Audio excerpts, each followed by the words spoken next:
disasters that happened in India as well. Yes. And we are still bringing you live pictures over from the Grand Forest Park, or Tahura, Taman Hutan Raya, where momentarily it's been pushed more than an hour, the agenda, we believe, due to the fact that an emergency NATO meeting took place here in Bali earlier this morning. However, we certainly hope for a smooth sailing ordeal of the tree planting sessions at the Tahura. We believe that we're still waiting for moments of arrivals. We're not very sure what the leaders are currently waiting for before proceeding towards the tree planting sessions. However, there's these nice, comfortable conversations, as you can see. Australia and French there, and India, and Japan, Fumio Kishida here on the ground. So it looks very relaxed. And on the other side there, President Joe Biden. And we are happy to see they are smiling. Indeed. Yeah. Because we were so nervous, right? Like how the mood will be, because this should be like a agenda to be a fresh start of the day before they go on into another series of agenda for day-2 G20 Leader Summit. Do you think, Fifi, it will like affect the mood for the, especially the NATO leaders here? Well, most definitely, probably. But then again, once they enter the meeting room presented by the agenda, the mood might change again. I don't know. But again, meeting summits like G20, I think symbols are take a huge part of what to take away from this. So this is definitely something that is going to be part of Indonesia's G20 presidency for the longest time, and how the leaders can have a very relaxing chat and discussion. Exactly. And it is also the biggest get-together for these leaders post the pandemic. In Italy, everyone was present practically virtually throughout the meeting, and especially at the summit. And here, I think it's time to just, go back to normal. That they can all get together in open air. And just, let go and enjoy the air, basking in the glorious scene. And enjoy Bali, basically. And some kind of like catching up, just like us, sitting so relaxed there, we can see. And more arrivals, as we expect earlier, from our head of state. Italy?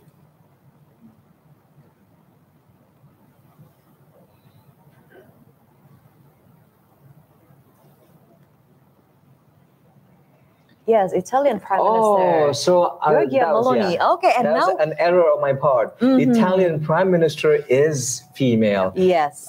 Succeeding Mario Draghi. Of course, So apologies on that. So but she's only been there for a few weeks, so don't put yourself down if you can't remember.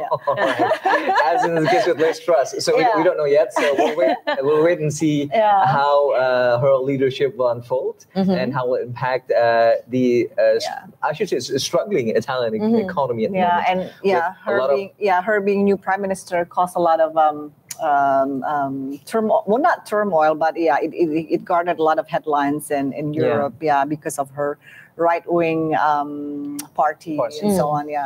It's going to bring over a drastic change, if not expected for the Italians, the Italian people. I guess her arrival make up the list of arrivals, as we see that everyone's on their feet now. And ready to take the tour, and finally later to plant the mangroves. Following suit with the President Joko Widodo as they embark upon the quick tour of Bali's Grand Forest Park. Still, we cannot spot Rishi Sunak and also Justin Trudeau. Yeah, we can spot quite a few of them. Okay, so that bears the question. Indeed.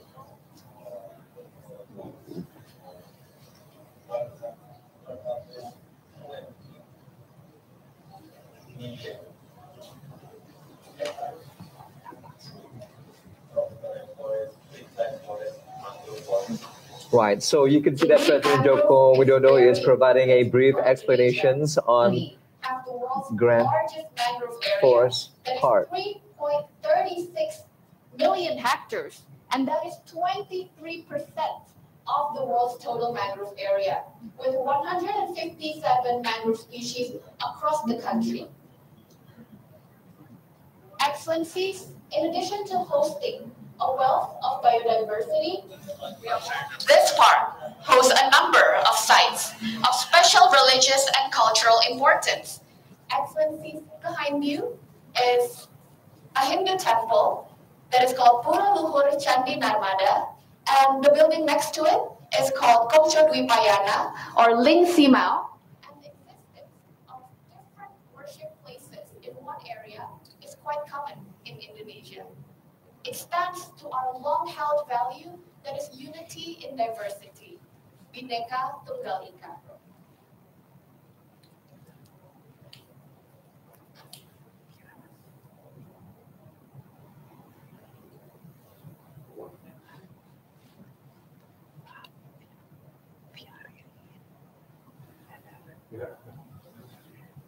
Kita ganti host dulu, Mbak.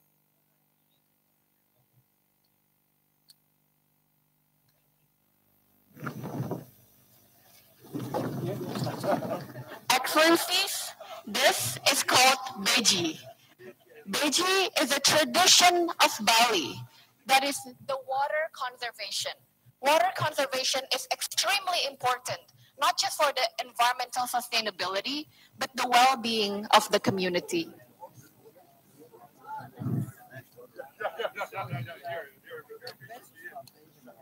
Excellencies, now we are walking down the ellipse.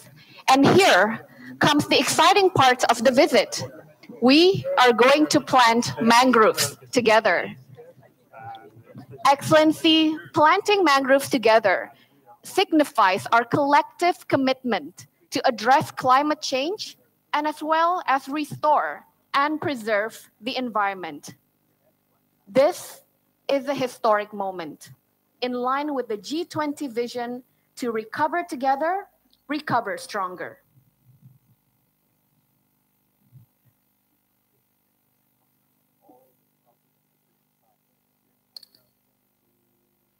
Excellencies, President of Republic of Indonesia, His Excellency Joko Widodo, will move down the ellipse together.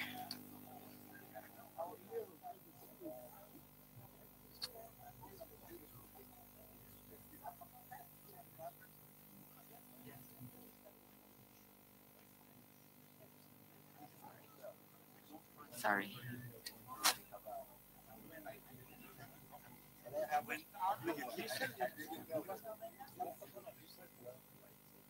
Oh, it's not there. Probably still in Jimbaran. Okay, this is the mangrove planting, it just being explained that the mangrove planting symbolizes global pledge to cure the CO2 emission. Like it is a collective commitment to preserve climate change. Right. I wouldn't say to cure, but to curb, to curb the CO2 emissions because we're not. Okay. CO2 emissions not sick, so we're trying to reduce it. So to curb the CO2 emissions. It's just my eyes. Right. And as you can see there, we're bringing you live pictures from Taman Hutan Raya, where you can see our group of leaders of the heads of states are there now for an inspiring elaborations on the mangrove forests. Okay. Yeah, and I'm still curious, like, different heads of state got a different type of plant that symbolizes.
Excellencies, this signifies our collective commitment to address climate change as well as restore and preserve the environment. This is a historic moment in line with the G20 vision to recover together, recover stronger. Excellencies, please lift the seed bag while holding the rope. Then, kindly place the seed bag into the prepared hole. Allow the rope to hit the ground. We have also prepared a number of shovels should your excellencies wish to fill the hole with soil.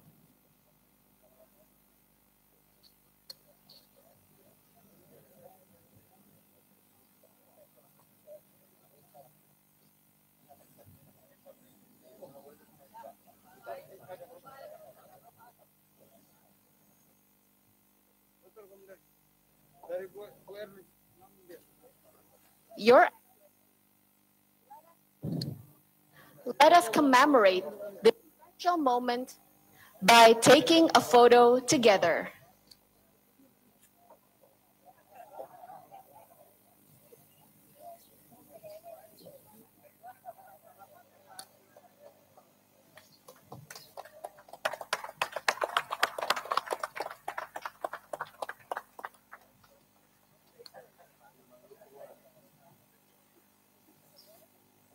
Excellencies, we may now proceed to the tour of the mangrove forest.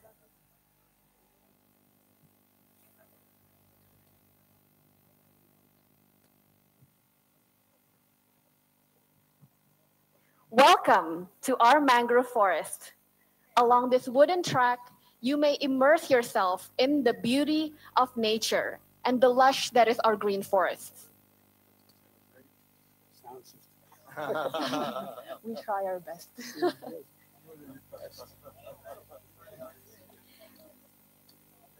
Excellencies, mangroves play such an important role in sustaining ecosystem productivity.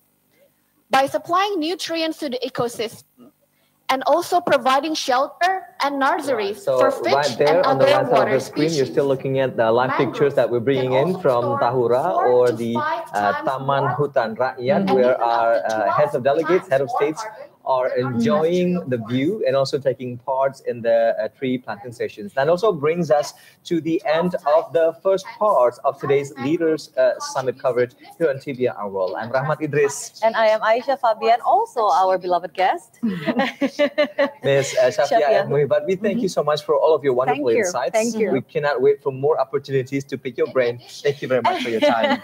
Thank you. This is it for us. And the next part of our coverage of the second day of the Leaders Summit will be led by our colleagues Uli Herdi and also Siska Becker. Bye-bye, everyone.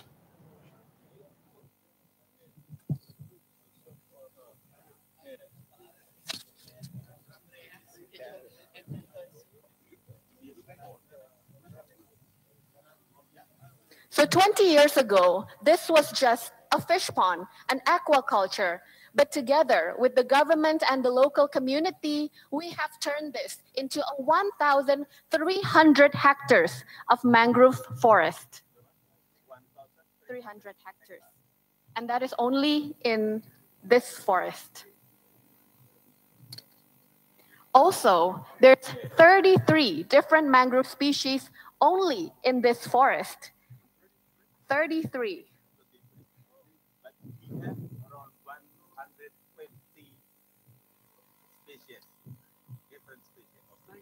Of mangroves, yes. And even in other places, such as in Papua, the mangrove would look different and they would be much bigger. And of course, it's going to be much older and live up to 100 years.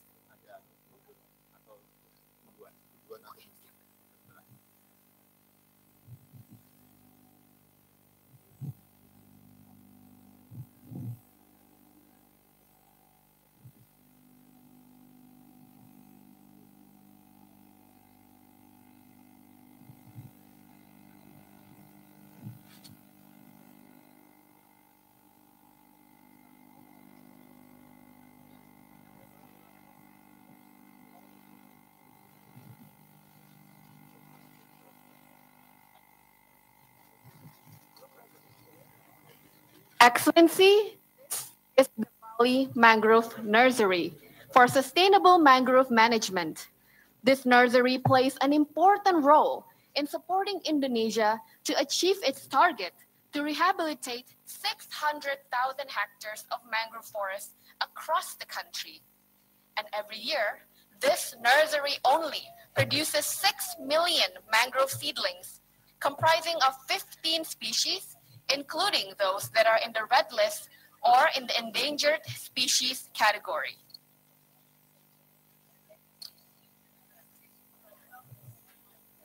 Excellencies, in front of us is the open growth area dedicated for further tending till the seedlings are ready for field planting. Along with our efforts to rehabilitate 600,000 hectares of mangrove forest, we're also working very hard to rehabilitate 6 million hectares of degraded land.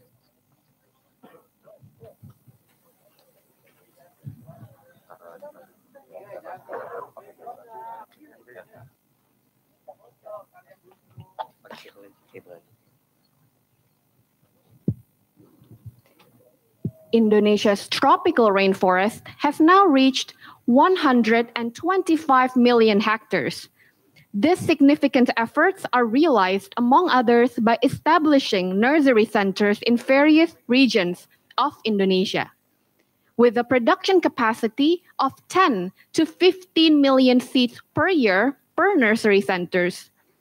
These are efforts of collaboration between community and government, supported by our government's policies that are made not just for today, but for my generation and the generations to come.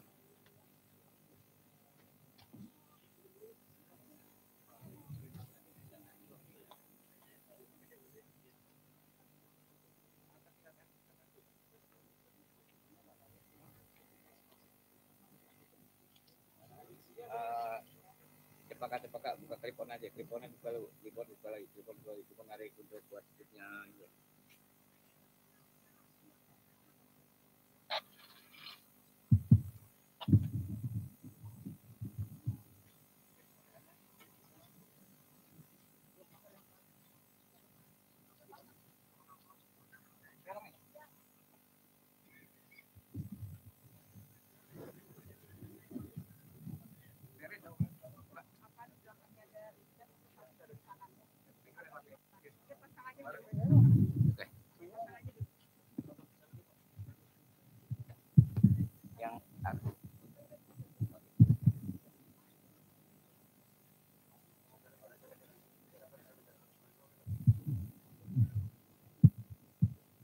Berapa tripodnya?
And we're back. Uli Herdi and Siska Becker continuing the baton from Rahmat Idris and Aisyah Fabian, reporting live from Nusa Dua, Bali. And as we can see what's happening now at Tahura, the world leaders are gathering together for an event.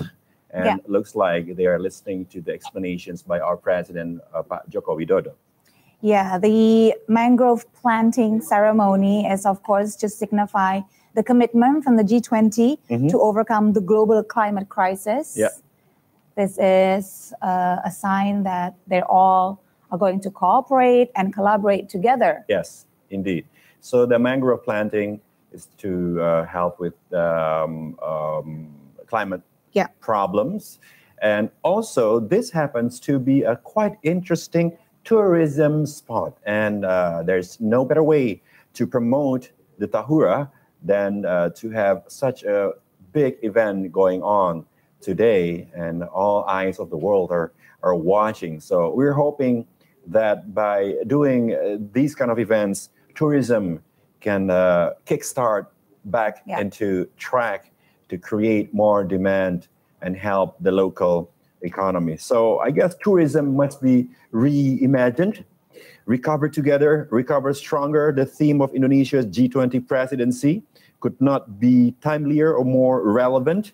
And as you know, the COVID-19 pandemic hit our societies and our economies hard, and still coping with historic health crisis. We now face multiple challenges, including heightened security, insecurity, and war, as well as the mounting cost of living crisis. And tourism can, and indeed must, play a key role in turning recover together, recover stronger into action. To be sure, ours was among the worst affected of all. Yes, we can see now the leaders are continuing their agenda. They're just finished with the mangrove planting, and I think they were just given some explanation about the meaning of the ceremony. The government hopes that Indonesia, as one of the countries with the largest mangrove forests, can inspire the world and at the same time show concern for the environment, because mangroves are able to absorb carbon, to protect land and prevent sea abrasion. So it's very useful to have mangrove forests. And that is why all the leaders are now in Ngurah Rai Tahura, an area that has 1,373.5 hectares. It is spread over 2 levels in 2 regions, namely Denpasar City and Badung Regency. This Tahura has 33 types of mangroves, with the most types of perapat or white pidada, which is in Balinese is called perapat. So the local people actually call this location Tahura Perapat. Tahura Perapat. Yes. How interesting. Everybody's wearing white. Such a great idea for the... Yeah, I think it's also for quite the humid weather. The humid weather. They have now. It has been reported that our president is quite surprised by the changes made to Tahura in a positive way. And it's just great that now we have the excuse to improve a lot of our infrastructure and facilities for the world leaders. And after the event is over, definitely the island is going to benefit from a lot of betterment in infrastructure, and tourism. Ecotourism is on the rise. Ecotourism is on the rise. Lots of interest on that. And Bali is the perfect island for ecotourism, has been attracting lots of tourists. Usually goes to Ubud area. Yeah. But this is an alternative to enjoy nature. Yes. So there's been a statement from the Ministry of Maritime Affairs and Fisheries of Indonesia on the website. They explain why they chose this specific activity for the leaders, because they want to convey the message how important mangroves are, because they have so many benefits for the ecosystem. Yeah. For example, mangroves can fertilize the surrounding land. It can become shelter for small fish and crabs. It can purify water. It can protect the coast from erosion by directly blocking the waves. It can overcome coastal floods and can be processed even into animal feed. Multifunction. Multifunction, that's just amazing. And we hope that ecotourism that is on the rise will be a source of income for the country. And to be truth, however, we think that the worst looks to be over when we're speaking about tourism. Yeah. Tourism is restarting in many parts of the world. The United Nations World Tourism Organization data show that international arrival numbers for the first 7 months of 2022 were 3 times higher than they were for 2021. Wow. So that can be said that our sector, numbers. Yes, has now recovered almost 60% of the pre-pandemic levels. And in many G20 economies, it was well above that. And even if new uncertainties threaten to affect consumers' behavior and hinder tourism recovery, but things are going quite well. And while we have reason to be optimistic, we do not have cause to be complacent, because as a global community, we are falling behind in our efforts to reach climate action goals of the Paris Agreement. So hoping with the SDGs and ecotourism can help the world reach its goals. Definitely. I think that's the main reason why they have this activity for the leaders to participate in, not only to push forward ecotourism, but also about the concept of sustainability and just the practical ways of how to protect the environment, but also benefit economically. Because we heard from the experts yesterday, sometimes the issue of sustainability contradicts with economic aspects. Yeah. Where it's to make it feasible. Yeah, to make it feasible. So economically, mangrove ecosystem actually holds great potential for the surrounding community. Mangroves can be processed into various decorations or crafts that they can sell, so they can have like extra income. And as for the government, the development of mangroves ecosystem can be additional state income through carbon trading. Now, currently, the world carbon selling price is around $5 to $10 per ton of CO2. So with an area of about 3 million hectares of mangrove forests capable of absorbing around 950 tons of carbon emissions, the government can get an additional nearly 2,400 Indonesian rupiah trillion from carbon trading. That's 2,400 trillion rupiah. So national income can be thicker if you count carbon trade from tropical forests and peatlands. So from the macroeconomic point of view, it's definitely something important. But also on the smaller scale, when we talk about small businesses, this is very beneficial. And quick realization, small businesses make up around 80% of our sector. In some places, including small island, developing states and tourism-dependent destinations such as Bali, this percentage can be even higher. So these small businesses are the best place to deliver positive change. For example, increasing sustainability or providing opportunities to youth, women, or rural communities. But to do so, the leaders must be able to rely on adequate policy framework, rethinking financing for small tourism businesses, supporting small enterprises in embracing the digital transformation of tourism, boosting connectivity outside big cities, and providing incentives to boost growth and competitiveness. That will all help strengthen the broad base of huge tourism pyramid and build a greater resilience for the future.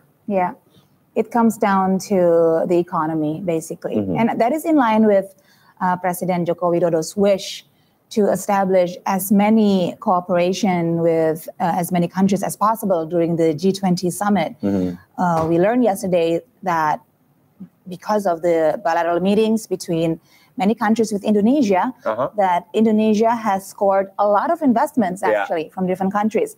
So I think there's also that hidden agenda, so to speak. It's not really hidden, I'm sure, but that's also probably one of the agenda from President Joko Widodo and ministries of Indonesia to score some investments involving the potential development of mangrove forests in Indonesia. Indeed. And I guess is you have no choice but to be able to do all these things for a country to survive, so to say. I mean, Indonesia has been having lots of quite drastic changes, I would say. It's as true. in moving the capital of the country that requires a huge investment. Yes. And taking steps in being more proactive in the world stage, such as having these meetings, a G20 I know. Summit. We've been very busy. We've been very busy and productive. Yeah. And it feels like that's just the right thing to do. So some updates on different investments that we managed to score during the G20 summit.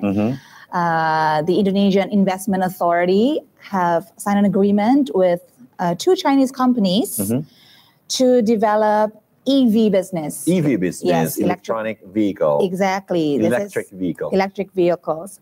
And there's also a cooperation between 2 giant Japanese companies to develop geothermal energy. Geothermal, we were just speaking about that yesterday, dear viewers. News, right? And what a good news, because in Indonesia, that would be an alternative for clean energy. The biggest 2 alternatives that we're able to have currently, although it does cost quite some initial investment, would be geothermal and also using the power of water. Yes. Like what Bruce Lee say, move like water, and that creates power. Very fascinating stuff. And there's also another agreement to build in Central Sulawesi. Geothermal? Not geothermal, but to build an industrial region with 0 emission. Oh. So that's quite ambitious. Good news. Yes. So lots of investments that are concerning with sustainability, environmental friendly values. So in line with one of the key priority issues of the G20. That is definitely good news, because it's been quite a problem to attract investors. They're willing to go big, investing in those areas, because compared to probably other areas of the economy, these areas is not necessarily the sexiest. Yes, it's true. So it's still a bit hard to pitch it. That's good till news. now. But I think because of all the exposure from G20 summit, we can have a more enthusiastic response from investors to invest in Indonesia for clean energy. I hear that Hyundai Motor Company are actually very pleased with the good response they've been getting from their cars. From their cars that are being used. Electric vehicles that are being used. They've also committed to a big investment in Indonesia to buy tons of aluminiums only for Indonesia for the manufacturing of their cars. Great news. Yeah. Great news. So Indonesia has been scoring lots of points. Yes. About infrastructure, also about trade. Yes, indeed. And tourism as well. And this is why the G20 leaders are touring the mangrove forest to help promote the mangrove forest as a tourism destination. So tourism destination, it is to be said to need a whole of government approach to change things, to change up things for the better. And yes, in many other areas, to really transform tourism, we need to promote a whole of government approach based on a national and local coordination, as well as on public and private.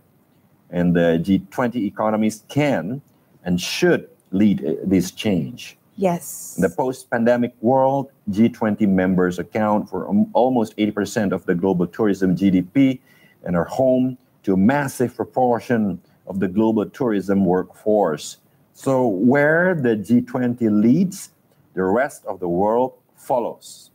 So back tourism to get us back on track.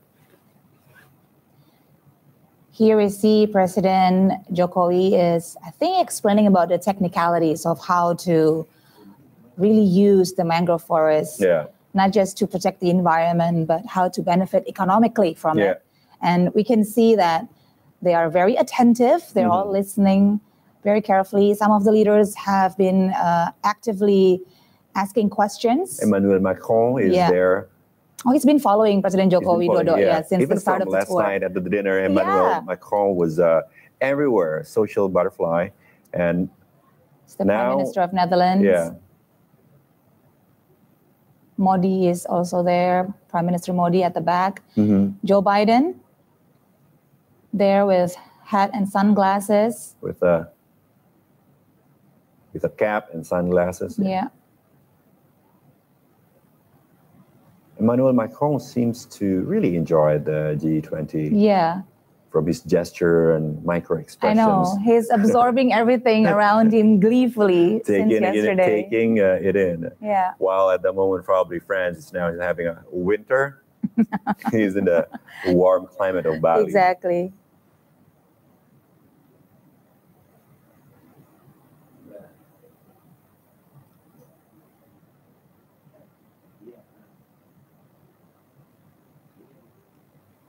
Okay. We see some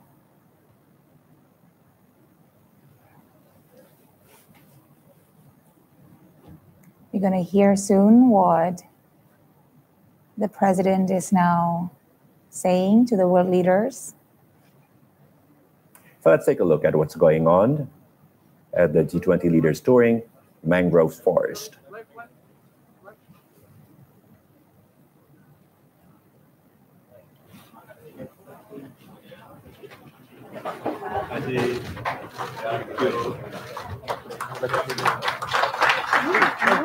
Excellencies, behind me is the office, serving as the control room for the production house, germination house, and the open growth area.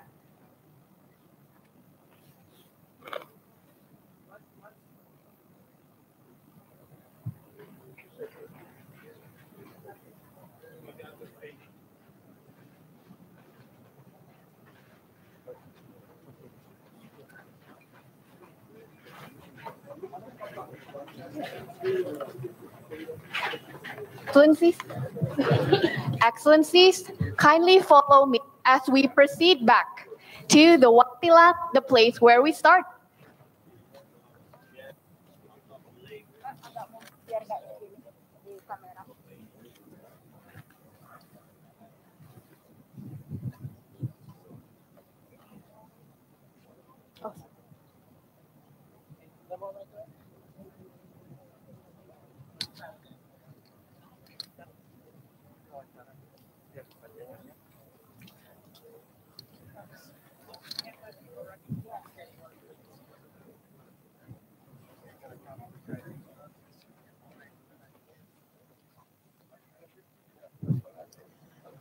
As we can see, the world leaders are continuing to tour and mangrove planting to help global decarbonization. And it's good to see that Indonesia, under President Jokowi, has achieved a significant global leadership moment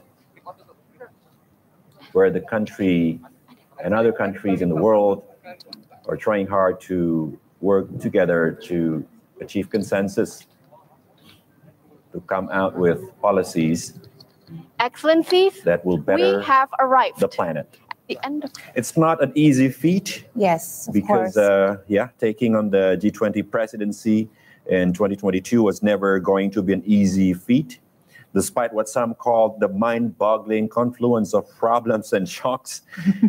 Indonesia has advanced G20 dialogue, even if consensus has not always been achieved. Yeah. Making it clear from the outset that the president had no interest in the dynamics of global geopolitics, and Jokowi has personally engaged with his global counterparts, including Russia's Vladimir Putin, on problematic G20 issues. Excellencies, we have arrived at the end of our tour that will hopefully leave a meaningful and a lasting G20 impression. Summit. I hope you have enjoyed the tour. He's been clear about one thing, Grand Forest President Joko Widodo, throughout the Indonesian G20 presidency, that he expects to have deliverable results, practical ways on tackling issues that the world is facing. And for the issue of climate change, it seems that Indonesia has put mangrove rehabilitation as one of the solutions for climate change issues. So that is why it is indeed in the talking points during the G20 summit, and that is why they are here now to show them, not just to talk about it, but actually show the world leaders how it can be done.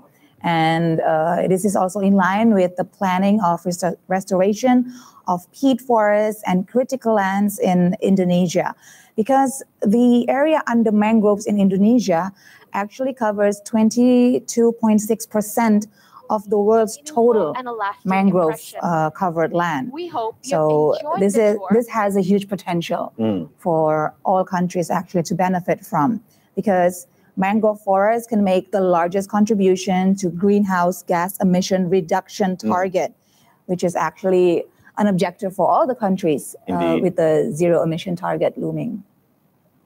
And what's great about it is by doing so, now in Bali, having the mangrove forest also give access for the tourists.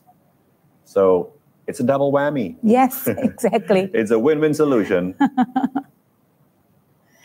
So basically what President Joko Widodo is trying to do here with the world leaders, showing them the mangrove area here, he wants to show the success of mangrove handling, like here in Bali, that will provide a picture of Indonesia's development based on balancing economic development and environmental preservation. Like what you said, it's a great balance. It's a win-win. And with this, I think he expects that all stakeholders and related parties can also provide education to people of the world on the importance of mangroves, while governments can encourage people to carry out mangrove restoration in various regions. So it has to be a collaboration between governments and private sectors as well to make this a success. Indeed. So kudos to all the world leaders, because these issues are like juggling so many balls in the air. But the message is, stays the same. World peace is the way to be able for the world to recover together and recover stronger. And although at first the aspiration for world peace have been rebuffed, Indonesia has reinforced the G20 as a mechanism for joint and inclusive efforts or solutions for recovery. And Indonesia has been careful to maintain Indonesia's characteristics, a free and active foreign policy approach, a position that has garnered support from key partners, including Australia, and will likely avert, and has been proven to avert any large-scale boycott of the summit. There's President Joe Biden. I think he's leaving early. I think he goes back maybe to his compound, because last night President Joe Biden also didn't attend the gala dinner. The White House official has released a statement that is, nothing is wrong, everything is okay. He's just had a long day and he had other matters to attend to. But now he's here, he's attending the mangrove planting. Well rested, we hope.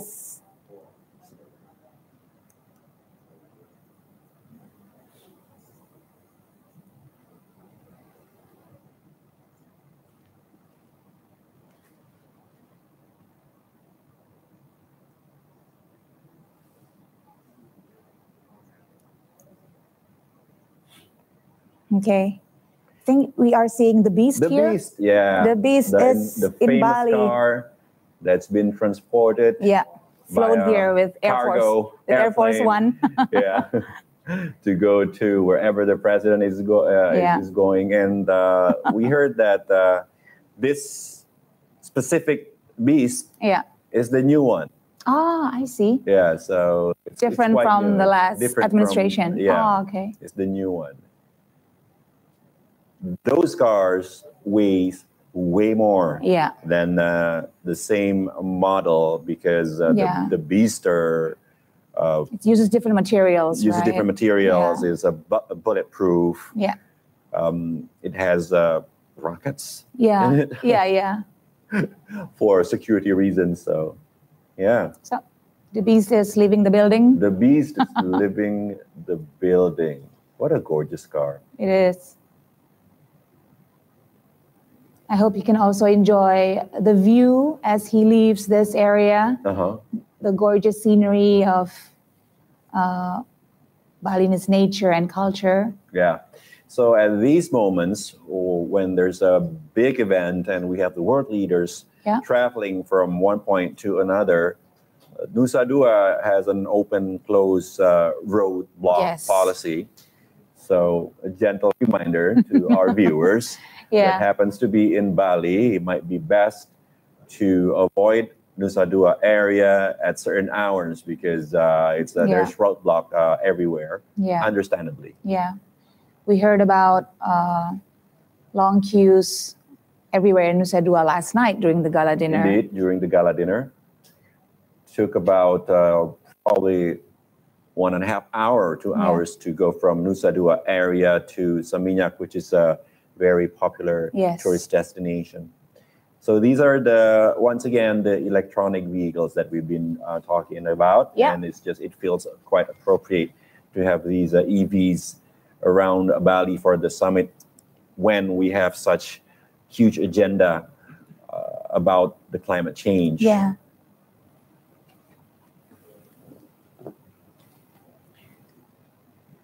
So it's been 2 days? Yes, this is day 2 of the G20 Leaders Summit. They had a very productive day yesterday. Indeed. A perfect way to end the whole day with the most beautiful gala dinner. Everybody's been praising about it. Yeah. And today we're going to find out if all the jubilant mood and the positive sentiments can produce what we all are waiting for. Of course, the joint communique. The joint communique. That is let's hope so. Still to be seen. Yes. So we need a quick recap. So we're gonna have Annie Parinusa to report to us. Annie.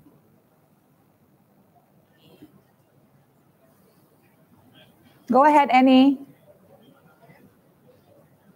Yeah.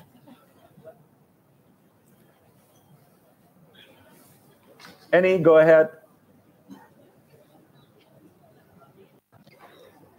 Well, thank you very much, Uli and Siska, reporting to you live from the Media Center here in Nusa Dua. This is the second day of the G20 summit after several adjustments and also schedule shifting. This morning, we can see the head of states were gathered in Tahura for mangrove planting agenda. This is also the moment for Pak Jokowi to show a concrete action in tackling the environmental issue. Tahura Ngurah Rai also designed to be the main point of reflecting Indonesia's concern for environmental issue. Just now, we can see a very unique view that is all head of states and also invitees were challenged to use pacul, traditional farming tools used here in Indonesia. I bet this is the first time and also a very unique experience for the head of states that attend the G20 summit here in Indonesia. Meanwhile, for the G20 summit agenda and also the live visual of programs attended by head of states, all of them could be monitored here in the journalist media center from the big screen that being placed in the middle of the media center. Aside the media center here in Mangpura, Bali, there are also several rooms that are being prepared here in Bali International Convention Center for the press conferences, also media briefing here in Bali. Later today, there are several agendas of press release and also conferences on 1 p.m. local time. The journalists now are waiting for the arrival of the President of Republic of Turkey for his official press conference. And then the next agenda, the President of Joko Widodo, President of Indonesia Joko Widodo, also will giving his media briefing today at 4 p.m. And then the next agenda for the journalists here in Bali International Convention Center will be waiting for the press conference along with the President of France and also Prime Minister of Spain. Well, that's the update from the media room here in Bali International Convention Center. Now back to you in the studio, Uli and Siska. Thank you so much, Annie Parinusa. And we're back on the studio, and we'll just continue the live feed that we have today. We were seeing all the world leaders at the mangrove forest doing a procession and promoting what we hope would be a great boost for not only tourism, but also for the ecotourism and also for the carbon footprint remission. I think this would make a great inspiration actually for less developed countries, I say, who would love these kind of ideas, how to drive local growth to give more income to the people, while also at the same time preserve the environment. I think it would be great for countries that have somewhat similar climate with Indonesia, but I think mangroves are resilient plants. They can actually definitely tropical. So we can see a lot of world leaders are actually very interested to know more about the handling of and now we can areas. See that one by one the world leaders are leaving the forest to go back to their compound or to then have another meetings, whether it's bilateral or multilateral with other delegations. So from Annie earlier, she told us that there's going to be a lot of press briefings. Yes. So not only a busy day for the world leaders, but also for us, the press. for us as well. We'll update you on any information released by all the delegates. There are 37 delegates here in the G20 countries and also world organizations, and we'll be looking forward to what they have got to say in relation with the G20 summit, of course. We assume that there's going to be a lot of announcements today, as the end of the summit is approaching quite quickly. I would say time flies so fast. I know. It's been quite a productive week, even months. Leading to this summit and approaching the end of the summit. Surely there's a lot of announcements to be made, and we hope that the joint communique can be achieved, and also some agreements on the kind of language that will be used to address the issue of the conflict between Russia and Ukraine. Yeah, but you know, among the joyful celebrations here in Nusa Dua, Bali at the G20 summit, unfortunately, we've been hearing some bad news from the Russian side. Last night with some missiles being flown to Ukraine, and even 2 of them to Poland. So that would be very tricky for the Russian delegate to maneuver with the other delegates, especially, you know, to find the right language to describe the aggression that has been shown by Russia this whole year. And I think this incident will not help the Russian delegate at all. We'll just have to see how it plays out. Indeed. Although it is a good opportunity that when these things are happening, we do have delegates from all over the world working together with the spirit of collaboration. So hoping that the atmosphere at the G20 will also help mitigate some of the effect of what's happening in the world. And we hope that an agreement can be reached by the power of positive diplomacy between our world leaders and their staffs.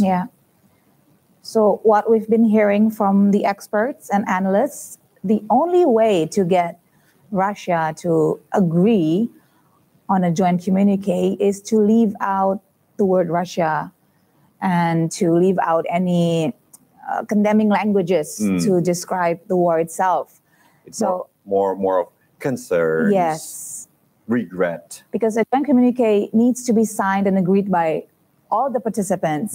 And of course, Russia cannot agree with to a statement that's saying, condemning their own country. So it's going to be highly intricate diplomacy work here in action. And I'm really excited to see how all the delegates can come up with the best way. All experts that we interviewed in this these last couple of days have agreed that it's almost as it's impossible for Russia to back down with that kind of language, and understandably so. So now we're waiting for the outcome of the diplomacy between the countries, whether an agreement can be reached. Yeah. And these discussions are limited only for the party involved. Yes. And even the media. Yeah, we don't have waiting. access, unfortunately. We're waiting for the reports yeah. and the updates because understandably so, the issues are very sensitive that they're are discussing about, and understandably so that probably some of the issues are just not meant for public.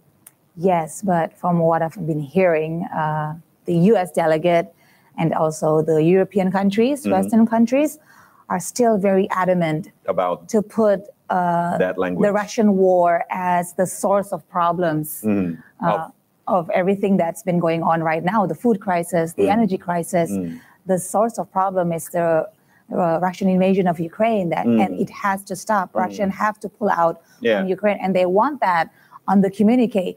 Of course, Russia cannot agree to that sort of statement. So we'll just have to see how Indonesia as host, and also for other countries to try to bridge these differences and these different interests to still get a joint communique so all the member countries can move forward to path of recovery. It's interesting how to see how Indonesia will navigate through this treacherous water, and hopefully that we can achieve something good out of these conflicts as well. That's the hope. And sometimes we're asking ourselves whether the most important thing is about right or wrong, or about a collaborative outcome. It's true. That would be beneficial to the world. So we're going to try to figure out whether the diplomacy happened today at the summit is something of a short game or a long game by our world leaders. So that's I think the Spanish Prime Minister just left the venue. Lots of the world leaders are still enjoying, I think, the breeze. They're cooling down after that long walk through the mangrove forest. And, there's always networking to be done. Yes. It's been sunshines at Nusa Dua for these last couple of days. Yes. Usually all delegates will come to these sort of summits with like a to-do list, like an agenda that they're tasked with. You have to score a conversation with this leader. You need to talk about this prime minister, about this matter. So you need to checklist all of those. And sometimes it's hard to talk during the summit itself because it's so packed with all the prepared schedule. So this sort of events are actually the perfect opportunities for them to, check all those lists that they've been assigned with.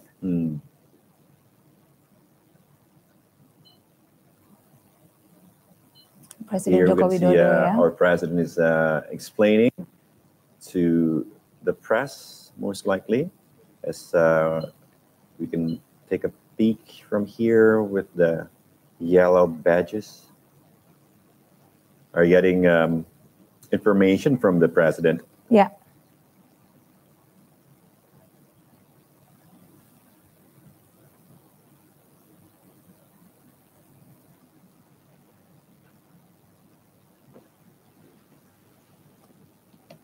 Okay, so that's been a great opportunity for us to see what's going on at the Ngurah Rai Grand Forest Park.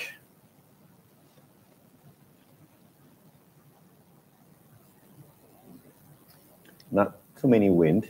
Yes, I think it's lovely weather. It's lovely weather. It's been lovely this last couple of days at the Nusa Dua, although I can't say the same for other areas of Bali.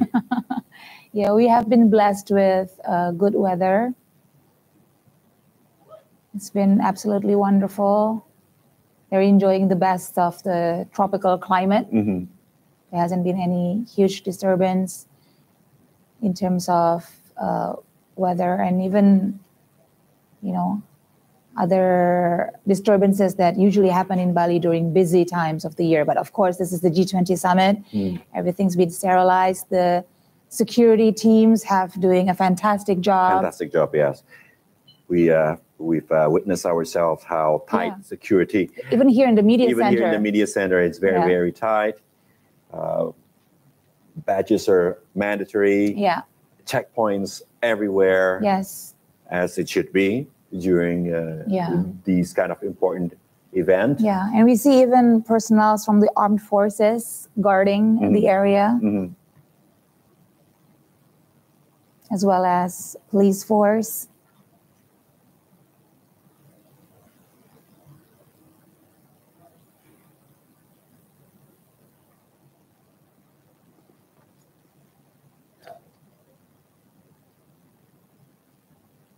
Okay, so more cars are leaving the Ngurah Rai Grand Forest Park.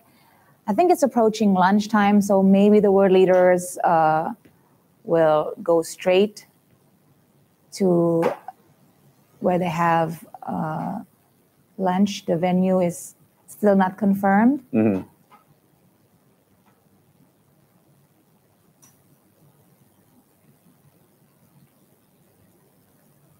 Seems like our president are also approaching exit. So this sort of meetups, it looks casual and not planned, but actually this is highly orchestrated, this sort of meetings. Like I said, world leaders are tasked with a checklist of... And then their people who works it out with other delegations. Yeah, my president needs to talk to your president about this. Let's just talk after the mangrove planting outside when we wait for the car. That would be a perfect opportunity. Okay, let's do that. And then whether they need press coverage or not. So there's a lot of orchestration going on behind the scene of every single moment that you see on screen. There's a village trying to make it happen smoothly, without wrinkles, with a great outcome as well. So it's such a privilege to be able to witness these workings closer here in Nusa Dua, Bali, and we're very happy to be able to report back to you about what's happening in the G20 summit. Indeed. The different protocols for each world leaders are all working like a well-oiled machine. Like clockwork, everything seems to be smooth and very, very comfortable to see. Yeah, exactly. Like there was it looked like a candid moment when President Jokowi took a golf cart to the lunch venue, and then he rode with, I think, Rwandan president of Rwanda.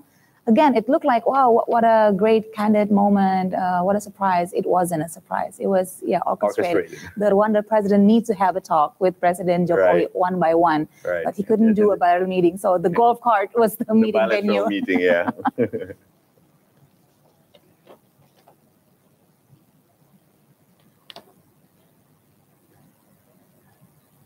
Electric vehicles during the G20 Leaders Summit, such a great way to kickstart the national's interest in the EV, which the government has been promoting for quite some time, giving a lot of lower taxes. Exactly. But this is a perfect way to kickstart because it's been promoted all over the country. And it also elevated our trading position with South Korea. They're very happy with this cooperation. I imagine so. Yeah, a lot of new interest for the electric vehicles from South Korea. And I do hope that this also be like a nudge to other countries to, you can also cooperate with us with electric vehicles, because there are other car manufacturing countries that would love to go into this new types of businesses, because that is where the interests are concerning with the environmental issues. And Indonesia would be a great place to build a factory. Yes. We have the resources. So hopefully maybe Japan and Germany can also, join in this new craze.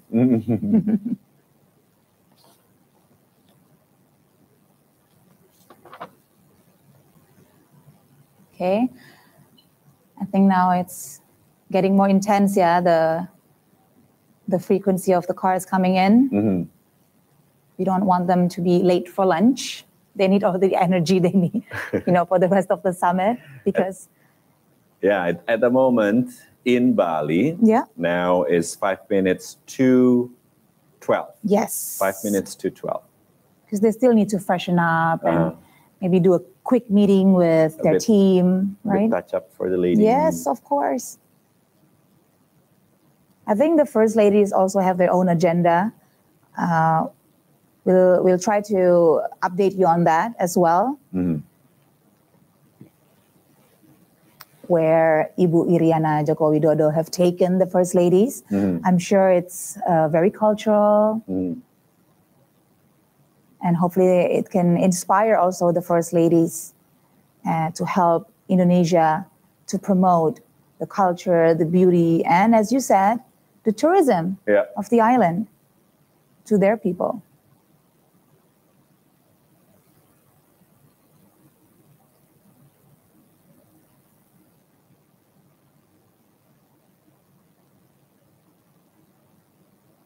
I'm sure when the G20 is done, a lot of people have been wanting to own some of these cars. Yes.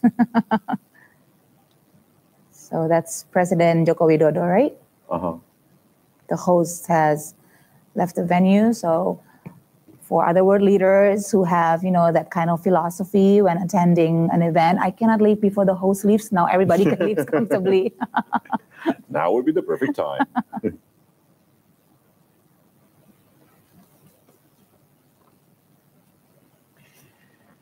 Such a great opportunity to witness what's going on today at the Tahura, and we see all the world leaders are brushing shoulders with one another and lobbying, and we hope that a positive outcome is going to happen by the end of the day, and we're going to continue with some of the reports that we need to deliver to you.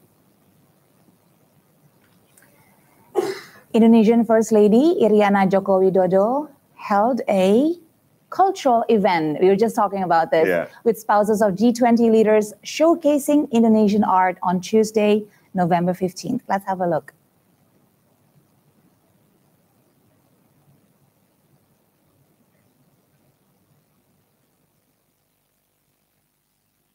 Wearing traditional Indonesian clothing, Indonesian First Lady Iriana Joko Widodo greeted various spouses at the lobby, including Madam Maria Begona Gomez Fernandez of Spain and Madam Peng Liyuan of China. The event showcased the local culture of Indonesia, ranging from handicrafts to specialties. The Indonesian First Lady introduced the spouses to the traditional musical instrument being played. In addition, spouses were also invited to see exhibition of woven products and a number of products of micro, small and medium enterprises or MSMEs from various regions in Indonesia. The event ended with a lunch with the leaders of the G20 countries and international institutions. First gentleman siapa itu? Suaminya siapa? How interesting, the first ladies are gathering together also with the first gentleman. Yes. And of course, Bapak Jokowi is also busy. President Joko Widodo welcomed the G20 leaders at Apurva Kempinski Bali Hotel on Tuesday morning, marking the commencement of the G20 summit that will take place for 2 days. And here are the reports.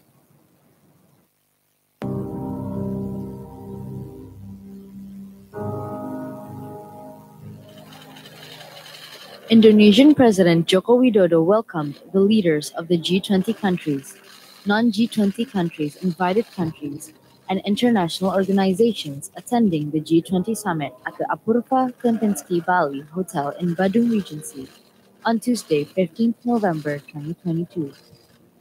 The arrival of the leaders marked the start of the G20 summit in Bali. In the lobby of the hotel hall, President Joko Widodo greeted and shook hands with the leaders of delegations and international organizations one by one. A total of 38 delegation leaders and international organizations attended and were welcomed by the president.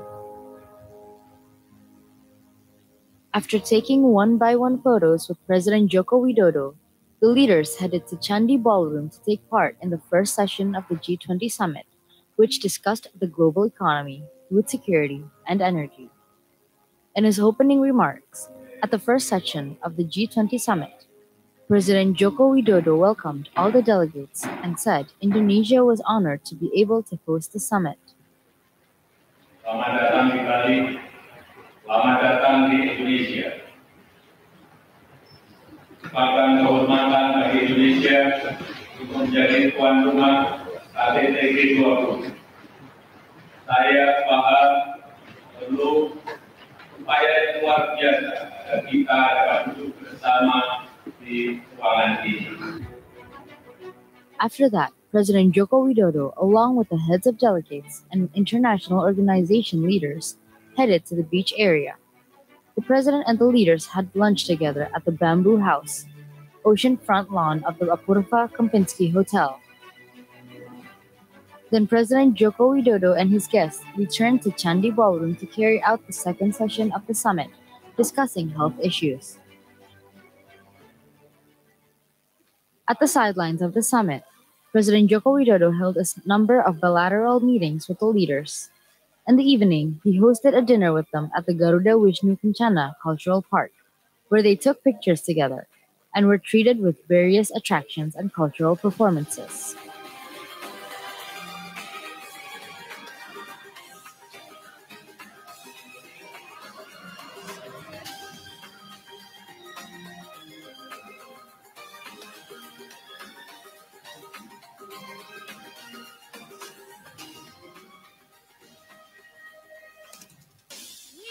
Gentlemen all around the world, thank you for joining us today. With your presence, we live in a brighter future that allows us to pursue our dreams of a better world. It's time to rise and recover together. Recover stronger.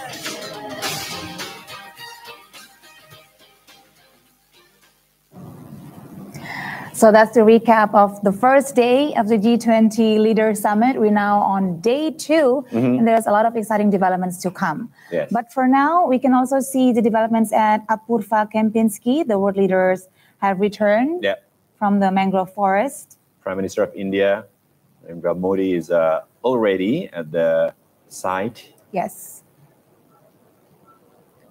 With his security personnel.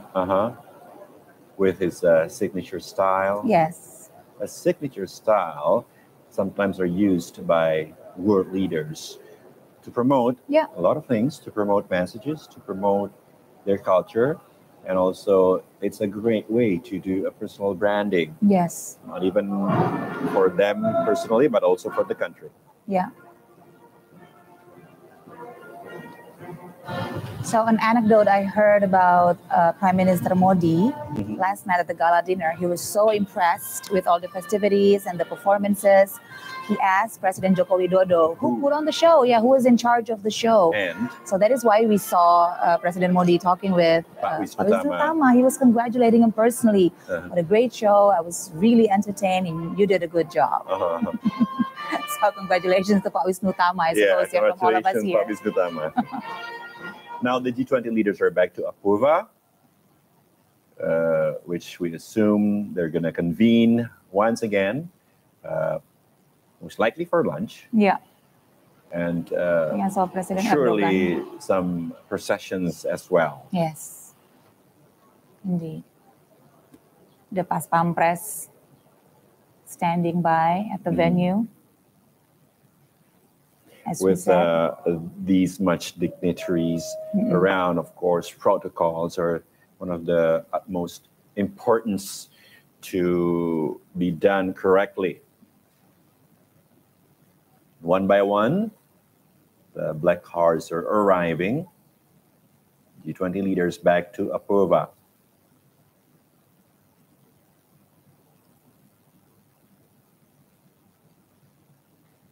Sort of like, almost look like it's a plane. Flying back to Apurva. Yeah.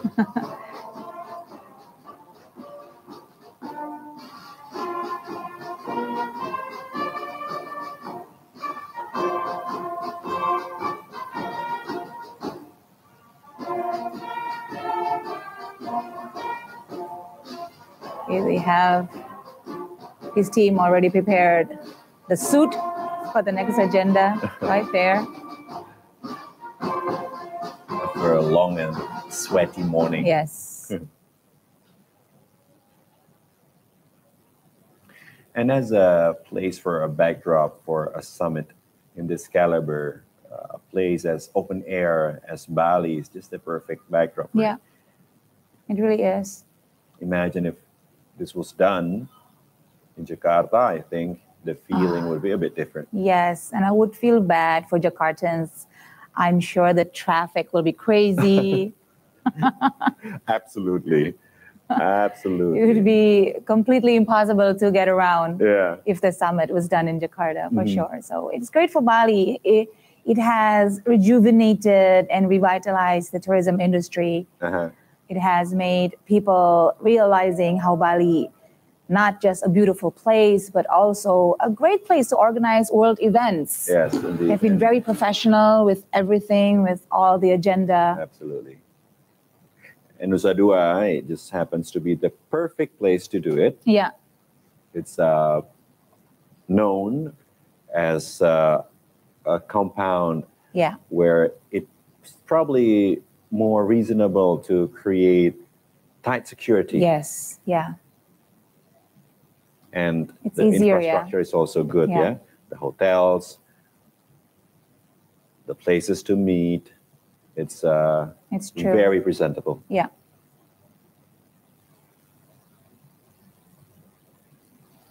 Okay, another motorcade.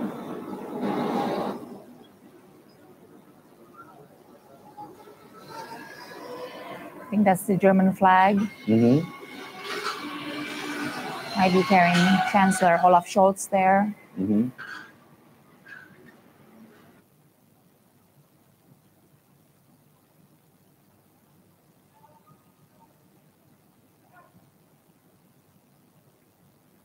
We love seeing the manicured garden. Looking Perfectly very, manicured. yeah, looking very majestic. You know, welcoming world leaders, leaders of delegates, as they assume their duties and tasks for the second day of the G20 Leaders Summit. This half day that's been gone by, this is just the warm-up. See, German Chancellor Olaf Scholz is now walking the red carpet. He must have dressed in the car because he's not wearing the white shirt anymore. Yeah. That's very efficient of him, like a German. No time wasted. No time wasted. Go straight to the lunch menu from here. Being a half German yourself. Yes, I can totally relate. Or aware to these situations and choices.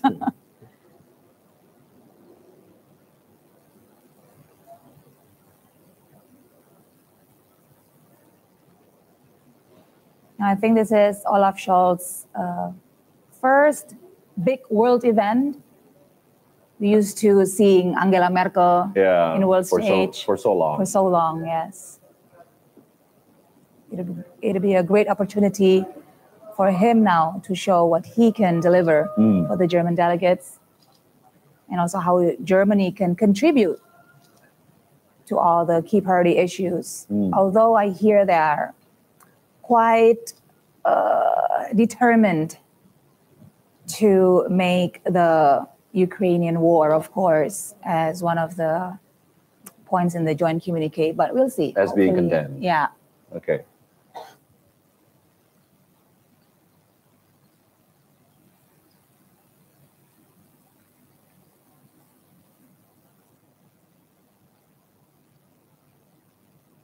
One by one, the world leaders are arriving at the second day of the G20 Leaders Summit. Back to Apurva for lunch and processions. So far, we've seen the German chancellor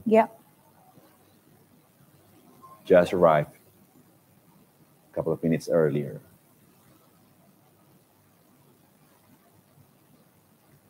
So surely after the summit, a lot of tourists probably would be interested to come to Apurva and see where the history was in the making, as in today. I have a feeling the booking list for Apurva Kempinski have increased exponentially. Surely for weddings. Yeah, because we've been seeing all the beautiful venues and facilities. Yeah, it is beautiful. It's the equivalent of probably back during the medieval times. These are the castles of the modern times. Yeah. Back then, castles were just something that some people have, but nowadays, convention centers, hotels are like the castles of modern days, where history happens, where big decisions are made, and a summit like what we're having today is being held. Yes, exactly. This location here, this little spot in Indonesia, in Nusa Dua, in Bali, is the inner sanctum. The inner sanctum. Yeah, of the G20 Leaders Summit. Countries of strong economies, powerful influences are here on this exact spot to determine how they move forward together to the path of recovery.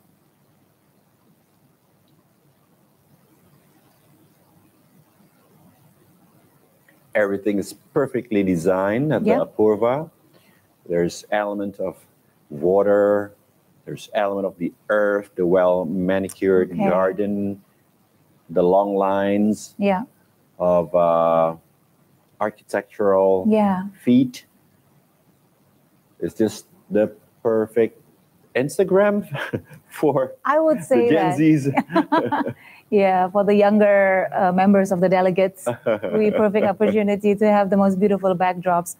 And I'm sure they would appreciate like the combination of ancient wisdom with contemporary architecture that we see throughout the venue there for the G20 Leaders Summit.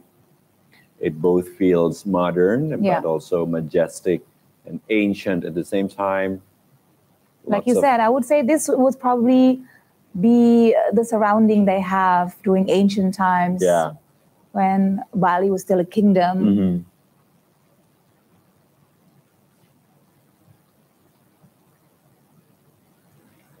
And as you can see, the G20 logo is also inspired by traditional wayang kulit or puppet. Yeah.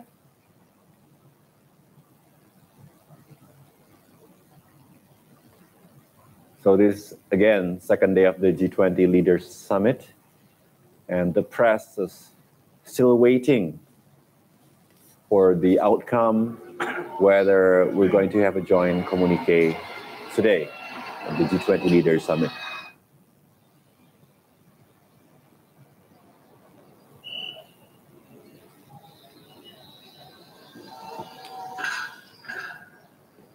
I think this is the South Korean president. You know who's been going viral in social media? The First Lady. The First Lady of South Korea is making headlines. Because of the beauty of above 50-year-old First Lady. Yes, everybody is saying how she gets to be so young looking, fresh looking, even after a busy day. She does look like she's in her 20s. Yeah, she's 50. Late 20s. She's That's amazing. In her 50s. Yeah. And that's also, I think, soft diplomacy skills of the First Lady to promote Korean beauty regime. Everything that is on display is a soft cultural power. Exactly. You know? And that's what the Koreans are known for. They're very good at promoting their culture, but in a very contemporary way to get people also excited. That's why they call it soft power, because you know, you get influenced by the music, by the media, by the social media, by everything that they put out that resonates to a lot of people. Yeah, especially the younger generation. Yes, in other part of the world.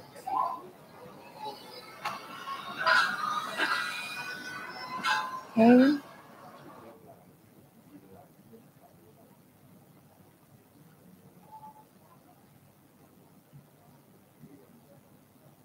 It is also refreshing with these many cars cruising around Nusa Dua with all the delegates. But then again, it's electric vehicles, so no pollution. Clean air. Clean air everywhere. Just fantastic.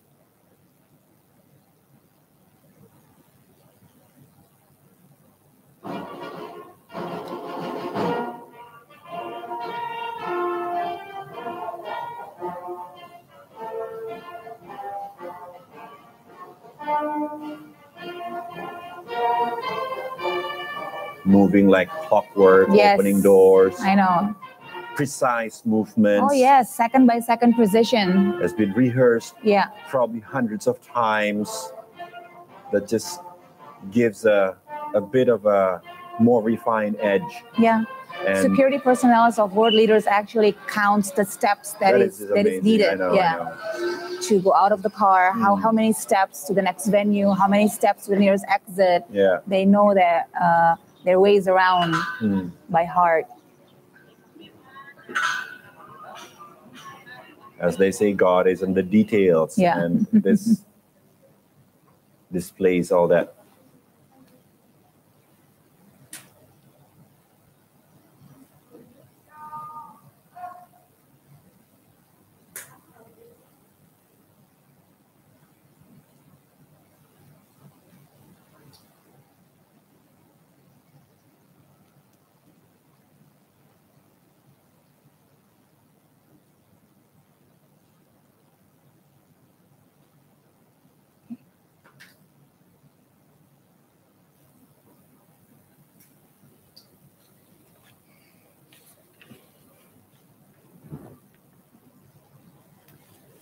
So back at the mangrove forest, I don't know if I missed him, but I didn't see President Xi Jinping.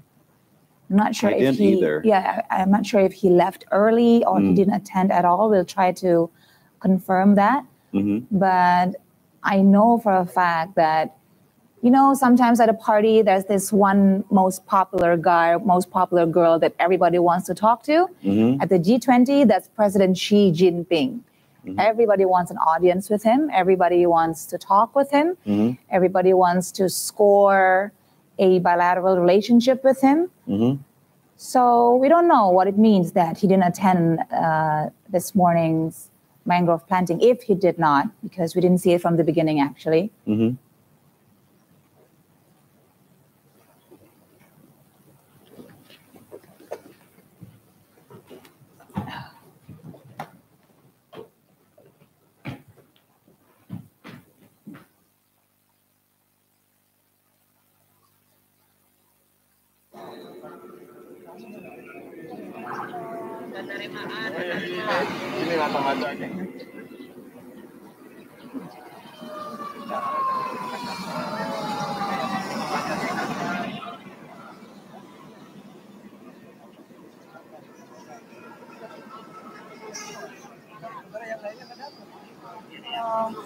Looking at cars going into Apurva Kempinski, where leaders are convening again for the next agenda on day 2 of the summit. It's actually quite hard to believe. There's a bittersweet sentiment. I know. Actually, you know, after a long year of working so hard to make the Indonesian G20 presidency a success, we are finally at the final day of the Leaders Summit. That's true. Surely the sentiments are shared also by all the world leaders and the delegates and all the party involved during the G20 summit in Bali.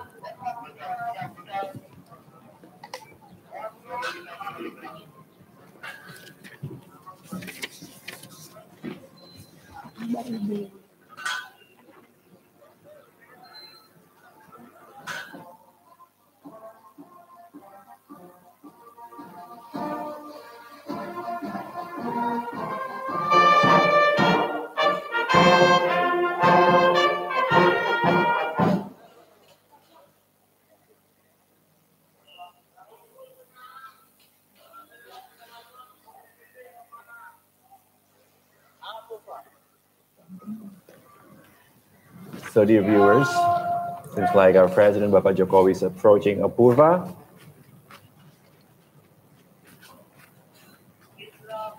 which is a signal that the procession is going to start very soon.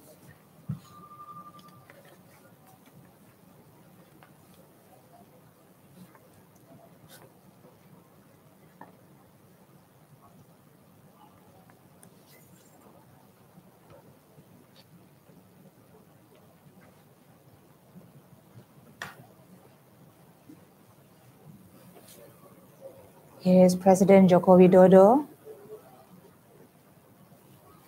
the chairman of the G20 Leader Summit.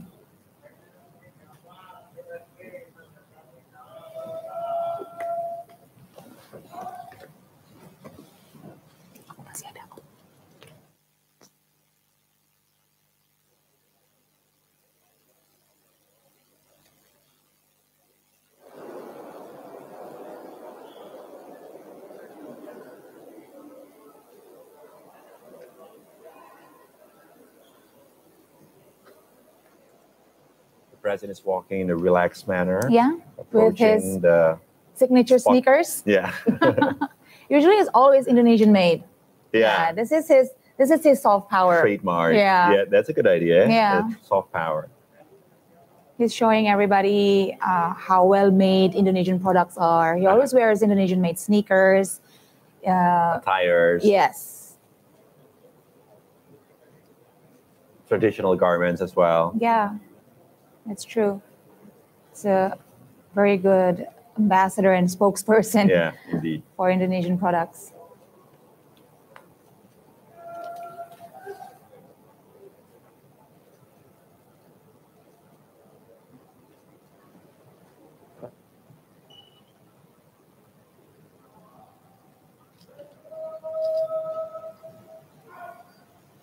What do you think he's discussing about with his team right now? Probably technicalities of what's going on with people in yellow badges. There's Pak Luhut bin Sarpanjaitan joining the president, having a brief discussion, probably reporting to him that the next agenda will be done soon. Updating probably at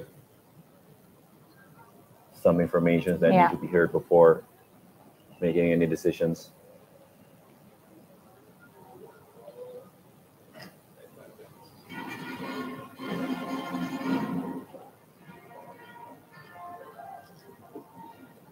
If I'm not mistaken, the earlier agenda today, the mangrove planting, was actually Pak Luhut's idea. Mm-hmm. You know, representing his ministry as well. You know, how to preserve mangrove forests and benefit carbon footprints. Yeah.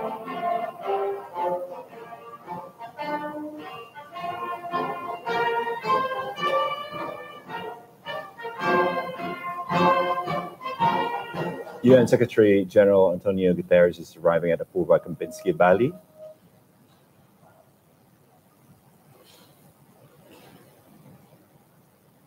Happy to see that he's staying, because at first, when he first arrived, I was told that he's not going to stay for too long. So obviously there's been a change in schedules.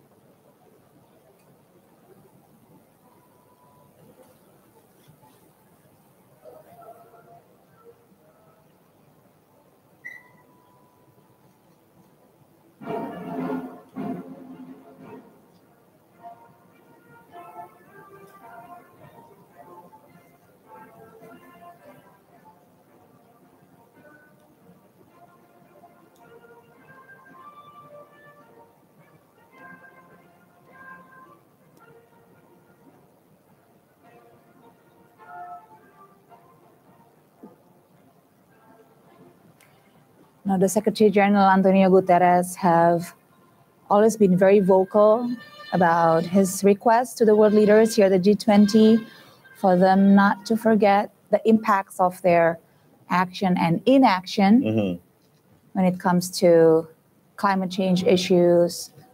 Inaction is also an action. Yes. Sometimes it speaks louder. It speaks a lot about the commitment from the world leaders, and he also emphasizes the importance of focusing more on the interest of less developed countries, the poor and the vulnerable, the underserved communities, because they are the ones who are hit the most by all the problems from the pandemic, from the food crisis, and of course also climate change. So it's the world's responsibility to get together and, help our neighbors who are in need, basically. That's the part of the UN, I think. That's it. And that is why President Joko Widodo has invited the Secretary General of the UN to attend this meeting, like a friendly reminder to all the other world leaders.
Okay, I think this is the Brazilian president.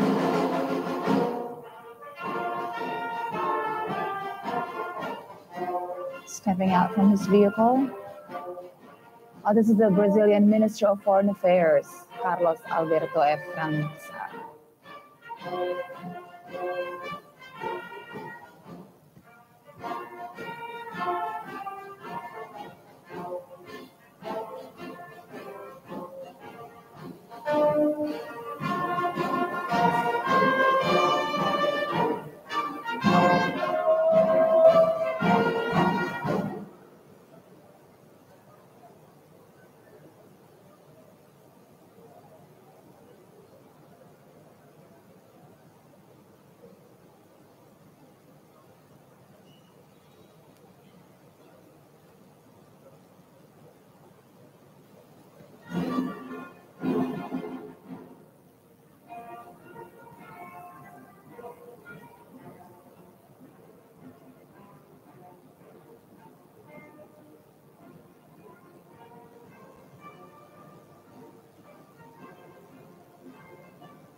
You're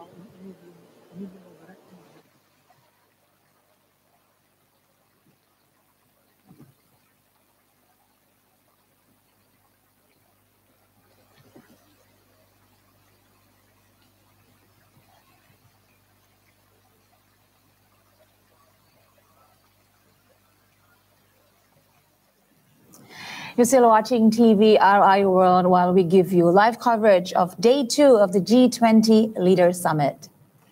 It's quite a busy day. Yes. And we've seen the world leaders rubbing shoulders with one another, having a discussion, and we're having a discussion as well. Yes. We're going to talk to Professor Dewi Fortuna Anwar once again. Welcome, Professor, to the studio once again. It's great to see you. Yes. Well, and thank you. Nice to be back. Our pleasure, definitely. So a lot to be discussed today as we are halfway in day 2 of the G20 Leaders Summit.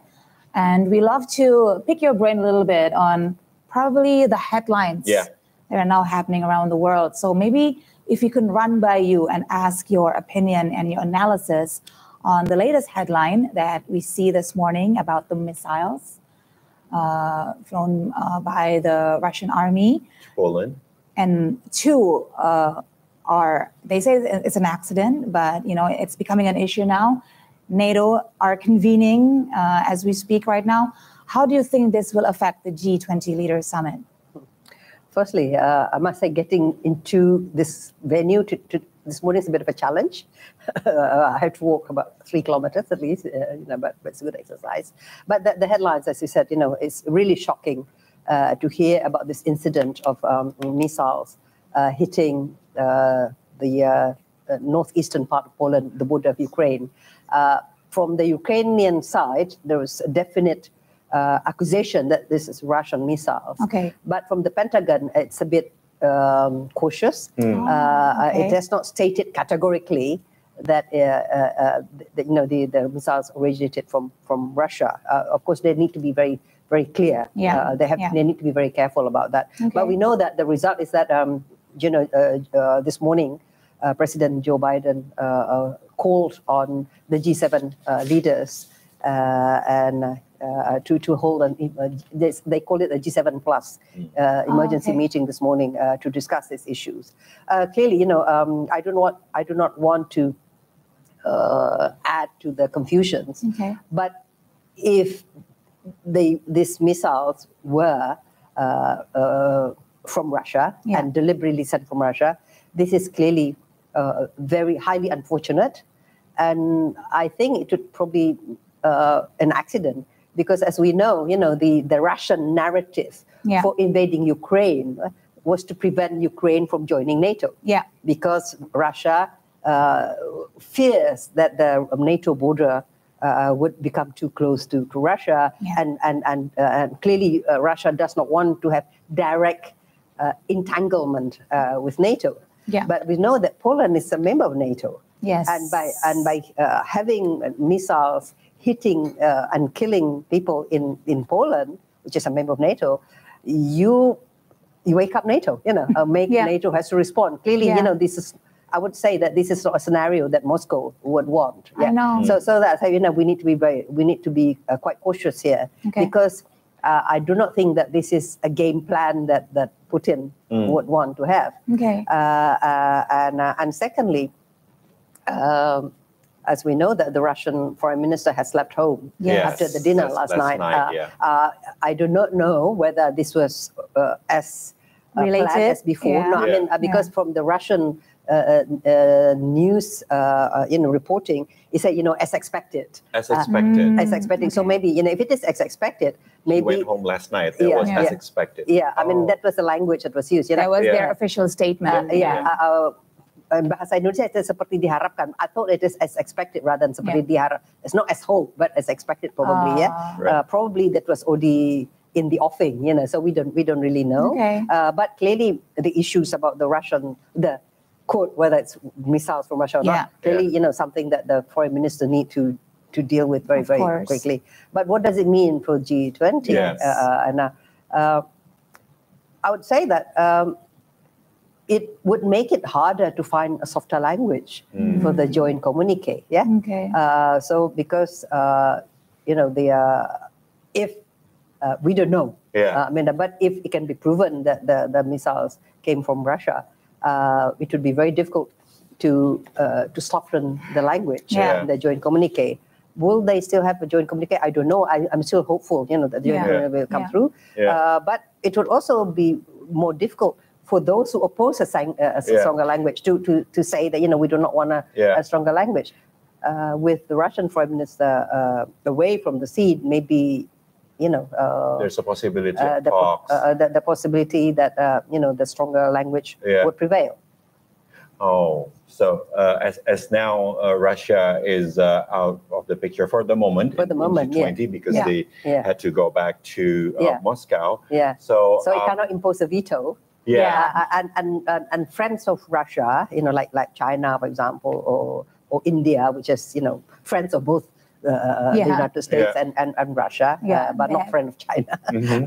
But both feet, so they would be very careful, see what is the feeling now. Yeah. But clearly, there is a shock that as leaders of the G20 are meeting here, the escalations of violence continues, and now involving Poland, which is a member of NATO. So that's one of the principles of NATO is you attack one member country, you attack all of us. Yeah, exactly. And if you look at it, the NATO countries have given very strong support for Ukraine. They've given weapons, they've given financial support, they've given food, humanitarian assistance, so on. But they have not become directly involved. They have avoided direct involvement. They have a reason. They've been very careful about it. That's why, that is why I say, it is not in Moscow's best interest to involve a NATO member in the conflict. Unlikely that this was the plan. If you're into conspiracy theory, what happened? If it happened, it's probably a mistake, an accident. So this is like the most unfortunate accident that can happen at this point in time. And how does that impact the Indonesia presidency? It's almost by the end of the day, I know, but well, clearly, for the Indonesia presidency, the call from the president, we must stop this violence, becomes even more relevant, and to impose restraint, all parties should impose restraint here, because NATO countries do not want to go directly to Russia. Russia. Nobody wants to go to war and the either. P5, the United States, France, and the UK, which are all members of G20, they are nuclear, weapons countries, and they do not want to engage in confrontations. Of course. So I think that they will think about very carefully to show very strong message to Russia that escalating the tension would be unacceptable, and there is a danger of bringing NATO into it, and it will be very costly, particularly for Russia, because NATO has a lot of members. And it's one thing to bully little Ukraine, but it's another thing if you get into confrontation with NATO as a bloc. So there'll be, I think that even stronger message. As I said, we'll see what happens. We'll see what happens in the joint communique. We don't want to preempt that. Whether there's any change, and it's moment by moment updates right now. Very dynamic. That makes our job very exciting. I know. I can imagine. So we'll keep you updated, of course. If there's any official statements from Kremlin, we'll let you know for sure. But for now, I want to go back to the joint communique, Prof. Dewi. Everybody's been hearing about how delicate it is to find the right language, to use the right word. Could you please explain to us, especially ones who are not familiar with the intricacy of diplomacy at work at this high level, why such concern for pedantics? Why the diction is so vital and important? Could you please enlighten us? Well, I attended a number of multilateral forums. Each word is very calibrated. You need to seek consensus even on a comma and a dot, because the placing of a comma and a full stop can also change. And given the differences of interest, divergence of views, the word, for example, whether when a certain event like a conflict, when a war, whether you condemn mengecam, or you regret, menyesali, atau memprihatin, prihatin, concern. There's a gradation to it, and that matters. Yeah. So for those, for example, for the G7 countries who are all totally, absolutely opposed to the Russian invasion of Ukraine and will not be able to tolerate it, whether it's the governments or the public, they strongly condemn. Okay. But Russia, clearly, they see a different narrative. They try to justify the invasion, and they would oppose any language of that size. So if you want to get a multilateral agreement in which there'll be the United States on the one hand and there's Russia on the other hand.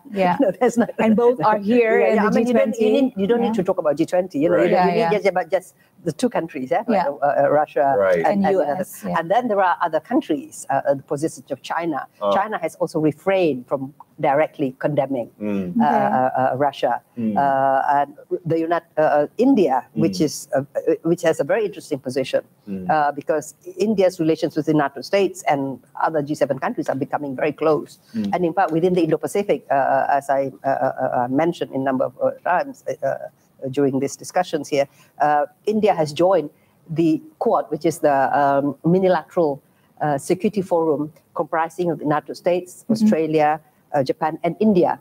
India is a non-aligned country. India usually doesn't join alliances. The Quad is not a military alliance, but it's a security minilateral cooperation. But everybody knows that the Quad is regarded as a multilateral forum to contain China because of the worsening relations between Beijing and India. They had recently a border clash also. But when it came to Russia, India refrained, in fact, refused to join the UN resolution condemning Russia, which India voted against. It's not just it's not just abstaining. It did. I mean, I think it just did. It didn't want to join. It didn't want to join the international community condemning Russia. Yeah, because historically, India has very strong relations with Moscow. If you look at the Indians' security, defense establishments, India deploys MiG, Sukhois, and so on. And look at Indonesia. Indonesia also deploys MiGs. And so interesting, So interesting. So back to Siska's question, why pedantic words are so important, because these are, tools and weapons that are used in diplomacy to read the constellation and things like that between countries. Words matter. Diplomacy deploys words. Whether verbally or whether it's written. So what language you use matters, to express friendship or to express displeasure or to express a position of non-engagement. So especially at this higher level, then it matters very much. It matters very much. Especially on papers, on documents. Which will be history. It is history.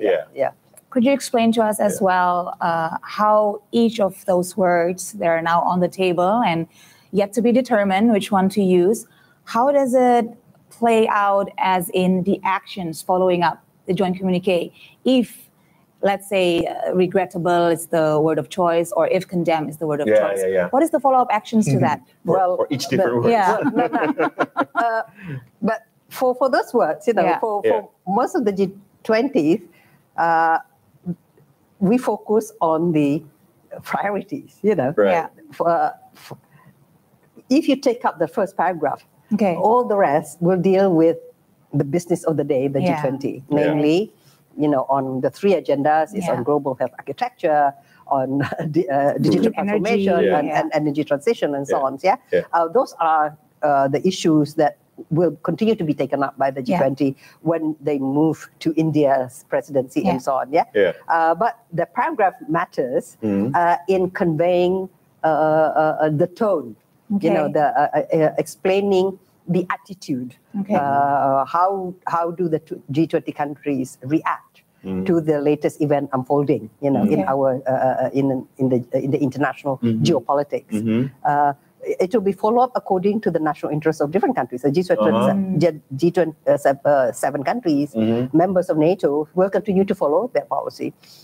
Indonesia, with its Bebas Active, will continue to follow its policy,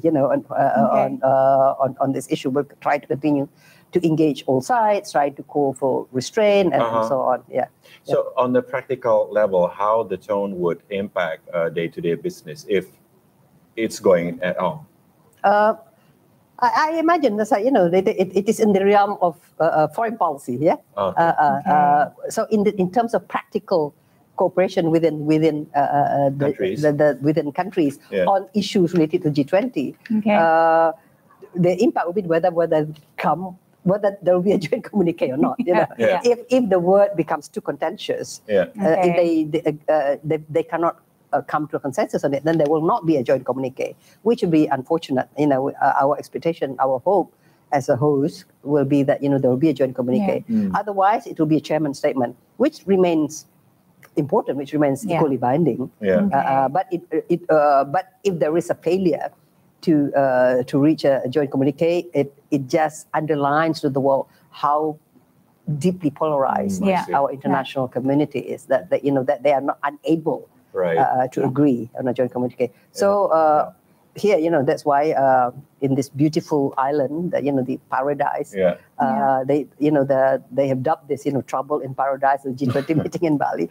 We hope that there is a common commitment, to focus on global issues, but also at the same time, to express our common concerns about the danger of escalating conflict. Yes. And as Indonesia is handing over to India, how does this, whether there's going to be a joint communique or not, will impact India in navigating the waters after the summit in Bali? Especially with India's stance on being staunch neutrals, never taking sides when it comes to, So if let's hope that the war will end by the time of the next year's summit. So let's hope that regardless of, India happens to take the chairmanship, the presidency of G20, and we all hope that the world will be in a better shape, by that. But if not, otherwise, there'll, for many years to come, there will be no joint communique, and that will be very unfortunate. Okay, really hard to find a consensus right now with such opposing interests, I would say, in this particular matter. Now, I want to go to specifically the most highlighted bilateral meeting, probably in the G20 summit between President Joe Biden and President Xi Jinping, that many experts are saying is a clear twist to previous conviction that China 100% supports Russia's maneuvers, including its attack on Ukraine. But now it's not so clear anymore. Maybe there are some double interest from China's side. What do you think, Prof? Well, it's foreign policy, international relations are very dynamic. There was this statement, this limitless friendship or borderless friendship between China and Russia, and friends forever and so on. And everybody says, that therefore China is unsynthetically uncritical of Russia's invasion of Ukraine and support that completely. But for those of us who understand history, don't forget that between China and Russia, there's also a history of conflicts. In fact, during the both countries, major communist powers, the Soviet Union was the major communist power, and China is also a major communist power. But they split. They ideologically,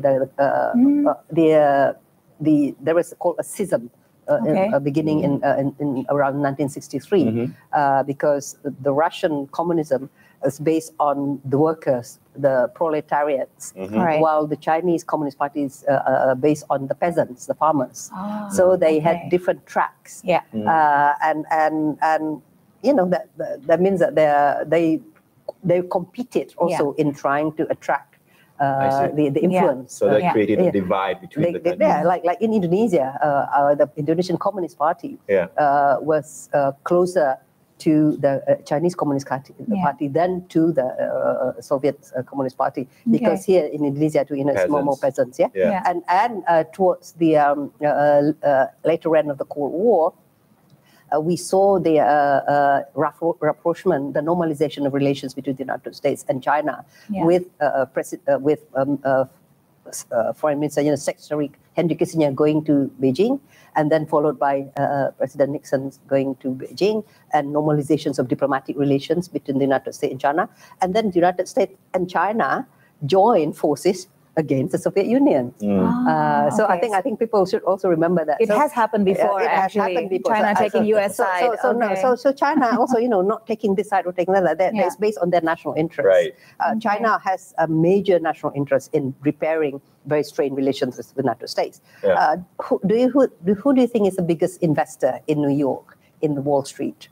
It's Chinese. It's China. Yeah. Who owns most of the bonds? So during the financial, if Wall Street goes down, then China goes down. If you remember, during the financial crisis that started in Wall Street, it was communist China telling the United States, take care of your capitalist system, because these are despite the attempts to have trade war, talks about decoupling and so on,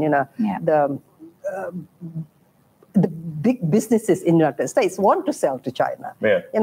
You talk to the captains of industries in the United States. Huge market.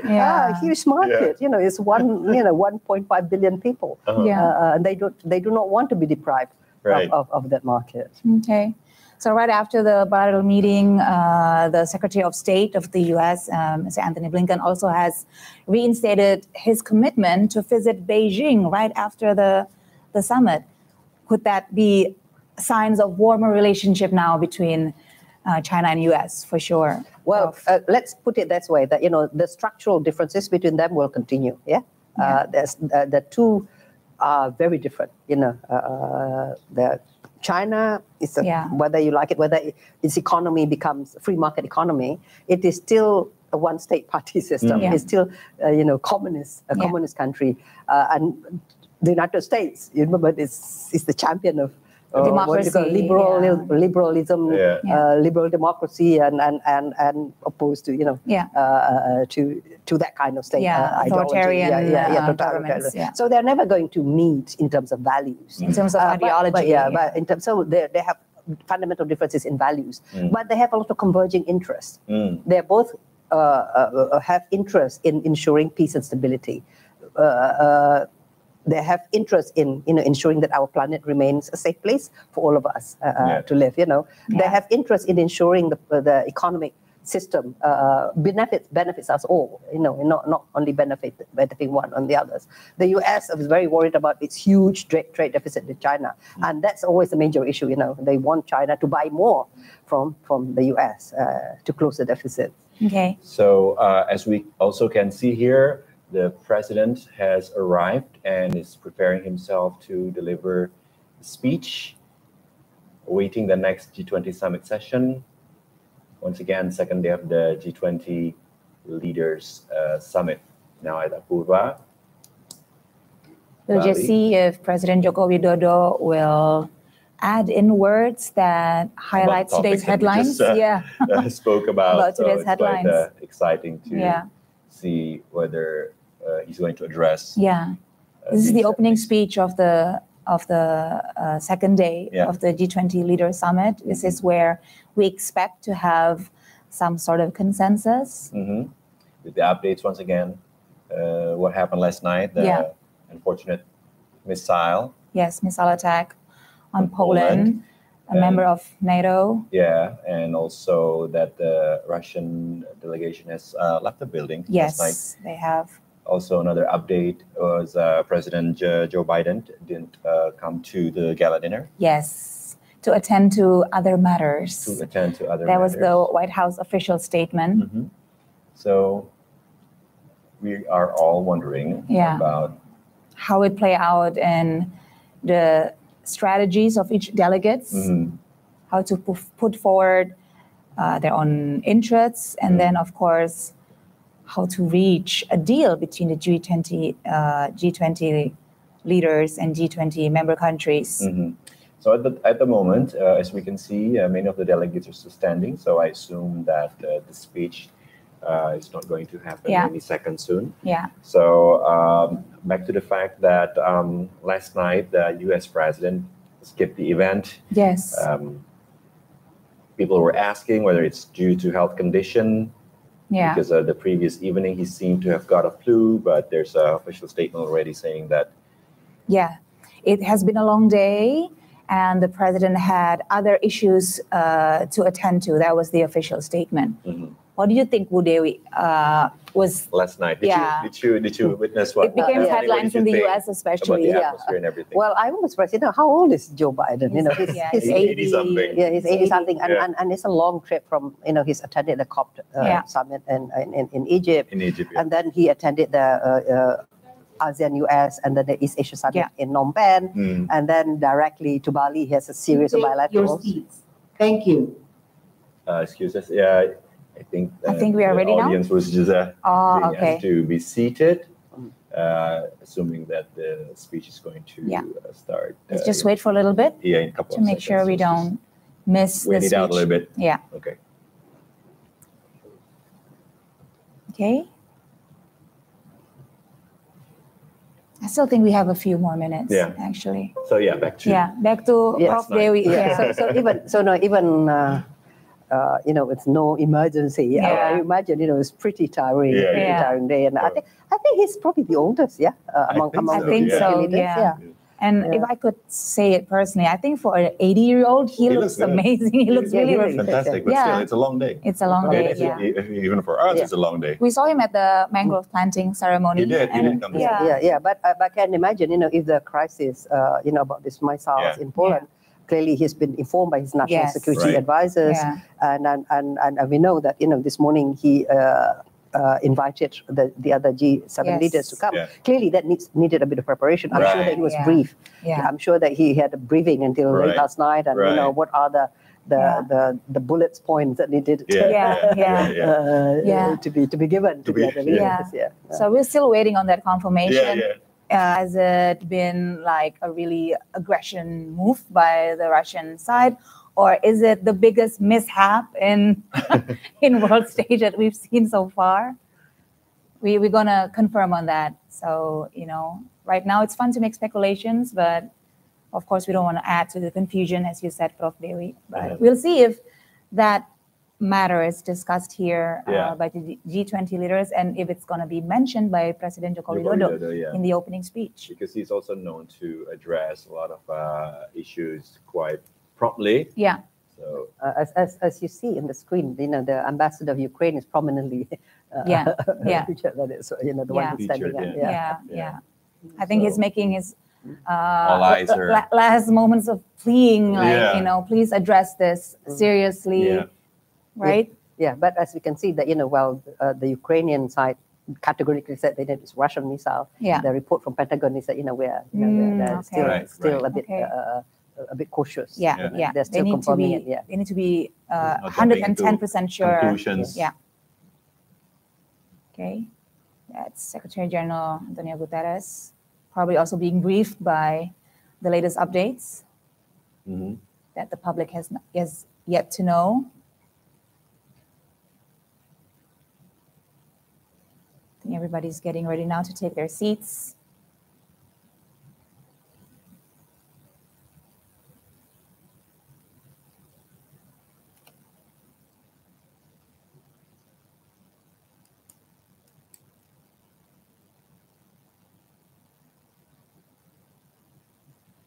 So even before the missile, quote unquote, incident happened, there's been this weird vibe, actually, excuse me to use that word, with the Russian delegate, with the foreign minister of Russia, rumored to be in a hospital, but the official statement, he's not in a hospital.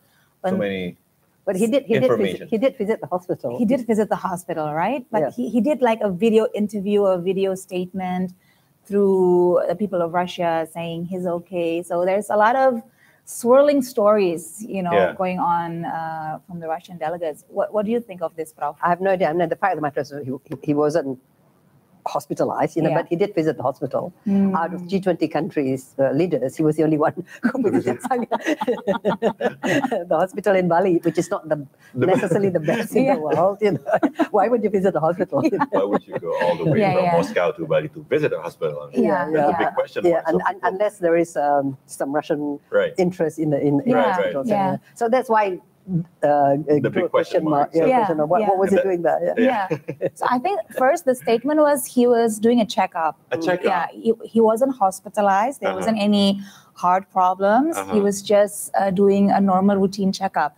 But then I think there's a revised statement saying he was just visiting. But I don't think like the detail of the visit, like the purpose or everything was specified in the statement. So still a big mystery, still a big question mark on what actually happened to the foreign minister of Russia. So and now he's gone, so we cannot add. But the fact of the matter is that we were happy to see that he seemed to be quite well when he attended the meeting, and he attended the gala dinner last night. He did. He seemed to be looking quite well. It must be pretty stressful to be Prime Minister of Russia at the moment. He's a very experienced diplomat, and he knows everybody from the G20 countries know him well, because he's been around a long time. So. But especially with the latest incident now making headlines. But you know what the word diplomacy is. The main job of a diplomat is to defend the indefensible sometimes. The indefensible. That's his only job right now, I think. I love it. To explain the unexplainable. I mean, in the old days, it's just to go abroad to lie for your countries. But now it is impossible to lie anymore because everything is so open. But you can choose the words wisely, and that's why word matters. And that's why that's why that you have to have very strong mental capacity to still remain friends with all those people you disagree with. Right. Wow. Amazing insights, Prof, so far. But they say to defend the indefensible. And to maintain a good poker face is also essential, I guess, to remain calm during this high tensions. So despite the beautiful backdrop of the summit, so now we can also start to imagine the kind of stress that sometimes the diplomats has to face during these kind of meetings. But the most stressed people are those who are preparing the statements. Those are, the team. Choosing the words wisely, as you said, where to put the comma and the period. So while all of the big wigs went and enjoy the gala dinner, and those the delegations probably had a box of the foods on their box and working in the morning, hammering down words in the early morning. I love that. I love that. Sounds exciting for the youth, maybe. Behind every calm demeanor of world leaders, there's a frantic team behind him or her doing all the work. Films and serials about this kind of profession, because it's true. And exactly, to revise that word, something that's a change the situation. And so if you are a staffer, you will need always to be carrying your mobile phone with you, and to be on call, because I've been there. And you think that you're enjoying your Sunday lunch with your family, and suddenly something happens. There's some beep, and then you look at the smartphone, and like everything changes. They prepare a speech. It needs to be addressed in real time. Cancel all family meetings. Go ahead. I'm going away. I'm leaving it. Your families will get used to you with your absence. I think whatever leisure time activities the delegates have in plan today, that's all been cancelled for sure because of this emergencies after emergencies. Because of these latest developments. But we're actually quite happy to see, amidst all the questions and all the tensions, they seem to be quite relaxed still. Doing small talks between them. And I think that's very good, for the gala dinner last night, the cultural performance. I hope that the food was, acceptable to everyone. And the president actually meant it's not too spicy. Maybe he tasted a little bit before, that's quite spicy. Let's hope that nobody gets tummy problem. It's called Bali Belly, I think. But this morning, that was a very good idea to go and plant mangroves. Firstly, that shows the G20's commitment to support the planet. Environmentally friendly move. But also, hopefully, all the trees that are planted will grow. And will flourish. Because I'm sure that each tree will be named. Biden tree, C tree, Modi tree. It will not be very good. If 5 years down the road, some of the trees are less healthy than others. That can become a news. It's also like, a symbol of the flourishing relationship that we hope to get from each member countries of the G20. But this is a commitment, to our environment. And also very good economically. I heard that to develop this mangrove forest will be a great source of income for the people around it. And I think they're trying to inspire also other countries to adopt this method. So mangroves are very important, to prevent erosion. At the base. So there's a lot of, because a lot of beaches sometimes, get eroded. Erosion. And also, and then mangroves have strong roots, and so they can protect the coastlines, and also they can be a very good place for fishes to grow. So it will be healthy, helpful for farmers. Tourism, mangrove forests. Ecotourism, right? So apparently there are still some world leaders. There are they're just coming in. We were assuming that they had very rush hours, as you can imagine. After being sweating, planting the trees, rushing to the approval. There was quite a fascinating scene we saw earlier where the world leaders were coming in, and Chancellor Olaf Scholz were among the first ones to arrive, and where the other ones were still wearing the white shirt they wore at the mangrove planting. Probably a suit or something. He was already in suits, so we assumed like, he must have dressed in the car, being very German, efficient with time. Very punctual. As a half German herself, and she felt as a German. That's very German. He doesn't want to waste time, precious time. So he probably just used the wipes in the car. Just be quick about it. Okay. So now that we are approaching almost the end of the G20 Leaders Summit, after starting yesterday with a packed schedule and also ended with a gala dinner, and now the second day of the summit, what do you think, Prof, of how the Indonesia as hosts of organizing the activities and how on leaving an impression on the attendees, on the participants? Well, hopefully, touch wood, because it's still some hours to go. It's a long day and anything can happen. Hopefully, nothing bad. But it has gone without a glitch. Very smooth. I'm sure for the host last night, the gala dinner, because it's in open theater. I said, if it will rain, it will really rain on our parade, right? Like literally. Literally. But the weather, despite the fact that yesterday it was a bit drizzly, there was a bit of a shower in the afternoon yesterday. It happened, we don't know what happened in the kitchen or in the back, but what we saw, it was fine. So the agenda as planned has worked as planned. The only glitch this morning, not necessarily a glitch, a delay, was because of this emergency meeting between of the G7 countries, so that the planting of the mangroves were delayed by 1.5 hours. But that's not too bad, not too disastrous, because then President Joko Widodo took the opportunity to walk around with the journalists and so on. Here we can see Erick Thohir is welcoming some of the guests, since our President Bapak Jokowi is already at the table. We're waiting to hear the speech from our President, waiting the next G20 summit session.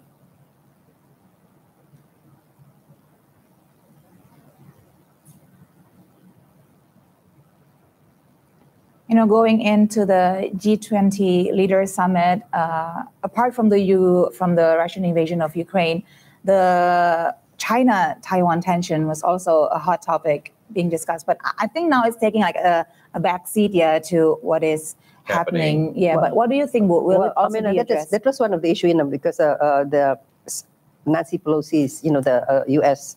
speakers of the House, when she visited Taiwan, that really upset China, of course, because as if that gave an indication that there was an official recognition of Taiwan from the United States.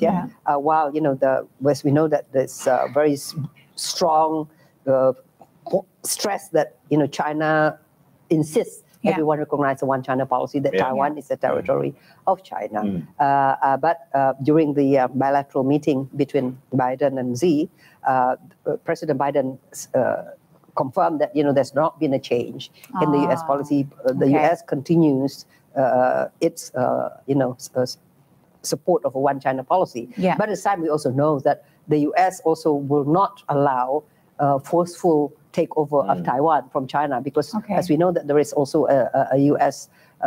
Taiwan Act, U.S. Taiwan Relations Act, in which the U.S. is committed to come to the rescue of Taiwan, to the support of Taiwan if Taiwan is attacked. So that I think that the U.S. also makes that very clear, because that policy was also unchanged. There was an interesting maneuver actually by the U.S.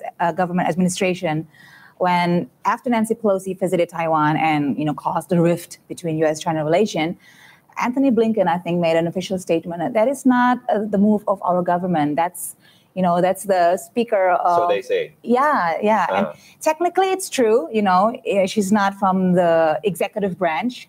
So but you cannot blame us for her action. Tell us what's really going on. And if China takes any strong actions because of that, then it's on China. It's not on U.S. What do you think? Well, in a way, that is the complexity, that it's a reality of a democracy where there is a real division of power between the executive, the judicative, and the legislative. The president, as in Indonesia, cannot tell what the members of parliament can do and not do.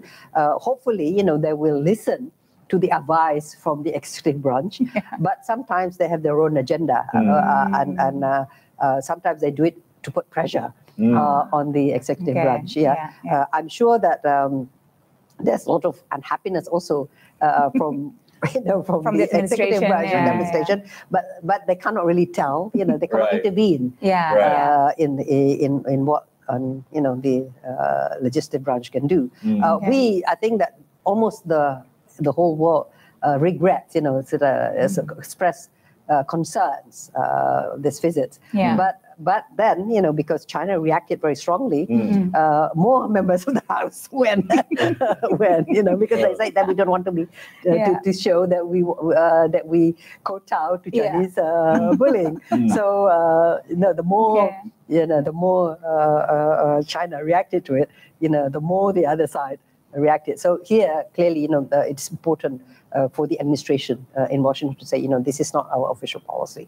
The U.S. policy remains unstinting support for a one China policy, but at the same time, because it has this agreement on a congressional act actually on protecting Taiwan, then it also need to give notice to Beijing that it will not tolerate any unilateral military intervention either, because it will bring U.S. military reaction to protect Taiwan. Okay. So it seems like we're going to share our discussion again this day with and perfect timing for President Xi Jinping to come in now after we talk. Discuss about that with our next guest joining us via Zoom. Also with us, Ibu Dina Prapto Raharja, expert on international affairs synergy policies. So, good day, Ibu Dina. We're still waiting for the connection, I assume. So we'll be speaking with Ibu Dina soon. We'll let you know the updates. So here's back the most to the discussion. The president of China, Xi Jinping, is arriving at the premise Pura Kempinski, Bali. As we said, the most popular person in G20. Everybody wants to talk to, wants to have an audience with him. Everybody is trying to have a bilateral meeting, have a little bit of his time. Would you agree, Prof. Dewi? He is the person that everybody is trying to get close with in this G20. Well, necessarily everybody wants to talk to Xi Jinping, and for obvious reason, China's global clout is increasing, and everybody, as I say, wants to trade with China. And this is not just now. Don't forget, Marco Polo went to China to find and started the Silk Road. Historically speaking, we're just continuing tradition. All want to trade with China. And we also, the world also wants Chinese products. Right. Okay, and that huge market. Huge market. Always useful, Okay. We're still waiting for the Zoom connection. We're going to talk to Ibu Dina Praptoraharja, expert on international affairs synergy policies. And as you know, that Indonesia plays an important role in this year's organization of the G20 summit. And not only Indonesia sits as chair of the world's 20 largest economies, the country is also hosting the summit of its leaders in Bali. As a host, Indonesia can direct the proceedings of the summit, including points to be included in the summit's joint communique, if any. We're still waiting for the update about that. And later on, to find out more about the role of Indonesia in the G20 presidency and the summit, we will talk to Ibu Dina Praptoraharja, expert on international affairs synergy policies. Here's President Xi Jinping entering the venue of the summit. I think we're hearing some audio from... Okay, I think we have Bu Dina now. Hello, Ibu Dina. Can you hear us? Hello. Good afternoon. Hello, Ibu Dina. Hi, Bu Dina. Thank you for being here. Good afternoon. Good afternoon. Thank you for joining us. We were just speaking about Indonesia's as a host of the G20. And Ibu, G20 has an important position in the world's geopolitics. And we believe due to its overall economic size, 20 members, also overall population, if compared with the world's total figures. So how do you see and how do you view the significance of G20 in shaping the world, Ibu? I'm sorry, suddenly I cannot hear your last sentence. How do you view the significance of G20 in shaping the world? Okay. G20 comprises of 19 plus the European Union. So if you look at the composition of the G20 members, that there are countries that are emerging economies, and these countries mainly serve as the market to the developed countries, as well as the supplier of human resources, labor forces for economic activities. Thus, very critical the economic development, economic growth in the developed countries. And then there are the components of countries who are producers, who are investors in the world. They are the developed economies.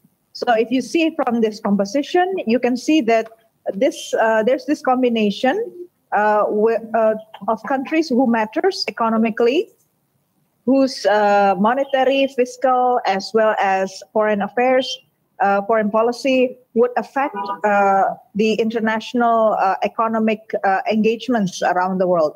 So I think G20 is a very important platform at this point for countries around the world to and look up to. This is unusual, given that usually the one who is being looked up to is just the developed economies, namely the G7. Now we have this platform since early 2000s. Thus, I think we all need to understand how significant the role of G20 is for the world economy. Okay. Bu Dina, I'm sure you have heard of the latest development from Poland, making headlines all around the world. How do you think this incident will impact the G20 summit today, especially in relation to the joint communique? Sorry, I cannot hear you. How do you think the incident in Poland will impact the G20 Leader Summit today, especially in relation to the joint communique? I think one of the reasons why from the beginning I'm not so pushy about having the joint communique is that the context of geopolitics globally is still very much dynamic. And the second point is because both Russia and Ukraine chose not to participate in the G20, which means that the solution that they think is pertinent for their national interest remains not yet far close within the G20. I would say that the process is still ongoing for peace to happen, and therefore any statements that is trying to be pushed today will not be what do you call it? Yeah, it's not going to be useful anyways because the dynamic is still very high. So in terms of this Poland incident, I think what's interesting is how President Biden reacted. He immediately said that the source of the launching of the missile was not from Russia. I think he is trying to make sure that nobody is acting harshly, very recklessly against this, and thus is trying to make sure that the G20 summit continues first before it goes into the opposite direction. So that's really interesting, Ibu, because now as the G20 chair and host, as this year's summit, Indonesia have significant position in the group decision and policy making processes. So how do you think I cannot hear you again. So, Ibu, as a G20 chair and host this year's summit, Indonesia has a significant position in the group decision and policy-making processes. What's your take on this? Yeah, Indonesia, as the role of a president in the G20 is not only to be the host, but to make sure that they can bring this host country can bring together various perspectives, various way of looking into the issues put on the table by the G20 members, as well as the ongoing dynamic that contextualize the process of negotiation. So the fact that Indonesia is presiding in time of a very challenging time, globally, should put us in a position of relief, that at least we get into this point of the summit where all rounds of meetings have been organized, agreements at the working groups have been achieved, and to some extent, some of the mechanism as well as funding for bridging out from the COVID-19 pandemic has been agreed. So there are some achievements that Indonesia successfully achieved from the G20 for being the president of the G20. Of course, there are things that cannot be fully within the control of the president. So as you can see, India, for instance, as the next Mengawali sesi ketiga ini, izinkan saya mengulangi pesan yang saya sampaikan dalam pembukaan KTT kemarin. Stop the war. I repeat, stop the war.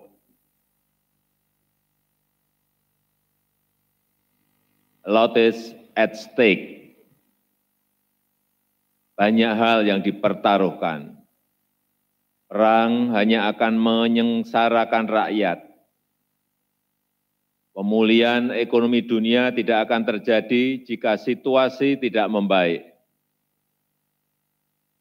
Sebagai pemimpin, kita semua memiliki tanggung jawab untuk memastikan situasi global yang kondusif bagi masa depan dunia. Yang mulia, ekonomi digital adalah kunci masa depan ekonomi dunia. Sebagai pilar ketahanan di masa pandemi, menyumbang 15,5% PDB global, membuka peluang masyarakat kecil menjadi bagian dari rantai pasok global. Global supply chain. Sebagai Presiden G20, as the G20 presidency, Indonesia continues to promote digital transformation to accelerate global recovery. And under the Indonesian presidency, the Digital Economy Working Group has begun its work. This year, the G20 also promotes the development of potential startups through the Digital Innovation Network. There are 3 issues to focus on. First, the equity of digital access. 2.9 billion of the world population remains unconnected to the internet, including 73% of the population of least developed countries. Digital infrastructure is not evenly distributed. 390 million people live in areas without wireless internet.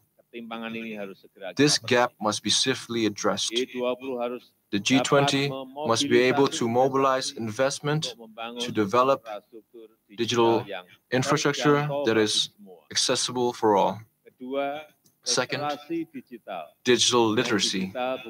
Digital knowledge is no longer an option, but a necessity. Digital literacy must reach everyone to allow participation in the future economy. The G20 must be able to advance cooperation in strengthening digital capacity for developing countries. Third, safe digital environment. Hoax and cyberbullying can break the unity and threaten democracy. Data leakage due to cybercrimes can potentially cause economic losses of up to $5 trillion by 2024. Therefore, digital security and privacy protection must be guaranteed. The G20 must be able to build trust in the digital sector, including through global digital governance. Excellencies, we must work together to ensure digital benefits can be enjoyed equally by all. I invite Your Excellency's contribution for a safe, inclusive, and beneficial digital future for all. Excellencies, that concludes my introduction. We will now proceed with a closed session. I respectfully request our media colleagues to leave the room. Thank you.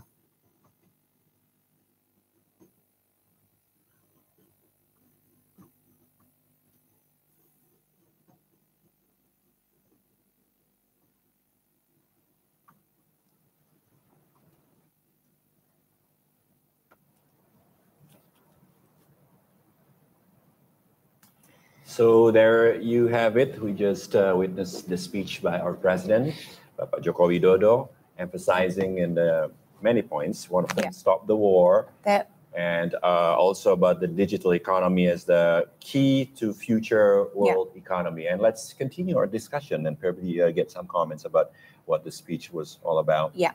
Ibu Dina? Yes. Yes, Ibu Dina, did you hear the opening speech by President Joko Widodo? Yes, I did. Yeah, so he started the first sentence with stop the war. He repeated that, stop the war, a lot is at stake. The war will only bring misery, costing the economy, and we have a responsibility to make sure the world is a safe place to grow. What do you think, Budina, that he started with this strong message?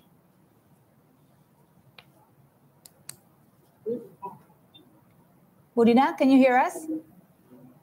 Can you repeat the last sentence? We just need to know your opinion, your take on President Joko Widodo's opening speech, especially his first sentence on stopping the war. It is very important that he highlight that point. It is timely. It is pertinent that he keep repeating the message to stop the war. There's nothing beneficial that the world can gain from any war, any military approach to settling differences, to settling tensions among countries. So if there are anything that needs to be compromised, needs to be obtained from other countries that are not aligned in their interests with yours, the only solution is through diplomacy. I think this is very critical for the president to keep repeating that message in any occasions that's relevant, yeah? Okay, we're going to continue with the discussion, but for now, we're going to go back to the Turkish president. Yes. Apparently, His Excellency is on screen, and let's have a listen. A really great success story in terms of healthcare services. We have a voice on a global scale with our total number of hospital beds, which we have increased up to 264,000, and with our healthcare professionals, the number of which has reached 1,350,000. With our nationally developed Turkovac vaccine, we have become one of the 9 countries in the world that can produce a COVID-19 vaccine. We supply 89 out of every 100 medicines consumed by our citizens through our domestic production. City hospitals, which were built with a model of public-private partnership, initiated a new era in the field of health. Especially during the critical days of the epidemic, we have seen great benefits of these modern facilities, which are huge health complexes.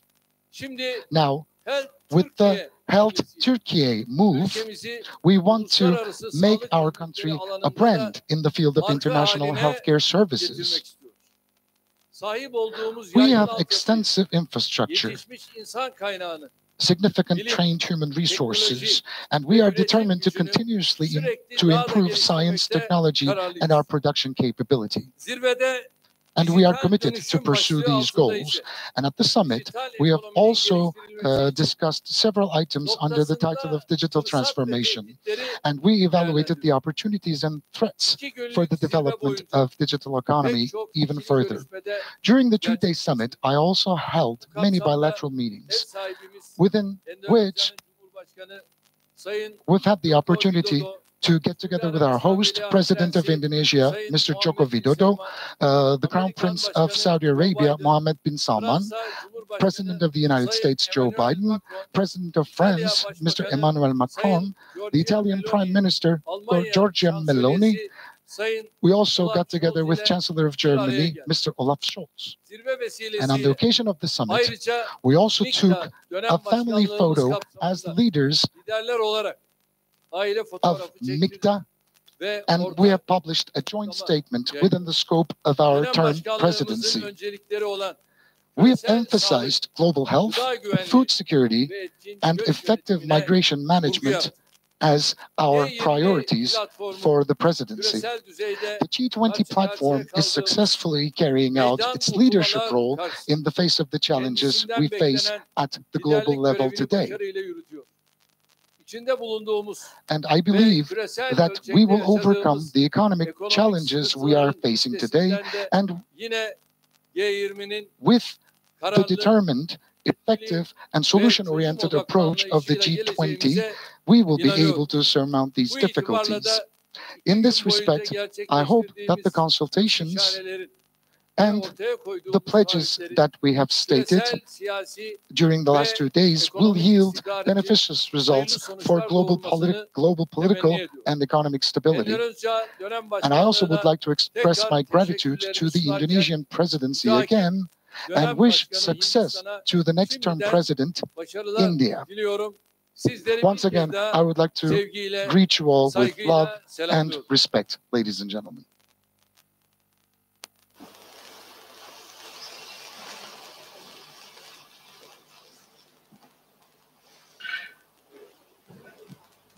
Turkish President Erdogan. And now let's continue with our discussion with Ibu Dina Prapto Raharja. Ibu Dina, are you still with us? Yes, I am. I cannot hear your question though. Okay, so continuing our discussion about the speeches, we were just talking about the speeches by President Jokowi, and now we just heard the speech by President Erdogan. What's your take on it, Ibu?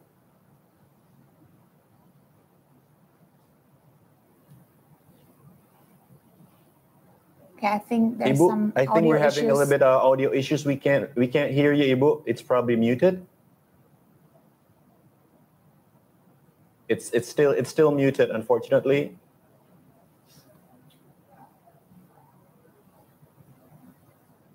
It's still muted. We can see you, Ibu, but it's still muted. So Yeah. Our apologies, Yeah. viewers. A little bit of technical difficulties here. So while we wait for Yeah. Ibu Dina to Restore the restore audio. So from the Turkish President Erdogan, we heard his commitment, his government's commitment about healthcare infrastructure, scientific developments in clean energy transition, and digital transformation, which is basically the key priority issues for the G20 that we've been discussing for this last couple of days. So, and then he also mentioned he had many bilateral meetings during the summit with Indonesia, Saudi Arabia, with Joe Biden, with Macron, with the Italian head of state, and also Olaf Scholz. And he also mentioned that Turkey will participate in securing the global food to make sure that there's no food crisis. And he commended Indonesia for being a great host and saying good luck and best wishes to India, the next host of the G20. But I don't see any specific words aimed at Russia and the conflict. What do you think, Prof. Dewi? Well, Turkey has been a major player here. Turkey also has a very interesting position. As you know, Turkey is a member of NATO. So, so it is part of the NATO bloc. But at the same time, Turkey has very good relations, close relations with Russia, and Erdogan has good relations with Putin. Because at times, Turkey has also troubled relations with both its European partners and also with the United States. There have been criticisms of the United States sometimes about democracy and human rights violations in Turkey and so on. And with EU, there's long frustration from Turkey because it's, it is part of Europe and it has applied to be a member of the European Union for a long, long time. But they put so many roadblocks, the bottom line is they don't want Turkey, which is a Muslim majority country, to be a member of EU. Which shows you that it is EU. I think they mentioned about the human rights violations still being an issue. Always an issue, but the EU has accepted a lot of former Soviet bloc countries without great human rights record. Some of those former Soviet bloc countries also were not that, they're just new democracies as well. But I think it's cultural, it's religion at the end of the day. But put it that way, but Turkey is a major player. Has played an important role. The signing of the Black Sea grain agreement took place in Istanbul. With the UN Secretary General, with Russia, with Turkey there, and also with grain agreement. The grain agreement. Because when this silos full of grains from Ukraine could not be shipped out, because the Black Sea was blockaded by Russian fleet. And so that was one of the reasons why President Joko Widodo also went to Moscow, not just to give invitation to attend the G20 to President Putin, but also to appeal to President Putin to allow the Ukraine grain to be shipped out. And Turkey, as I said, was a major actor that and continues to be a major player and is trusted, by Moscow as well. Okay. So from the language used by President Erdogan in his media conference, it seems that he's addressing the Turkish people back home, reporting of his activities during the summit and what Turkey has accomplished as member of the G20. But what do you think he's conveying actually to the world with the statements that he made? Well, he's also, besides showing that he's committed he supports Indonesia's G20 presidency and the priorities. So, on the health architecture, on the digital transformation, on the energy transition, and so on. He's fully on board with that.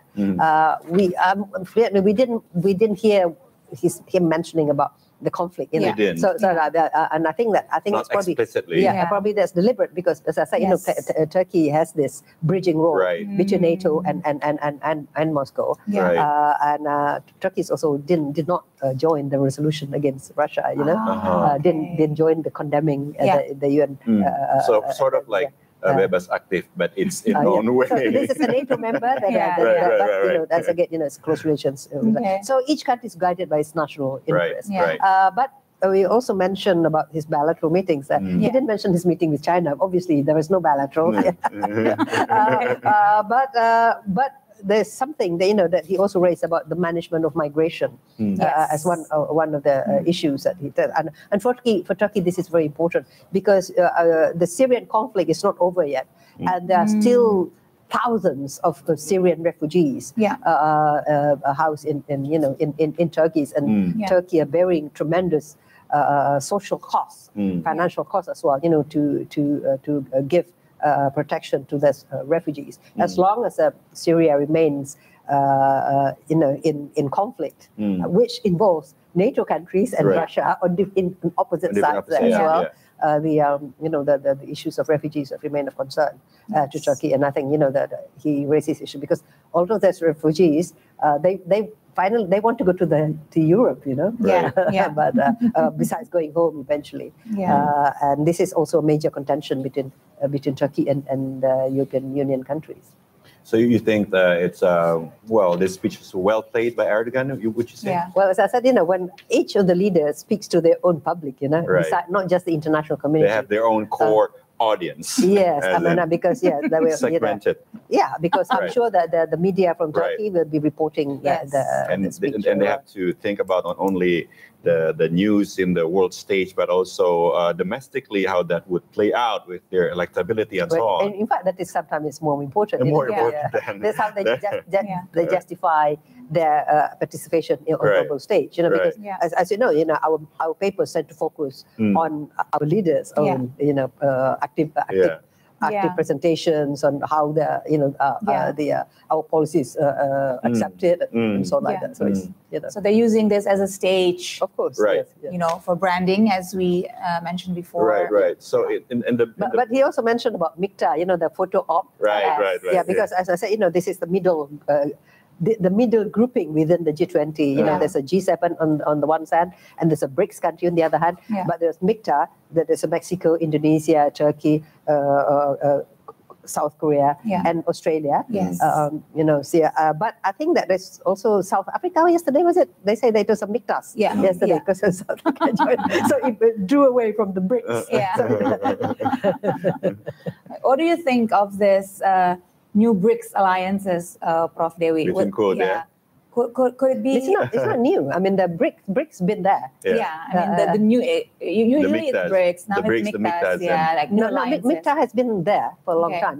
So so there's two groupings. So the G7 countries, as the original, the powerhouse, the economic powerhouse. Right. The BRICS countries, the Brazil, Russia, India, China. And South Africa. These are the emerging economies. And with that's why I'm a bit surprised sometimes South Africa is in it. But they are these new emerging economies that is giving the G7 a run for their money. And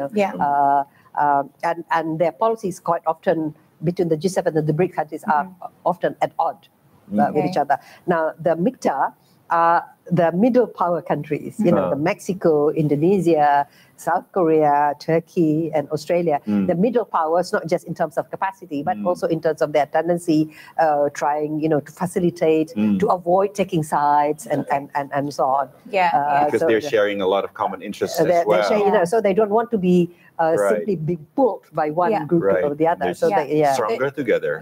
Join forces. So they want to leverage their position as middle power. So they also produced groupings. They've been very active in the past to promote democracies, for example. So the issue is not just about economy, but also about promoting democracies and good governance and things like that. So interesting. Very interesting. Now, I want to run by you some more headlines actually from the G20 Leaders Summit, and especially some statements that's been delivered by world leaders. This one is by President Xi Jinping.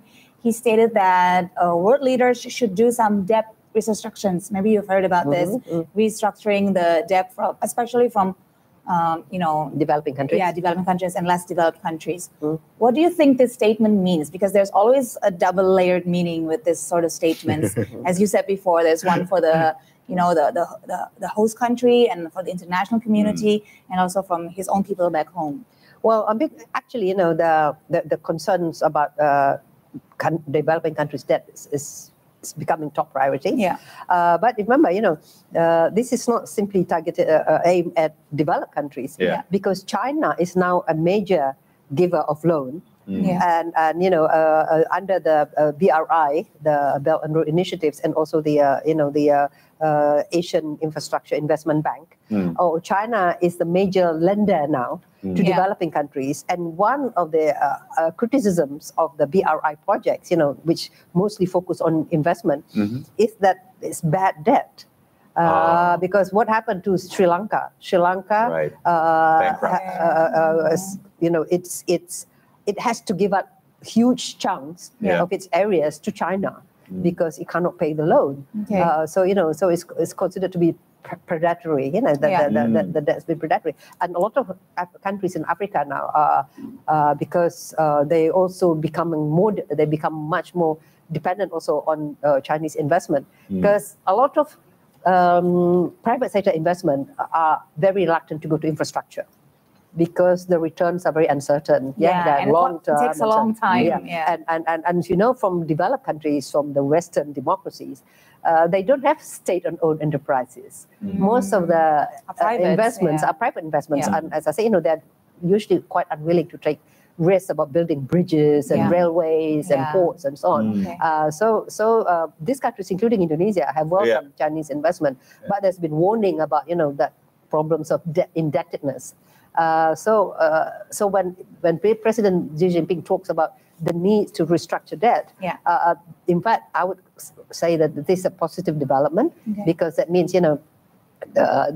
it's not just China, but maybe there is some international arrangement also, to ensure that the countries who are indebted to China could also restructure their debt, but also China as a lender, will not lose out, from that deal as well. And here there have been suggestions that this is an area where cooperation between the United States and China could also be developed, in working out how to restructure the debt of the developing countries, so the biggest economies in the world could work together on that.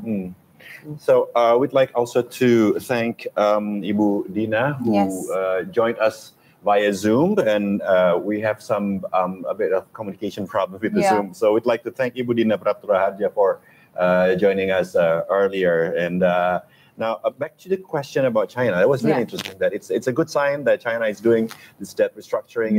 It's a good note for the world. But what was the real reason? What do you think was the real reason why that approach was taken by the President Xi Jinping? Well, I mean, this is hopefully it's coming. As I said, because there's been a lot of suspicions and criticisms of China's a lot of criticisms and suspicions from the world about Chinese investment, because a lot lot of countries are now trapped in debt.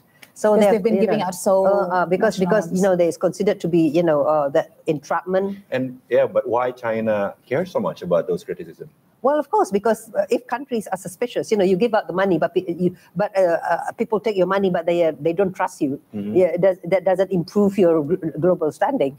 I think this is in line with China's ambition to increase their influence. I mean, if people you want to lend money, but if you're seen as a loan shark, that's not good. That's a bit difficult. And also China has an interest about make sure that its investments is well spent. That it does it doesn't make China looks as if it's a predatory, a lender. Because it is a narrative that also been spread outside, that are particularly in the international media, Western media, about the indebtedness, the debt trap that a lot of developing countries are now suffering from. Yeah. It's interesting that you mentioned about the hesitation from many countries to invest in infrastructure. But with China, we have scored quite a few investments in Indonesia as well. In Indonesia, with the speed train, and also I think yesterday we heard some news about investments on roads and also for geothermal factories, plants in Indonesia. What do you think this means? Well, for Indonesia, as I say, we have it is the one of the priorities of the Jokowi administration is of course infrastructure development. So whether it's in energy, whether it's in transportations, or power plants, there's clean energy, geothermal, and toll roads, railroads, and so on. And that is the one of the key areas that the Jokowi administration wants to be remembered. Its legacy is building Indonesia's infrastructure, bring it up, to make Indonesia more connected and make it economically more competitive. Because one of the challenges for Indonesia's economic growth and investment is this lack of infrastructure. That is one of the many problems. So infrastructure problems is one of the key areas. So it's very good that Indonesia is always looking for friends, and China, as I say, is willing to invest in infrastructure development. But Indonesia is also very careful not to be over-dependent on only one source. So we look that Japan is a long-time partner for Indonesia. So if you look at in Jakarta, we are now enjoying a beautiful subway, the MRT. That is Japanese investment. And the attention of the world has focused on the Jakarta-Bandung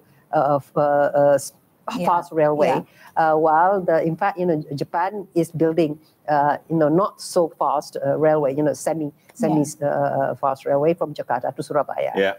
So Indonesia likes to ensure that we diversify and we attract different investors, and we would like to see more investment also from other countries, from the United States, so also spreading out the risks as well. The United States in order to get into the infrastructure investment is also tried to bring up some, this bringing its private sector also, encouraging its private sector to invest in infrastructure, in the ASEAN region. Now we're seeing some visuals here on the screen. We just saw Rishi Sunak, Rishi the Prime Sunak. Minister of England. I wanna have your comment actually. This is some lighter note, on everything that is going on in G20. There's a viral moment. I don't know if you've seen this. Last night when between Canadian Prime Minister Justin Trudeau and the UK Prime Minister Rishi Sunak. They had some drinks together at Nusa Dua. As we know, at these kind of events, although it seems candid and unplanned, it's always very meticulously orchestrated. What do you think of this? And does this mean there's like a new warmer relationship between the UK and Canada? I mean, the UK and Canada have always had warm relationships. Yeah, because they're part of each other, right? No. I mean, they're Commonwealth, countries, and of course, they are the two. Good visuals. Some of the younger. I like that. Good choice of words. We always enjoy watching Justin Trudeau strutting the catwalk. And now we have Rishi Sunak last night. That beautiful pink. The fashion conscious of the Prime Minister. And the nickname for Rishi, right? I know, Dishi Rishi. Dishi Rishi. He's just in the early 40s. And the youngest UK Prime Minister. And the choice of the colors very bold, pink and red, and quite casual too. And you notice that Pak Jokowi and Ibu Riana did not take photo ops with all leaders, but just with Justin, there was a photo.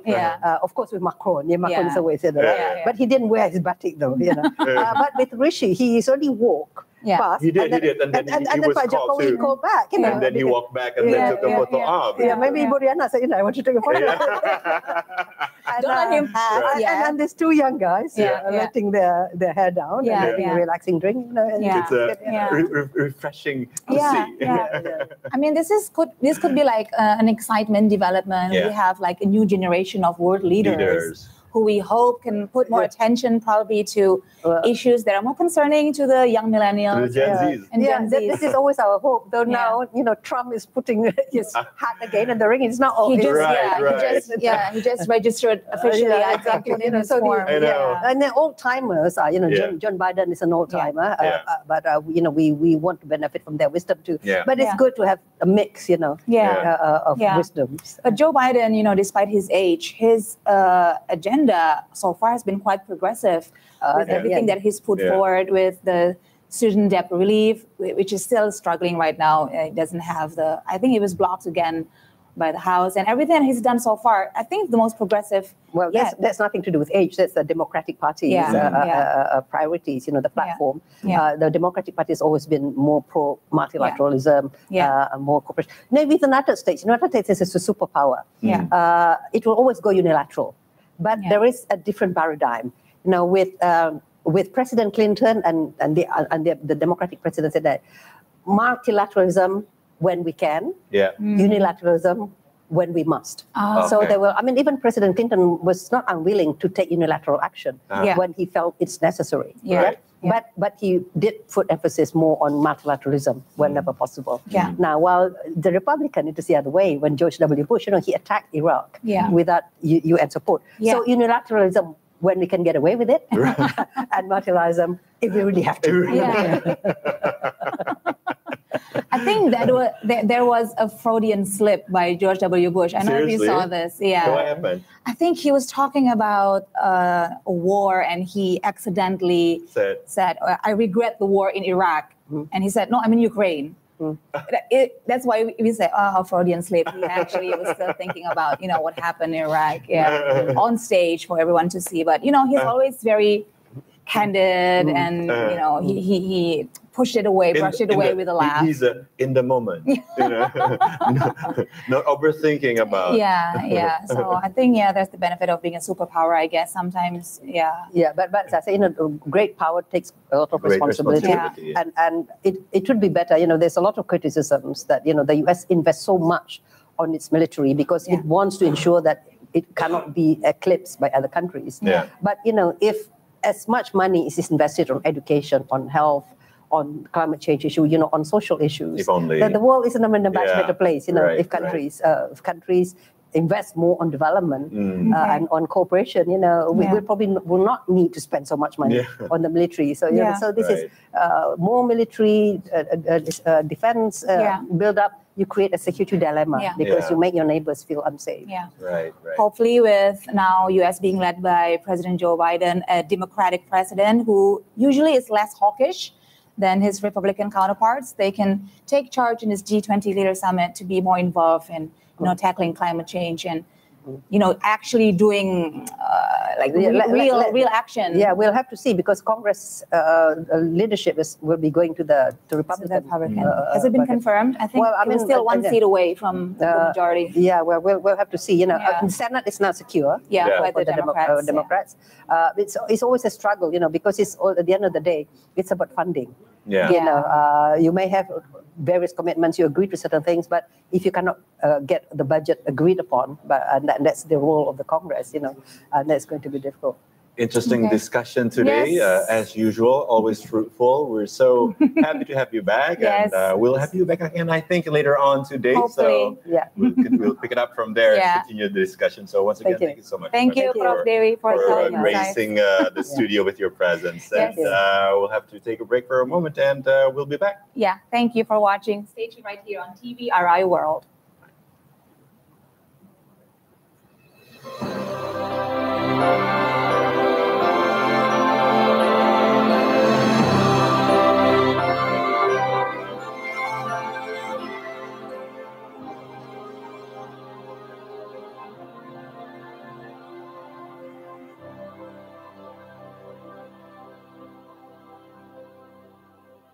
People of the world, we are in jeopardy. Striving times turn back to solidarity. Our wish to heal the world, we shall do whatever must be done.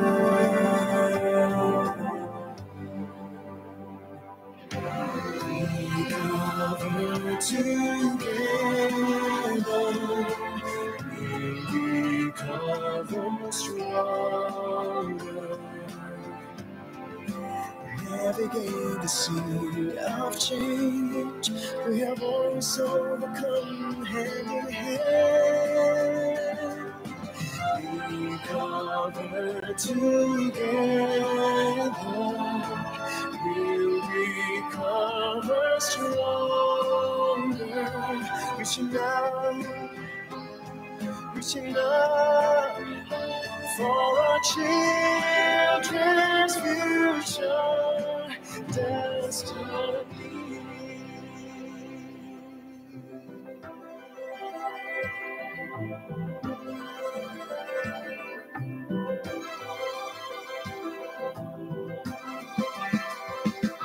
I wish heal the world.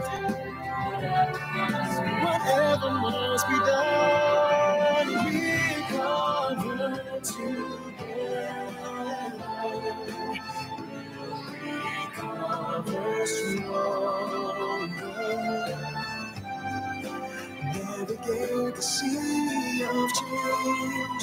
We have always overcome hand in hand. We cover together. We'll recover stronger.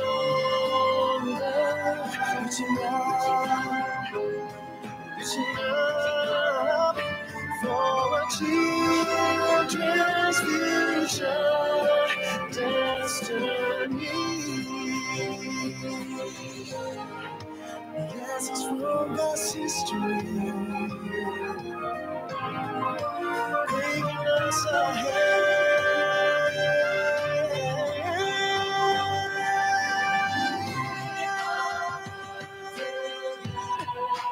We cover together, stronger.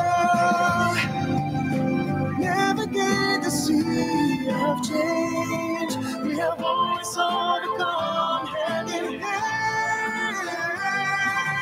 We cover together. We'll recover stronger. Reaching out for children's future. For children's future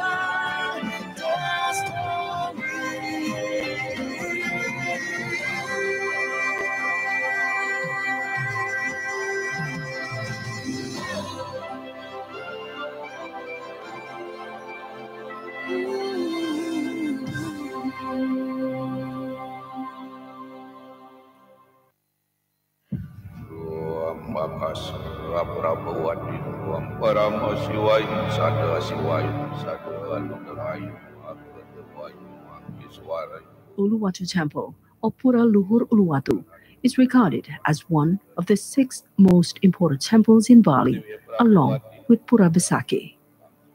Inscriptions say that Uluwatu Temple was instigated by Empu Kunturan, a Majapahit monk who also participated in establishing several other important temples in Bali, like Pura Sakanan in Denpasar, about 1,000 years ago. According to Archaeological Survey of India, the remains found at the site proves the temple is made out of a group of stones that came into existence around the 10th century.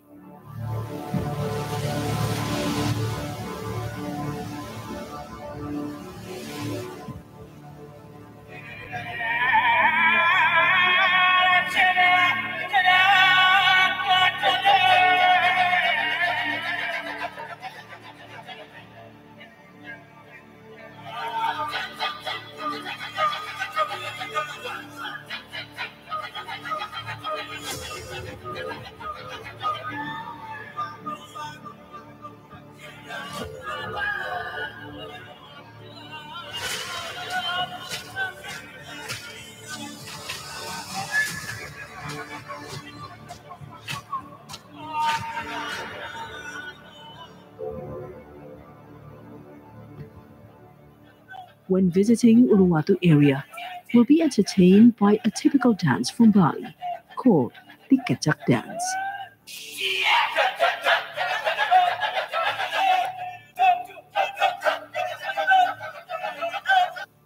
Kecak dance is a traditional art, a type of dance mixed with drama that is typical of Bali.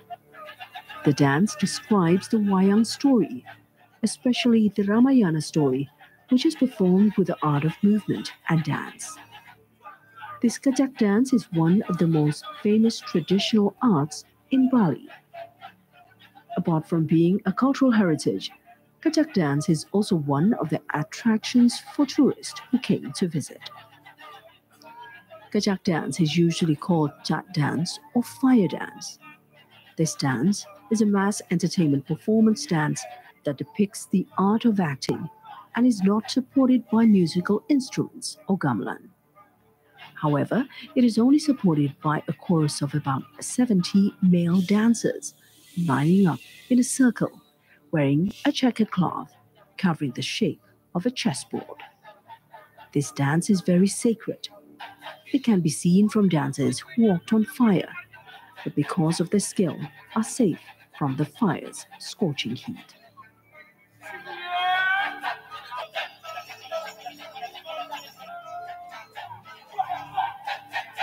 The Ramayana story was chosen by Uluwatu Kecak dance to be a play.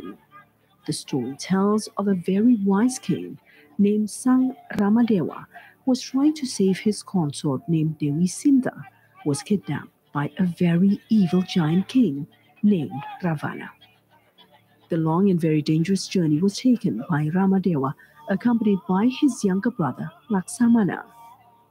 It is also told when King Ravana kidnapped Dewi Sinta, on his way, he was stopped by Sang Jatayu, a Garuda bird who was a friend of Sang Ramadewa. When Jatayu found out the woman who was being kidnapped by Ravana was a consort of his best friend Sang Ramadewa, the bird Jatayu tried to save the empress. However, because Ravana's supernatural powers overpowered Jatayu can be defeated. In the next part, the journey of Sang Ramadewa, accompanied only by his younger brother Laksamana, then meets Hanuman, a warlord of the monkey army, nephew of a monkey king called Sugriva. Because one felt indebted to Ramadewa, the monkey army led by warlord Hanuman and King Sugriva was willing to help Sang Ramadewa to reclaim his consort. Because of his magic, the white monkey Hanuman was able to infiltrate the palace of King Ravana and then met Dewi Sinta. With his magical powers, the white monkey Hanuman then burned the palace of King Ravana, which in the Kecak dance was illustrated with a fire dance. Hanuman is then captured and set on fire by Ravana's soldiers, all of whom were giants. Hanuman's struggle in helping Ramadewa to get his consort back becomes a very interesting story. In the dance performance, several other interesting characters also appear, as the characters are performed by a young group of people from the Pecatu community who are so graceful in presenting their respective characters.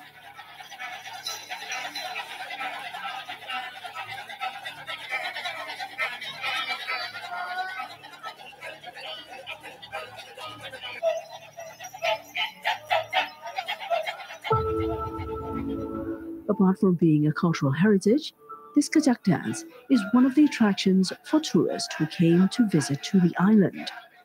In Bali, almost all regions have their own Kecak dance group. In its development, Kecak dance is also experiencing developments, both in terms of performances, the number of dancers, stories, and plays being performed. This is done as an effort from artists so that the Kecak dance show continues to be of high demand and known by a wider community.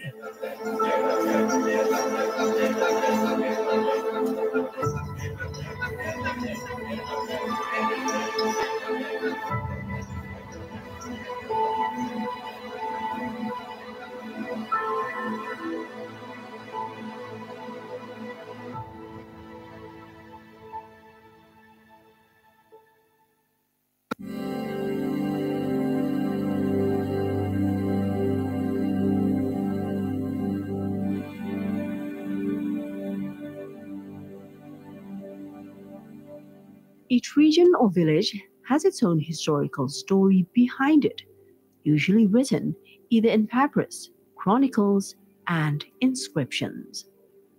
The Penglipuran traditional village also has its own story to be told. Penglipuran traditional village is one of the neighborhoods of Kubu village, where the village's population mostly comes from Bayung Gede village, Kintamani district, Dati Regency in Bangli.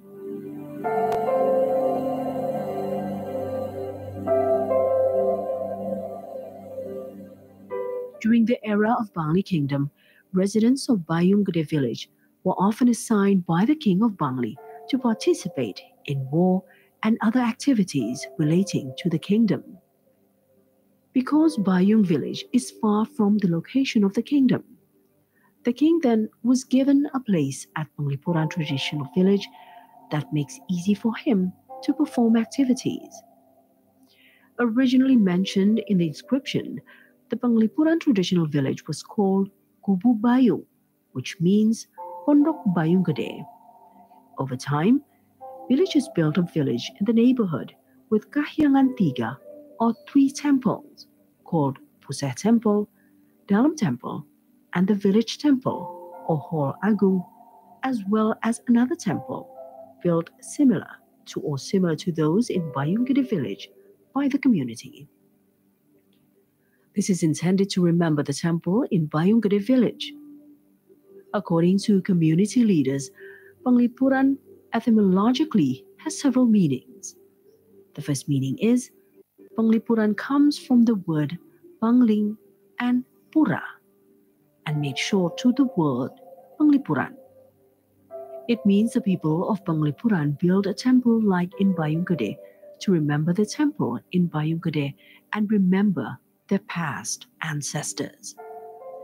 The second is Penglipuran comes from the word Pelipur and Lara and made short to Penglipuran, meaning that Penglipuran becomes a place of comfort in times of sorrow, in addition to the fact that residents can often feel at ease when the king is in trouble.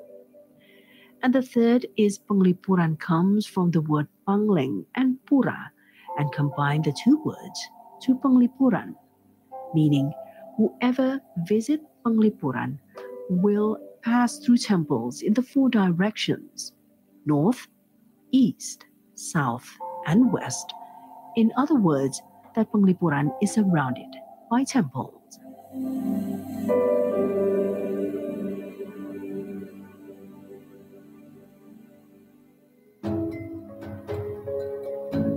Penglipuran Traditional Village is a residential complex that is environmentally friendly. Neatly arranged buildings built on the same land. The main door or angkul is the same and symmetrical. The village atmosphere is unique and beautiful.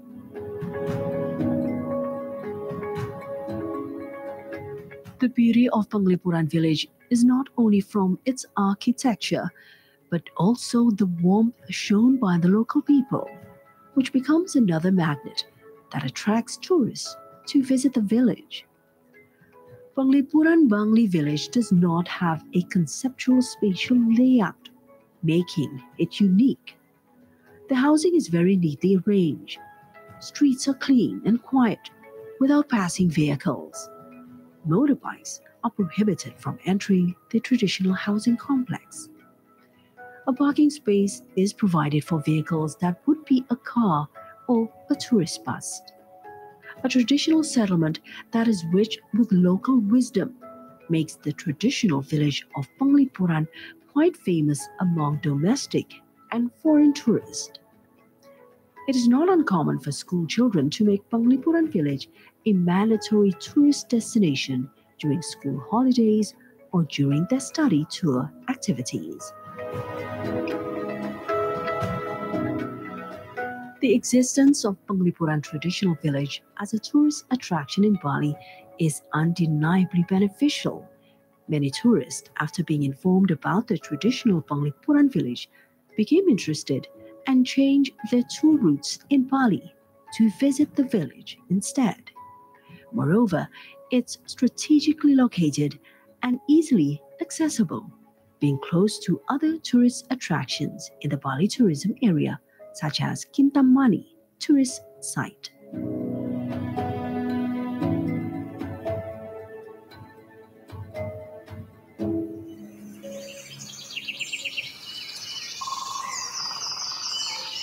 Visiting Penglipuran village would be incomplete if you don't take the time to stop at the bamboo forest area.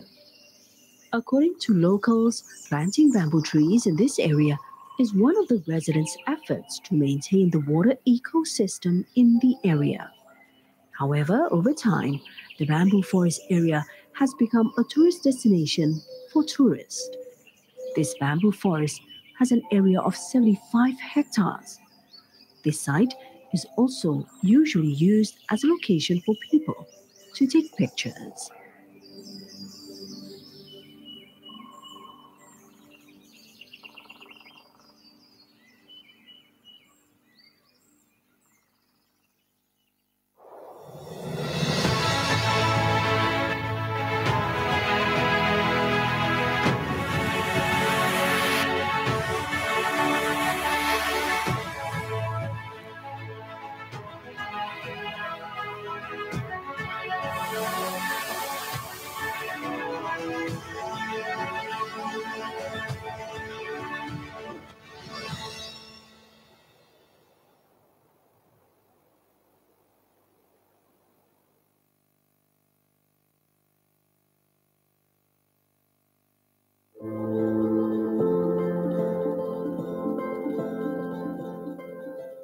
Talking about natural beauty, the island of Bali has a million charms.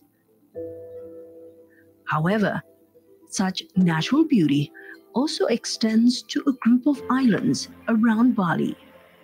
One of them is Nusa Penida. Nusa Penida, the charm of a group of islands, offers special attraction to tourists. One of the favorite spots for tourists is the Kelingking Beach.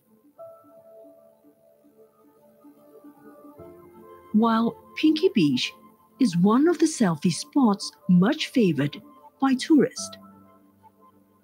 Yet, access to the island is still limited, only by boats, and people have to queue for the boat service. In order to get to Pinky Beach, it will take approximately 30 minutes of boat ride. The Kelingking or Little Finger Beach is named after the shape of the hill, which looks like a little finger.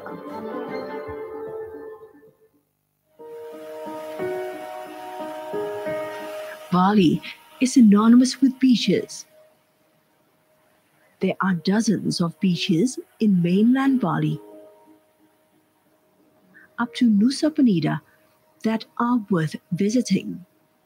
However, Crystal Bay Beach is very special. Ones must take a trip here when they make a stop at Nusa Penida.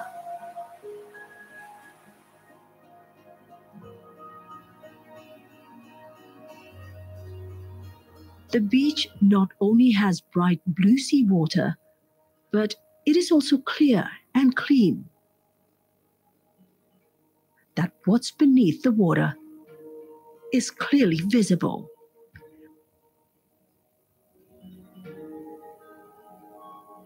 You can peek at the fish swimming or hiding in the sponges. Many tourists take the time to swim on this beach because of the clarity of the water.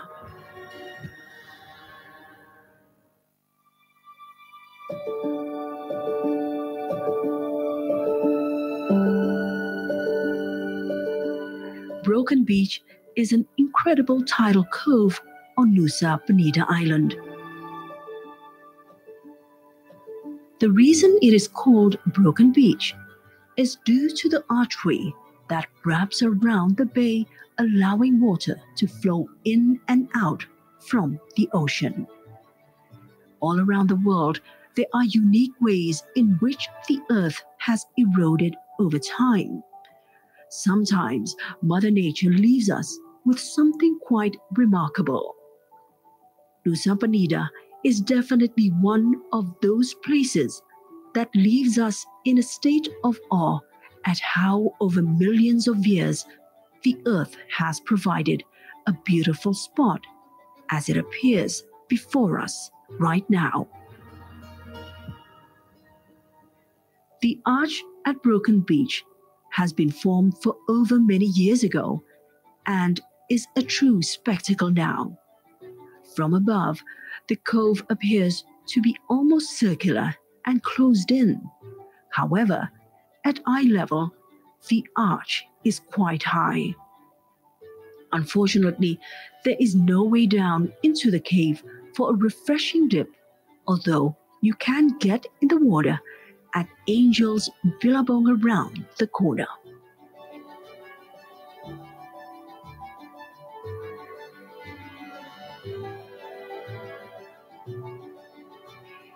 Angel's Billabong is one of the magical spots you can't help but marvel at.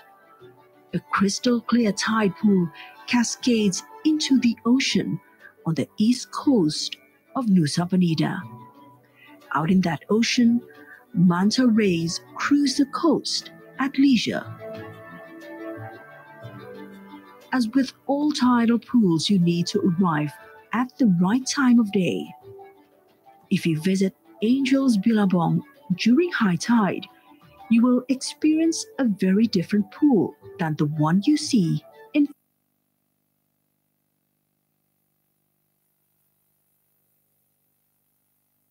beneath the surface.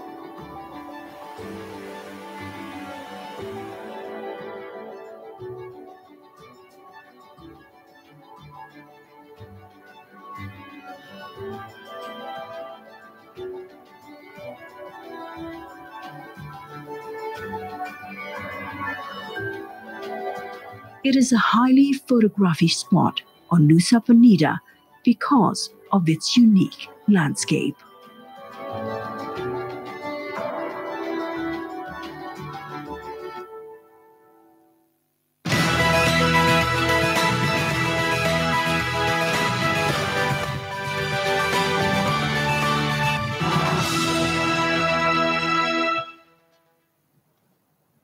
Hello, hello. You are still watching the continuations of the day-long coverage of this day 2 of the second day and the final day also of the G20 Leaders Summit coming to you live from Bali, Indonesia. I'm Rahmat Idris. And I'm Eni Parnusa. By the way, this is the second day and final day of the Leaders Summit. This is the moment that we're all waiting for to witness directly live the handover of the presidency from Indonesia to India. And before the handover, we get to find out whether or not they agree on many things, whether or not they can produce the difficult to come by communique. So it is 2 things to expect today. Very exciting day ahead. Eni. Very exciting and unpredictable day. Yeah, so a lot of eyes and just on Bali. And just for your information, Eni's, you probably know this already. Right now, surrounding Nusa Dua in Bali, it's pouring down as hard as can be. It rains really hard out there. The weather is not okay. The weather is not okay. I think it's been holding out in the past couple of days. It was great. There have been great weather a couple of days, including in Tahura as well this morning. But I guess it's pretty sunny this morning though in Tahura, right? Very, very sunny, very bright day. And then the sky just let go just right now. The important agenda is passed, by the way, so the sky is letting go. Yeah, but we hope that the weather outside does not have anything to do with the weather inside the ballroom. We hope it's not stormy or rainy on the inside. Everything is cool and discussions is running well. So what we have next for the viewers today? Yes, we're bringing you conversations and dialogues, and we're going to dissect into the final day what to expect also with the India's presidency. In the meantime, we do have a press briefing coming from the President of the Republic of Indonesia, Joko Widodo, in the aftermath of the visits of the heads of states at the Tahura, or the Grand Park of Mangrove Forest here in Bali, Indonesia. Take a look at the press briefing for President Joko Widodo. Sebagai negara pemilik hutan mangrove yang terluas di dunia, yaitu 3,3 juta hektar hutan mangrove kita, Indonesia ingin berkontribusi kepada perubahan iklim, terhadap perubahan iklim. Dan di Tahura Ngurah Rai ini adalah sebagai sebuah contoh sukses story bagaimana 1.300 hektar hutan mangrove itu ditanam, diperbaiki, dipelihara, yang ini sebelumnya adalah area tambak ikan, area yang terabrasi, kemudian sekarang menjadi rumah bagi 33 spesies mangrove, spesies pohon mangrove, yang juga ini menjadi rumah bagi lebih dari 300 fauna, seperti ikan, udang, burung, monyet, ular, semuanya bisa hidup di hutan mangrove. Ini sekali lagi adalah wujud konkret Indonesia dalam perubahan iklim. Oleh sebab itu, tadi saya sampaikan, Indonesia mengajak anggota negara-negara G20 untuk berkolaborasi, bekerja sama dalam sebuah aksi nyata untuk pembangunan hijau, pembangunan ekonomi hijau yang inklusif. Saya rasa itu. Mungkin boleh cerita tadi Pak, kesan para leader setelah melihat ya, mereka banyak yang kaget bahwa kita sudah melakukan sejauh ini, dan ini mereka mengatakan ini ada sebuah pekerjaan yang konkret, karena di sini memiliki kapasitas 6 juta bibit, itu baru satu lokasi. Tadi saya sampaikan kita tahun depan akan memiliki 33 lokasi, sekarang 5 sudah selesai, yang sisanya dalam proses berjalan. Saya kira itu yang menginspirasi para pemimpin, hal-hal yang konkret yang dilakukan baik dalam transisi energi hijau maupun dalam ekonomi hijau terhadap perubahan iklim. Ya.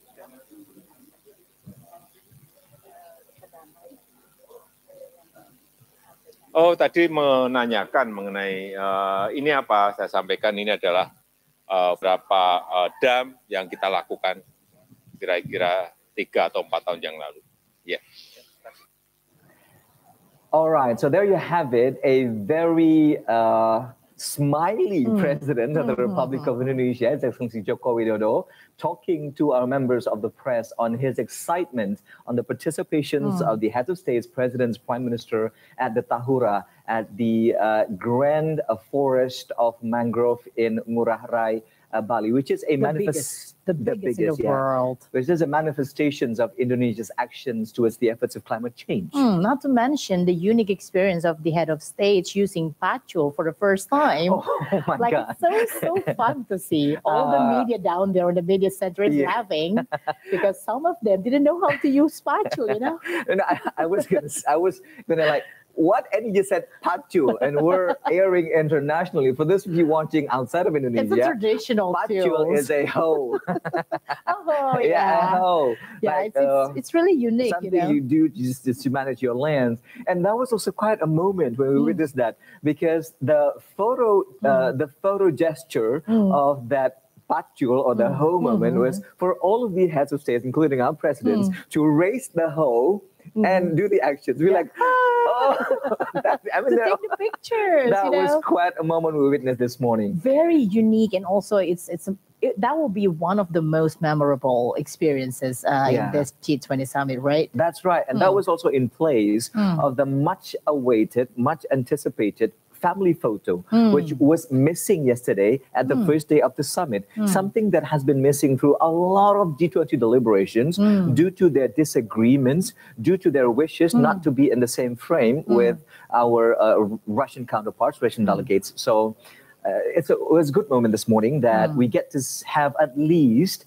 a moment of togetherness here in Bali with the Pacul, as you said, with the Ho. Although this morning some of the delegates were missing. Hold on, Justin Trudeau was not there. Xi Jinping is not there. Xi Jinping was not there, and also Turkey President Recep Tayyip Erdogan was not there. So.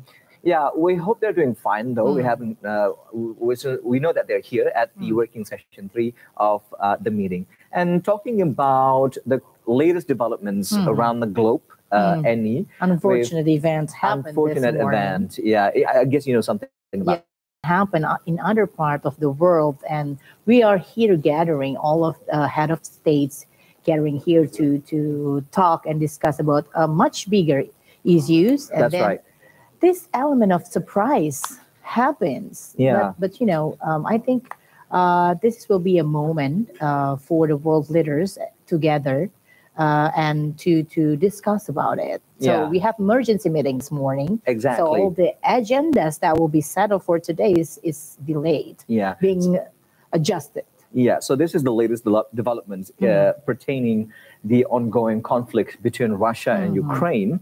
There have been a massive escalations of bombardment of shellings on the part of Russian, we believe, that has also made one of the missiles landed or hit a territory of Poland. And as you know, Poland is a member of NATO, the North Alliance of treaty organizations, meaning that all the NATO members will react in relate to this. And notably, most of those heads of states, members of NATO, are currently here in Bali. As you said, they held an emergency meeting this morning led by President of the United States, Joe Biden, an emergency meeting prior to their visit to the Tahura for the mangrove forest.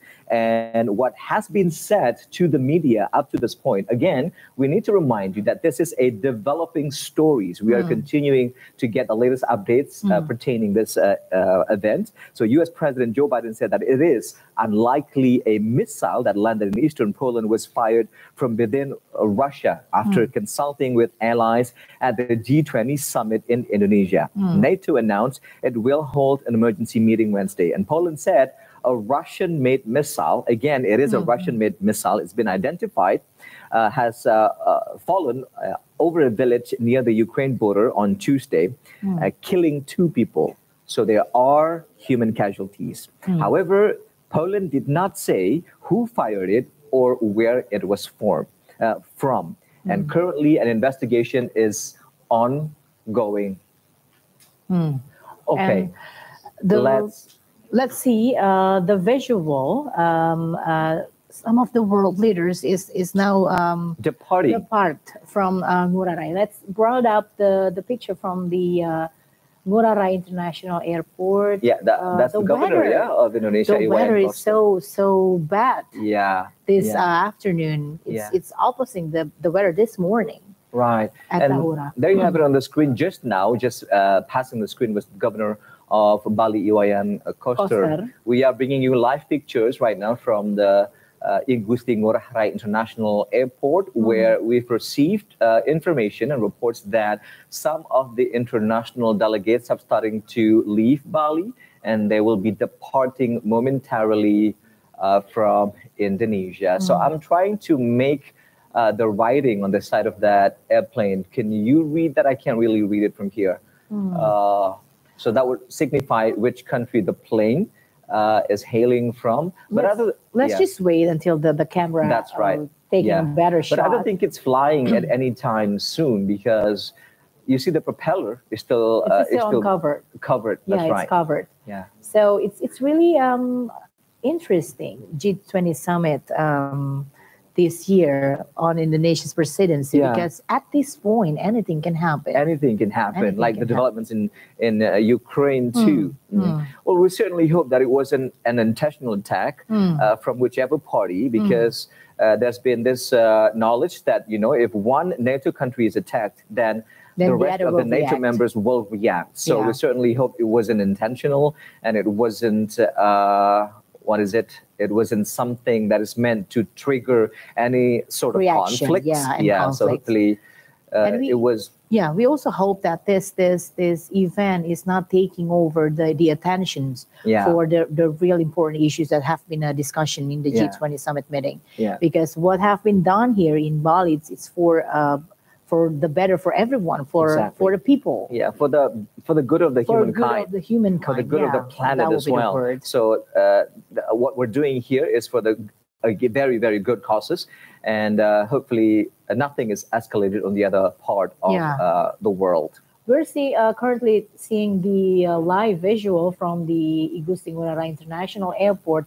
We're getting the information, like Rahmat Idris mentioned before, that this is out of our reach, right? Because they've been scheduled to leave after the handover. It's supposed This to be is leave also after a the bit handover. puzzling for me because I'm not quite sure if the plane is intended for one of the leaders to depart, because as far as we're concerned, they arrived a little earlier today here at the Apurva Kempinski to do the final part of the deliberation, which is working session 3, So it's discussing the digital transformations. And right after that, they will come to a conclusion, and then we'll get to find out whether or not they can come up with a joint communique. And most importantly, as Annie said at the beginning, the handover from Indonesia to India. So I believe, I mean, this is from what we know from past summits, they will be witnessing the entire proceedings all the way to the handover. But there must be, if one of the leaders should be departing now, there must be a very crucial reason to do so. Remember precisely, Annie, at the time of the Foreign Affairs Ministers in Bali also, mid this year, Liz Truss, by then was the Foreign Ministers of the UK, had to depart Bali immediately due to the reason of the resignations of Boris Johnson. And also the Foreign Minister of Japan had also to depart a little earlier than scheduled due to the shooting of the late and the former Prime Minister Shinzo Abe.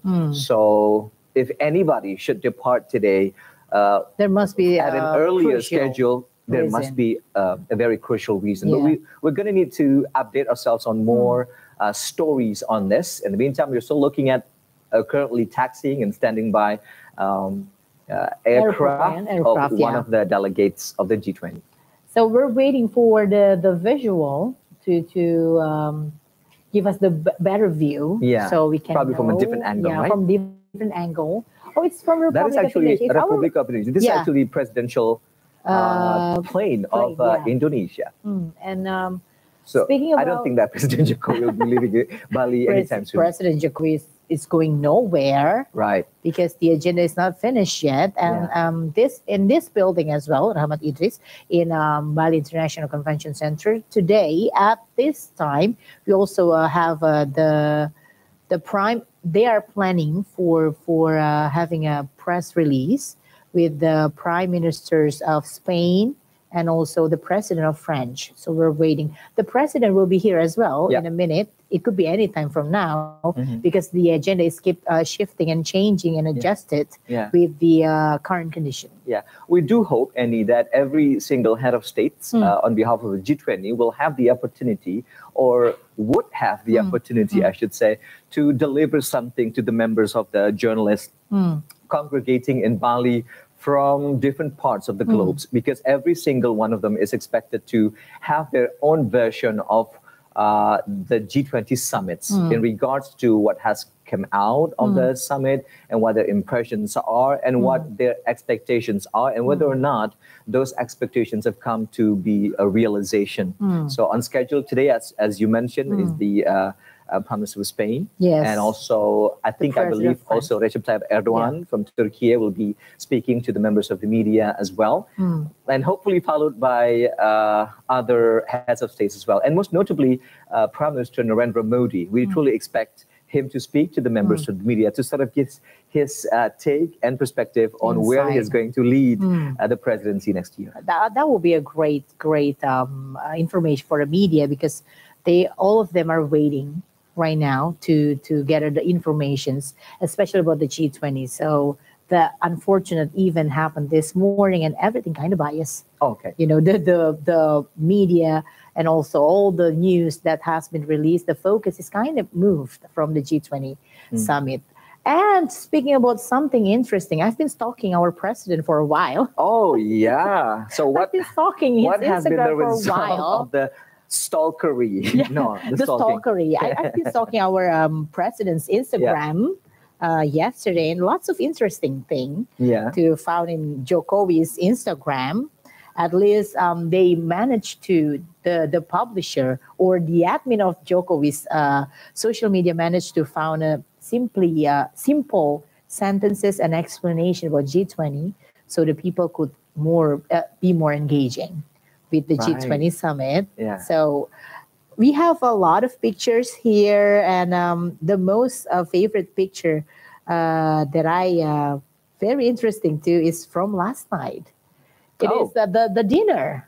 The dinner at the Garuda Wisnu Kencana. Yes, at GWK. Yeah. So what's the story there? The story, it's amazing because we have managed, I think we have managed to serve the world leaders with a fantastic show to explain and also to show them how rich Indonesia is with their culture and also traditional dances, colorful traditional costume. I think all of them was impressed. Yeah, I remember at my final part yesterday covering the leader summits and the arrival of President Joko Widodo at Garuda Wisnu Kencana. And I must say, that was an moment.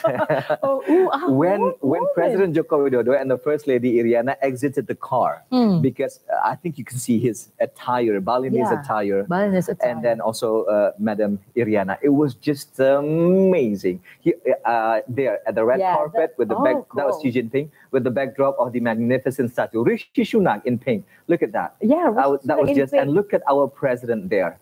I have no words to describe how happy we are that our president embraced our local culture, especially Balinese as the host, and then proudly showing it to the G20 leaders. When else can we do this if not the next 20 years? So that was an applauding moment. That was an moment for all of us here in this studio. It's fascinating when the world leader gather up in GWK, one of the biggest statue in the world, number 8, I guess. Yeah, the 8th biggest statue in the world, and can have maximum experiences in learning about Indonesia in the most fantastic and casual way. Yeah. So nothing.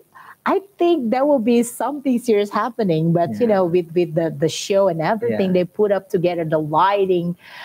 It was superb. It was fantastic. Fantastic. And not to mention, adding to the fact that if they had been informed of the philosophy of what it means for the Balinese people, the Garuda Wisnu Kencana statue himself, Wisnu is one of the 3 main gods for the Hindus, for the Balinese, and that is the god of preservation. And riding the mighty bird of Garuda, that is his ride. And so being there at Garuda Wisnu Kencana, you marvel at the, as you said, number 8 statue in the world, but also at the philosophical meaning of it. You are at a grand presence, if I must say. It's really amazing. And I observe, I do a little research on a small, I'm digging and paying attention to small details like the gesture, the costume that the world leaders wear, the color that they pick.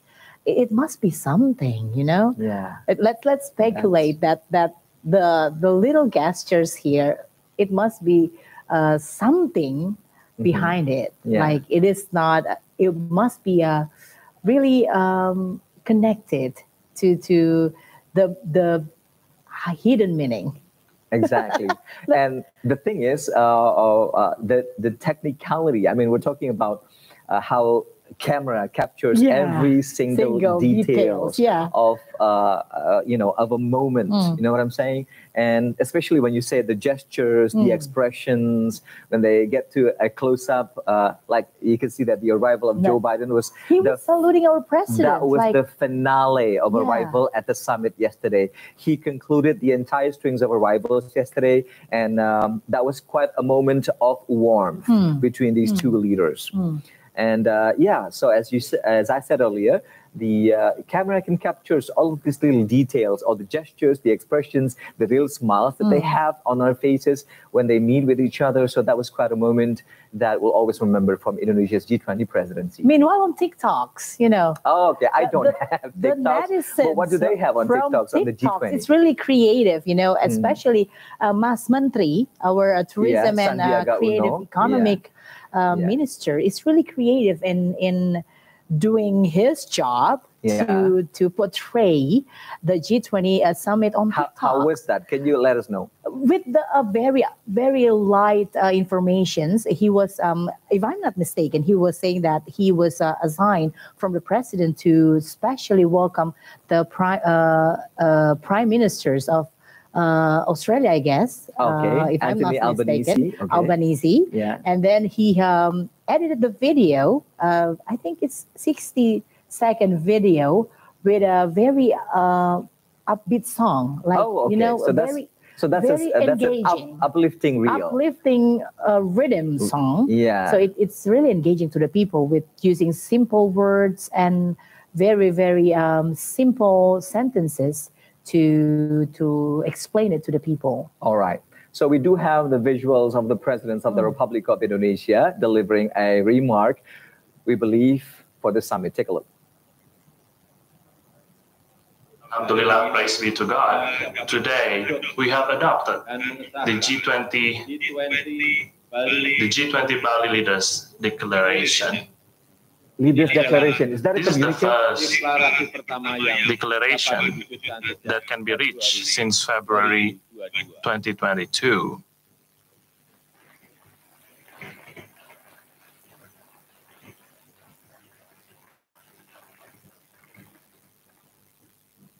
I wish to extend my highest appreciation to all who present in this room, who have given their flexibility so that the declaration can reach the consensus and be adopted.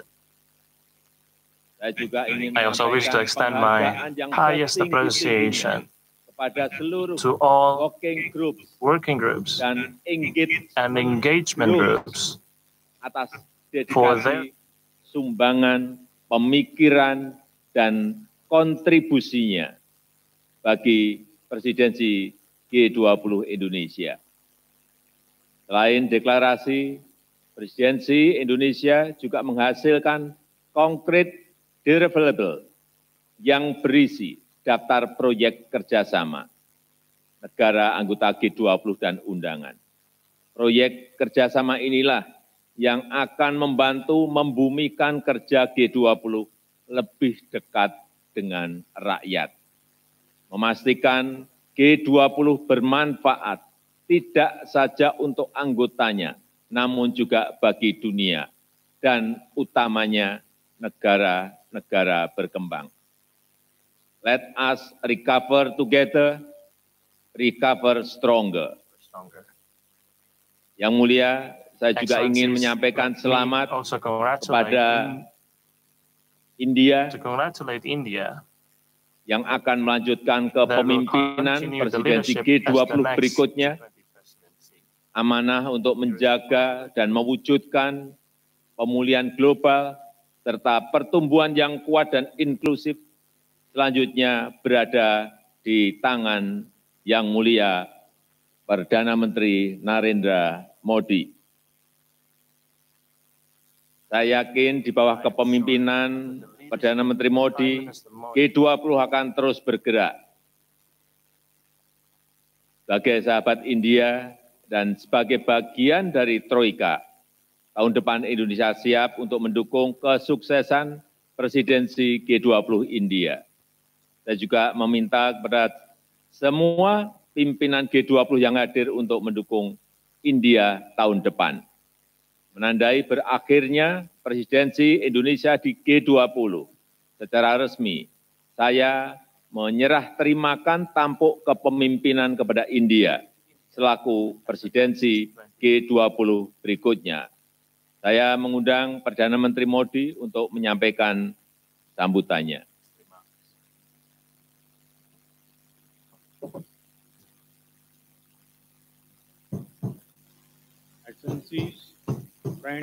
Excellencies, friends, I would like to congratulate my friend, President Jokowi, once again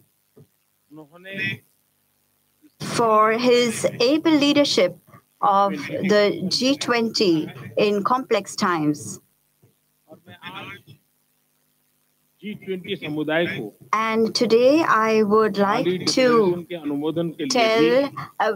congratulate the G20 community for adopting the Bali Declaration. During its presidency of the G20, India will attempt to take Indonesia's commendable initiatives forward. For India, it is an extremely auspicious coincidence that we are assuming responsibility for the presidency of the G20 in this sacred island, Bali. India and Bali have had relations since ancient times.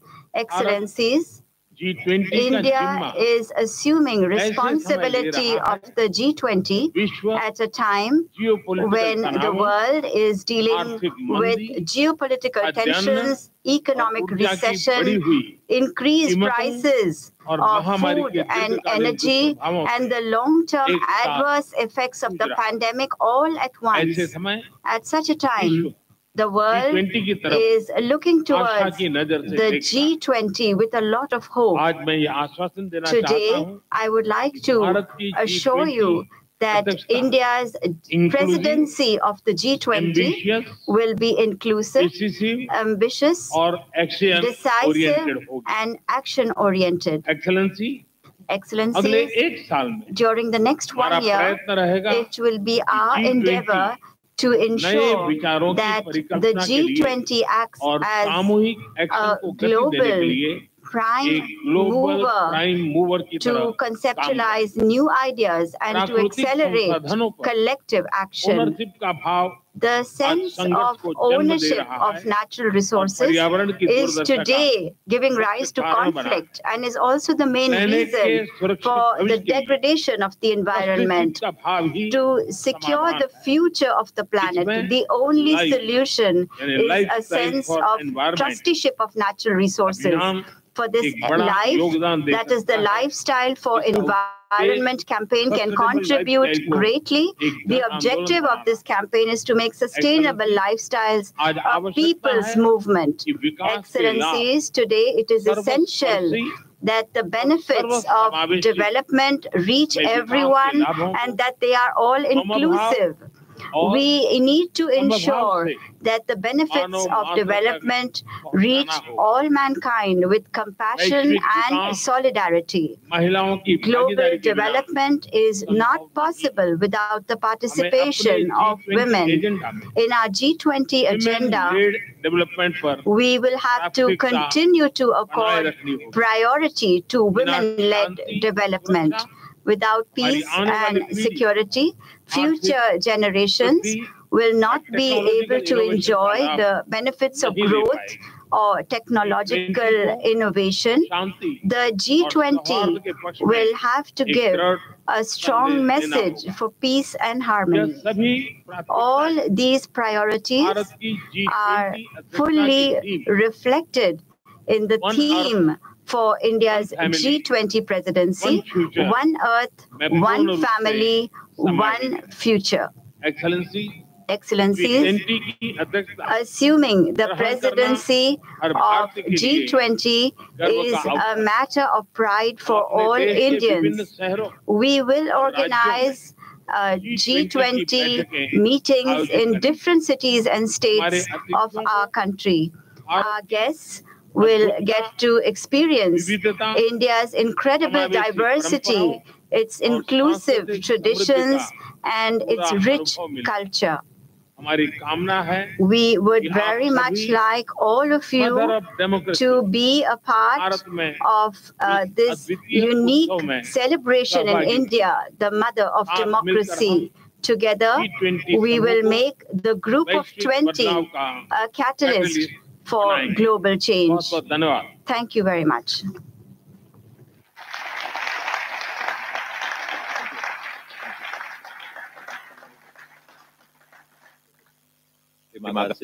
Thank you, Excellency, Prime Minister Modi. Honorable leaders, we are now at the end of this G20 summit. Once again, allow me to express my gratitude to you all, Excellencies, and also have a safe trip. Have a safe trip. I hereby declare the G20 summit in Bali of Indonesia hereby closed.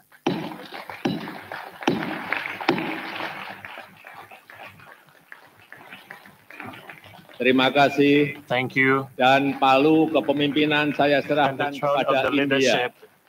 I convey to Prime Minister Modi of India.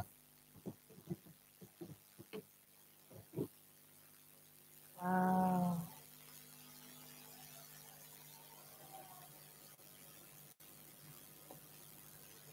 Oh, wow. What a day. What a way to end a day. Yeah.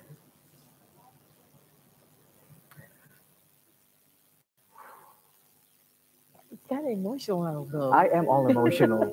You've been working hard for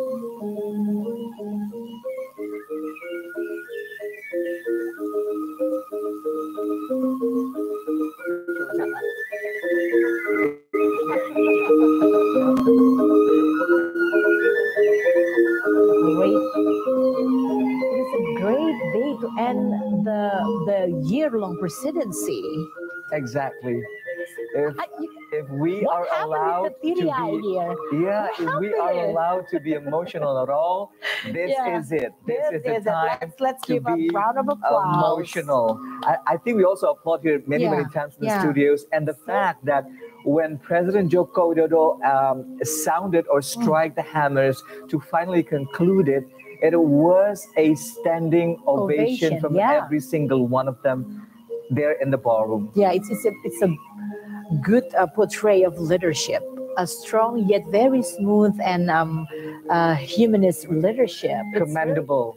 Cheek to cheek. Cheek to cheek. Congratulations from Emmanuel Macron.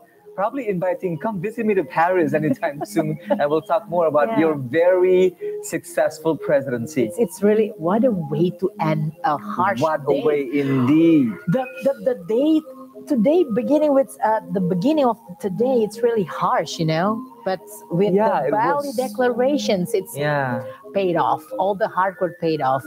Ibu Sri Mulyani seems like have a teary eye. She broke down. I think the camera caught it very perfectly, how she was just on the verge of tearing up when President Joko Widodo said it has been such a long and arduous journey throughout 2022, but we made it here at the end, and everyone signed on Bali's declaration. Ooh. Oh, I have goosebumps. I have true goosebumps. It's really, and that's just the next presidency will happen in India. That is also something to look forward to. I've noted down a lot of some really interesting things that have been said by both presidents. Let's just dissect one by one from all of our notes, Annie. Let's go first to what President Joko Widodo said at the beginning of his closing remarks. He mentioned that he deeply appreciated, he expressed his deepest gratitude to each and every country who signed on Bali's declarations. So all signatories of the G20 member states, signifying that we believe the communique is achieved. And all of the deliverables, he said, are concrete deliverables, which entails all the cooperation projects within the G20. What do you have on your notes? And he also said that the Bali Declaration is all about concrete actions. Exactly. And also the one thing I highlight here is concrete action and engaging to the people. So they are really sure about Bali declarations. It could be applicable to all the G20 members countries, and also not only the G20 members countries, but the other country in the world that need help. So that's G20 and beyond. And as you said, the word people there is very strong because President of the Republic of Indonesia, Joko Widodo, at the end of the presidency stressed again that at the end, G20 is meant for a better world, a more prosperity, a peaceful and stable world. And that is all for the people. He said at his remarks that all the things that we've achieved here within the G20 will benefit the members of the G20, the people within the countries of the G20 and beyond, especially, and he said that, especially to developing economies. Developing countries. Indonesia, presidency now, developing economy. India next year, developing economy, also a presidency. And then right after, Brazil, one of the most vibrant and culturally alive nations I can ever imagine. One of your bucket list. Oh my God, come on, Rio de Janeiro and all this beautiful sand, the beautiful people and culture and all the festivals, also a developing economy. And right after that, South Africa, yet another developing economy within the G20 member states, meaning that all these four continuing presidencies, at least for the next 4 years, will determine where the discussions will lead and led by developing economies. And let's highlight what has been said by the Narendra Modi, that G20 will act as a global accelerate collective actions and also to secure the future of the planet with a sustainable lifestyle and also inclusive, and the benefits should reach all mankind with compassion and humanity. It's really, really, really great conclusions of a year presidency. Exactly. You must be so relieved right now. Oh my God, all these emotions running through my vein. There's just no words for it. If I'm allowed to cry, I'm actually tearing. And there you have it, the co-sherpa of Indonesia, Mr. Dian Triansyah Jani, just hugging everyone on such a success. Look, all smiles, and like you have a teary eye, the icon of G20. No, this is just, it's crazy. It's crazy. It has been a tumultuous year of presidency, and we made it here to this point. Everybody signed on it.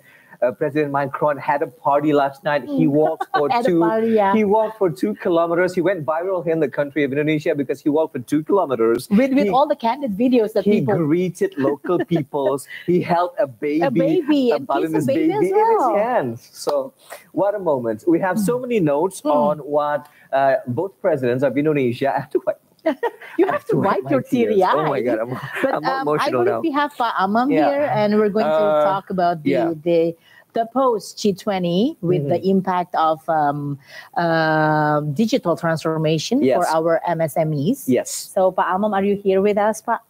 Oh, okay, he's already there. A very good afternoon to you, Mr. Amam Sukriyanto, Director of Small and Medium Business of PT Bank Rakyat Indonesia.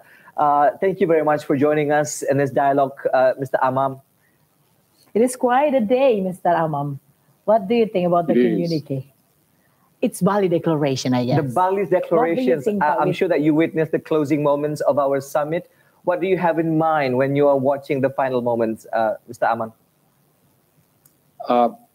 Well, I think we should be grateful and proud because our country, I mean Indonesia, is trusted to be the host of the G20 presidency.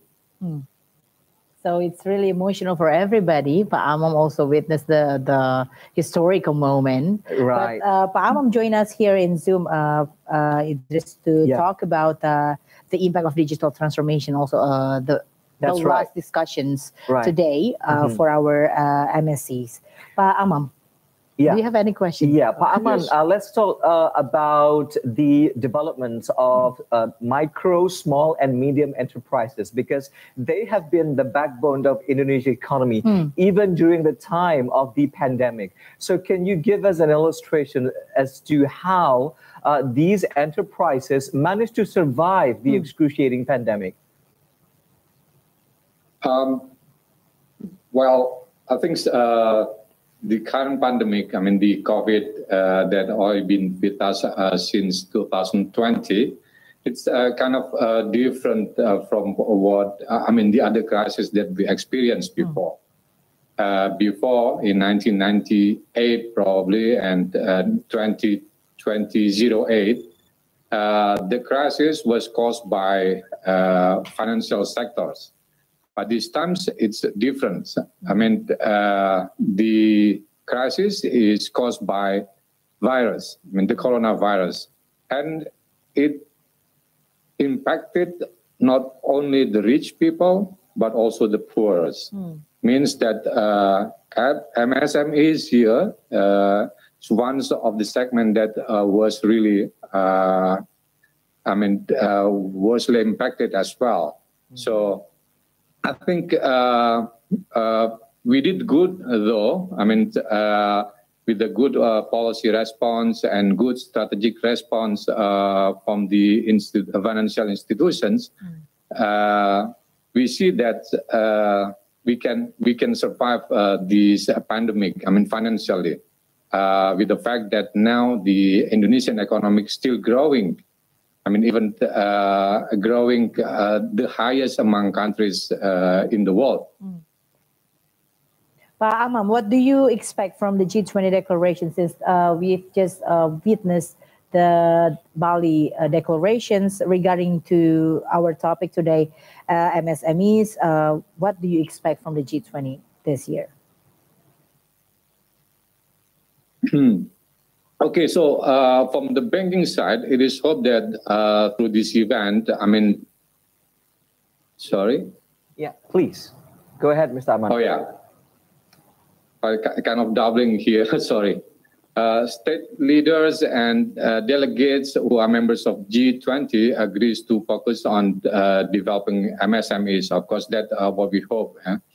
And we all committed together to advance MSMEs, especially national SMSs. As our president mentioned, that we do hope that we will grow together and we will grow stronger. BRI itself, I think, will continue to show our commitments in encouraging MSMEs to go global, for example. And one of them is through what we showcase right now on the G20 event at Apulva. We also showcased the UMKM Export Brilliantpreneur. Yeah. There are 26 products of our MSMEs in Indonesia, throughout Indonesia. And that's kind of showing that our product, the MSMEs product actually can compete with the other global product. MSMEs products can also access the global market. So I think currently there are many local MSMEs products that have a high quality and able to compete with other countries' product, of course. And that's why we try. As Bank Rakyat Indonesia, who mainly focus on MSMEs, will go further deeper into the SMEs market, and we want to grow together with MSMEs in Indonesia. All right, Mr. Aman, do you think that the G20 should prepare more serious measures to meet the need of MSMEs, and why is that necessary, do you think? I think declaration alone is not enough. What is more needed is the serious and concrete step in creating favorable environments for the growth of MSMEs itself. For example, in the commitment to support MSMEs access to the global market, or the so-called global, MSME experience many obstacles and challenges actually to enter different countries. So here we need all stakeholders to think together to make kind of a standard of products, the standards of permit of how global, MSMEs companies from one country and try to enter another company. So it's really need collaborations from the whole countries, not only for the sourcing countries. Amam, aside from the G20 performance on MSMEs, what should and what can the MSMEs do to empower themselves, Pak? I think we learn a lot now. I mean, the current development of technology and digitalizations, there are things that MSMEs should prepare to be able to compete both locally and globally.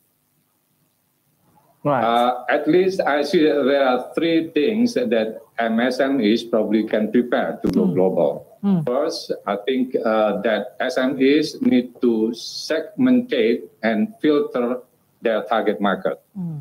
Segmentations will allow those SMEs to better target the market, and that's why it will make it easier for them to create the products that are suitable for the certain market.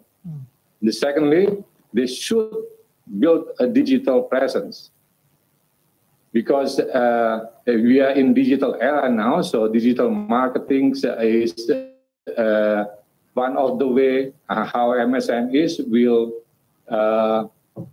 be able to access a global market. And the third one, the MSMEs should improve the customer service, because when a transactions successfully created a positive impressions through customer service activities, then the customers will tend to be more loyal to the product. For Indonesian MSMEs, BRI is here to provide assistance to the journey of BRI empowerment, as well as most MSMEs are at different stages. So by joining the link UMKM, for example, those MSMEs can identify in what level they are now, and then what they need to do to upgrade their level. So that's a kind of empowerment. And there are so many other empowerments that BRI has, like we try to have the go modern, go digital, go online, and go global partnership. And also there are so many empowerment journey that BRI carries out, like Rumah BUMN, for example, and then BRI Incubator, Link UMKM, Clusterku Hidupku, or My Cluster is My Life, Pengusaha Muda Brilliant, or Young Entrepreneur, and also our signature programs, the so-called UMKM Export Brilliantpreneur. All right, Mr. Aman, how should the MSME finance be prepared for low-income and developing countries? I will tell you the success story of how BRI managed to finance the MSMEs. Before that, I have to share with you that 85% of our portfolio now goes to MSMEs. So with BRI Group, either it's through the banking institutions, or through insurance, or through finance, we have about 85% of our portfolio now goes to MSMEs. How we do that? So BRI Group now provides empowerment platform that I mentioned earlier, and various credit schemes that are adjusted to business level and business development of the MSMEs business. So we divide the level of entrepreneurships of those SMEs into four, namely unfeasible and unbankable, unfeasible yet bankable, and then feasible but unbankable, and feasible and bankable. The financing product for those unfeasible and unbankable, we call it direct cash assistance or bantuan produktif usaha mikro disbursed by the government, and soft loan, pinjaman kemitraan, or group lending, pinjaman mekar provided by our subsidiary PNM. And the financing product for the unfeasible but bankable, we do have in our subsidiary now the so-called Pegadaian or pawn business. The product is called pawn lending. And the third one for financing product for feasible and unbankable, we do have the subsidized loan, the so-called KUR, that has been implemented since 2007, I think. Right, and then the last ones for product for those who already feasible and bankable, they have to go to fully commercial loans. Either it is through our micro outlet with Kupedes or our small and medium outlet. And through that framework, each level is given a product that suits their needs and abilities so that it can help in improving business and is able to encourage the move up in their level. I think through the financing model, it's suitable for SMEs not only in Indonesia, but also in some other countries as well. Pak Amam, among the challenges faced by financial institutions such as BRI in providing lending to MSMEs is the lack of proper bookkeeping.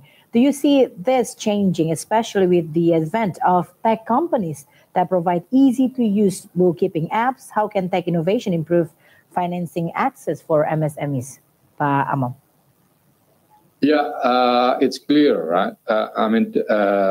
We are lucky that we live in this digital era where informations are readily available.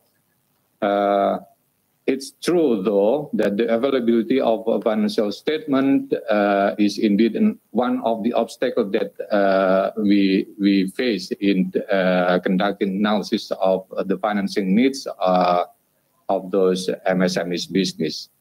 Because up till now, most MSMEs business doesn't have proper bookkeeping.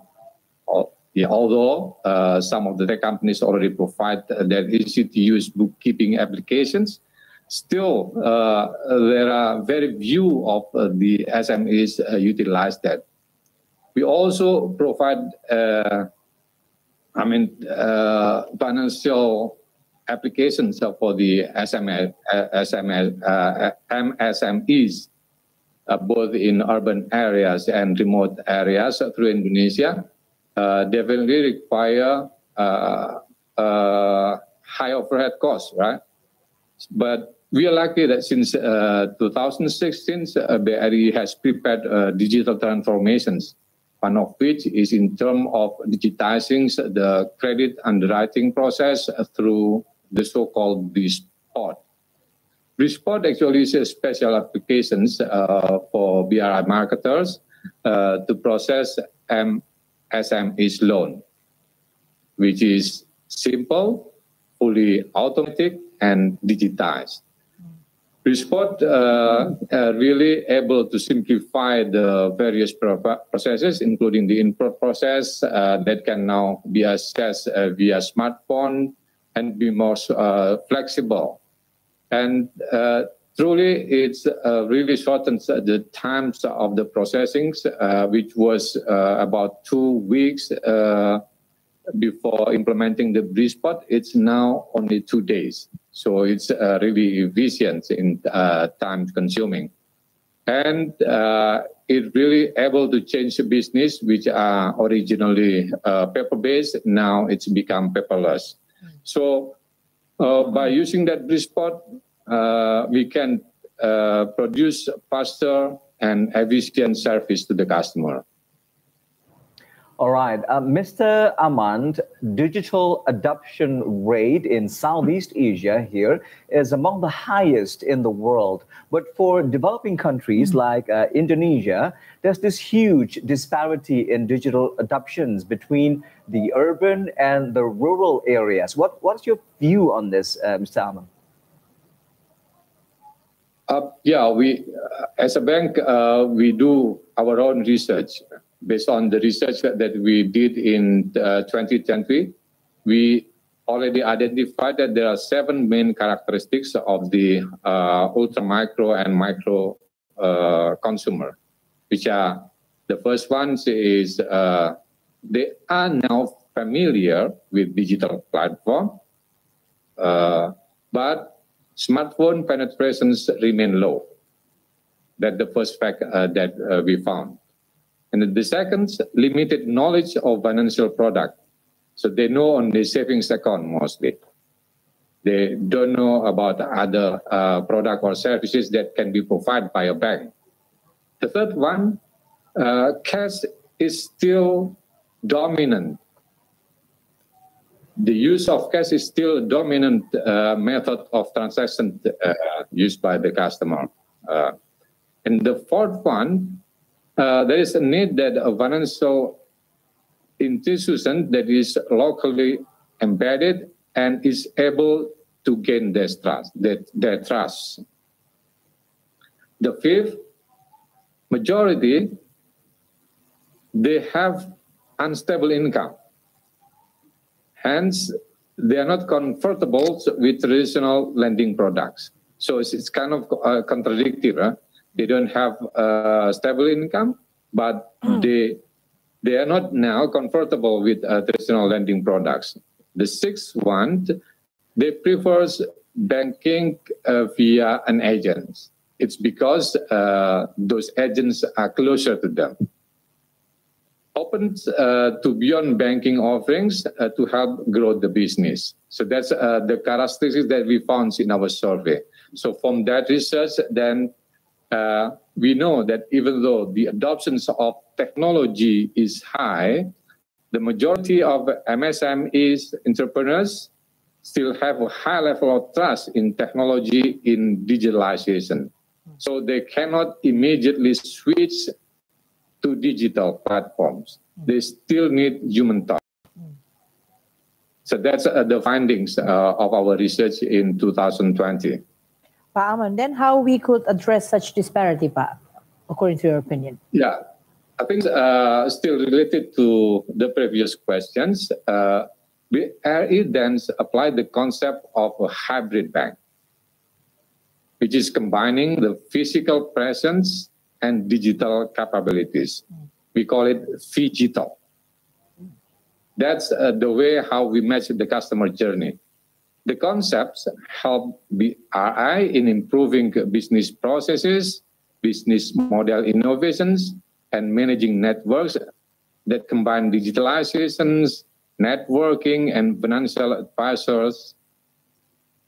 And with more than 8,000 outlets that we have, 228,000 e-channels, and 597,000 billing agents, and 37,000 experienced financial advisors, the so-called monthly, throughout Indonesia, BRI has proven to have a strong physical presence compared to the competitor. So its combinations with digital transformations will increase BRI's digital capabilities. The bank's hybrid business model can practically also capture potential liquidity, business opportunities, and penetrations into untouched business segments, which are the ultra micro segments. All right, Mr. Aman, Bank Rakyat Indonesia or BRI is among the biggest micro lenders in the world. Could you please share with us some of the most successful stories that BRI has in terms of operating in such a vast country like Indonesia with thousands upon thousands of islands? Okay, thanks, Rahmat. So it's clear that our strategy is now try to go smaller, go shorter, and go faster. With that, we are sure that we will be able to target smaller segments even on the remote area with a faster and more efficient process through the digitalization that we are undergoing.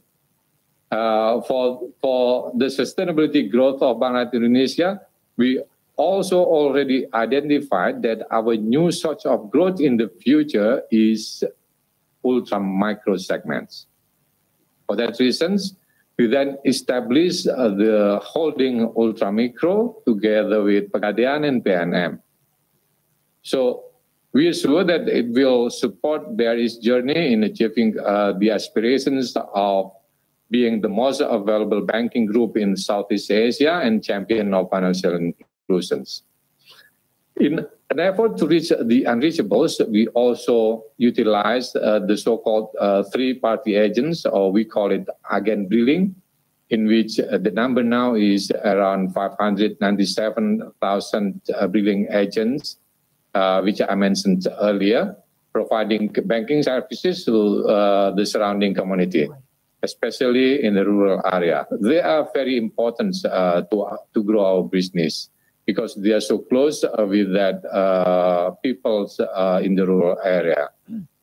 So they provide services to the community. And we also launched a Teras Kapal, floating bank service. I think we are the only bank in the world probably that have the floating bank. Yeah, it's really serve the very, very remote islands. Currently, we have 3 teras kapal serving Kepulauan Seribu, and then Kepulauan Halmahera, and the last one is around Labuan Bajo, I think.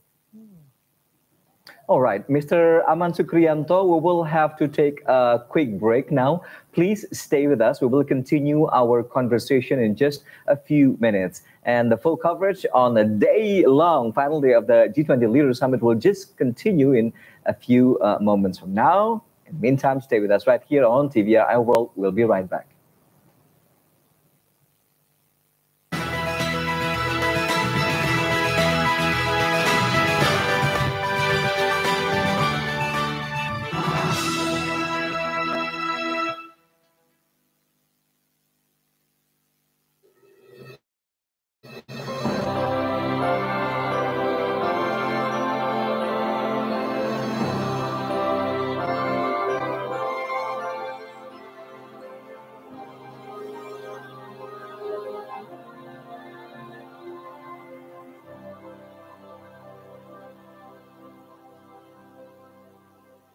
People of the world, we are in jeopardy.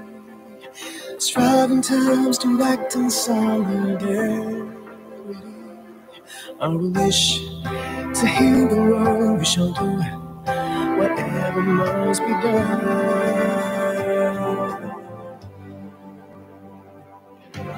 We cover together. Recover stronger, navigate the sea of change. We have always overcome hand in hand. Recover together,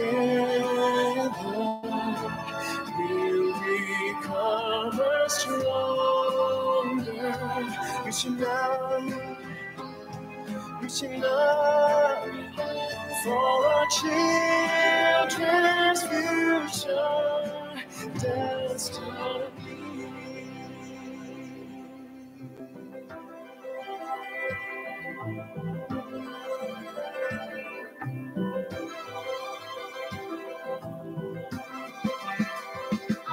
I wish heal the world. Whatever must be done, recover together. Recover stronger.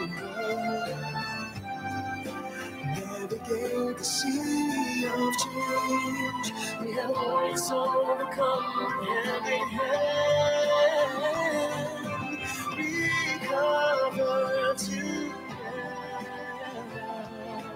We'll recover stronger. Reaching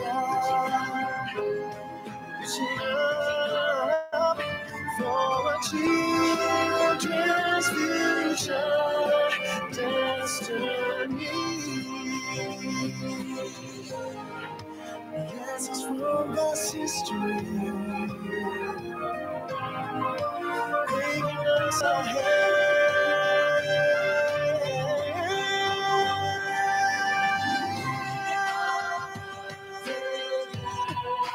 Recover together, stronger. Navigate the sea of change. We have always overcome hand in hand. Recover together. We'll recover stronger. Reaching out for children's future. For children's future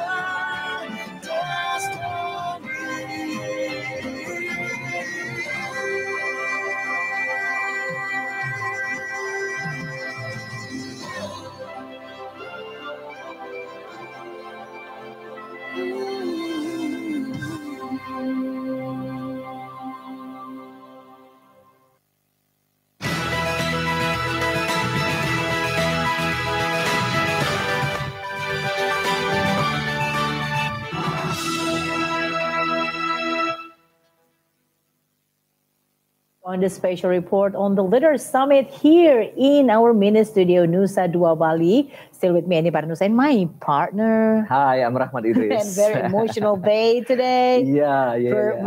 We're here finally. Exactly. On the final day with the Bali operations. It's so fantastic and also emotional to watch. Yes, that was the peak of it all. After the entire year of journeys, and we may say arduous journeys, meetings, deliberations, side events, and hundreds of them, we finally arrived to the moment where just a while ago, President Joko Widodo has confirmed that all the signatories for the Bali's declarations. We cannot be more happier for that. It's really wonderful day to wonderful way to end a year presidency of Indonesia. And Annie, I wonder what the mood is like at the venue of the Apurva Kempinski, the very site, the ground zero of Bali's declaration. It's really emotional, I bet. Ibu Sri Mulyani, it's almost crying. You almost crying. Not almost. I actually cried. You cried already. And earlier, before the break, we have Pak Amam Sukriyanto, the Director of Small and Medium Businesses at PT Bank Rakyat Indonesia, talking about MSMEs and also the digital transformations. But before we continue our talk with Pak Amam. As I mentioned, we'd like to know how it is, the emotion, the mood, the atmosphere at the very site. So we have our colleagues standing by with the report.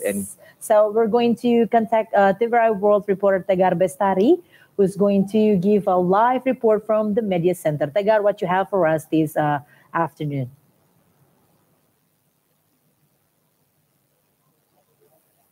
Thank you.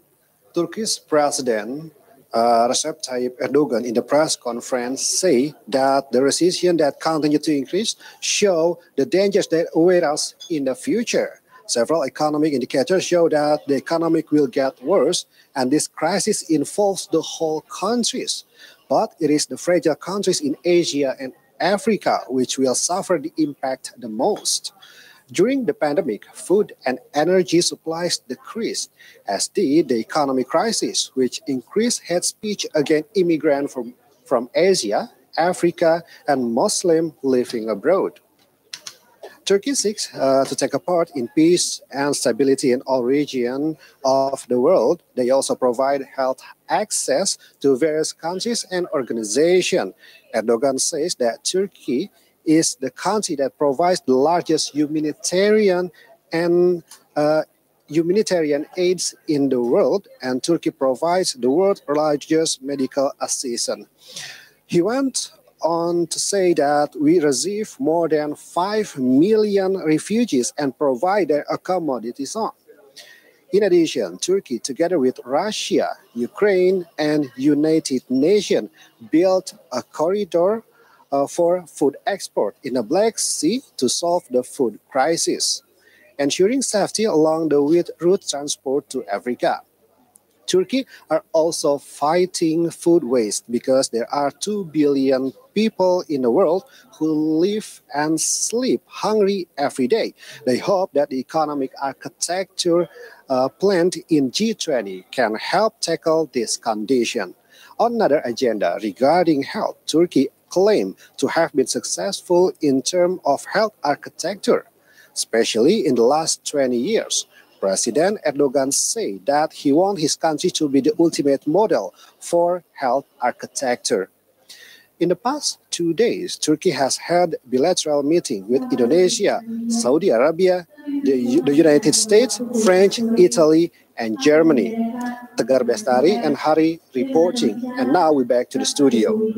Well, thank you, Tegar Bestari. It's taking some notes on the official press release earlier with the president of Turkey, and he's from the visual that we got from the airport, the president of Turkey is leaving now. Yeah, so President Tayyip Recep Erdogan was seen departing, entering the presidential aircraft of Turkey and leaving the country. So we thanked him for being here and for signing on the declaration. Thank you very much, Mr. President. And let's go back to our guests of the program. Yes, Annie. Talking about the MSMEs and also the positions of PT Bank Rakyat Indonesia. Pak Amam, MSMEs are known to be highly resilient. And in this country, we've seen how they quickly rebound and also supporting the economy during the crisis. But during COVID-19 pandemic, many MSMEs closed down their businesses and yet to recover. What crisis that we are experiencing, it's caused by a virus. And you know that virus cannot identify which type of community should the virus attack. So they may attack everyone, from the poorest to the richest. None of them can avoid COVID.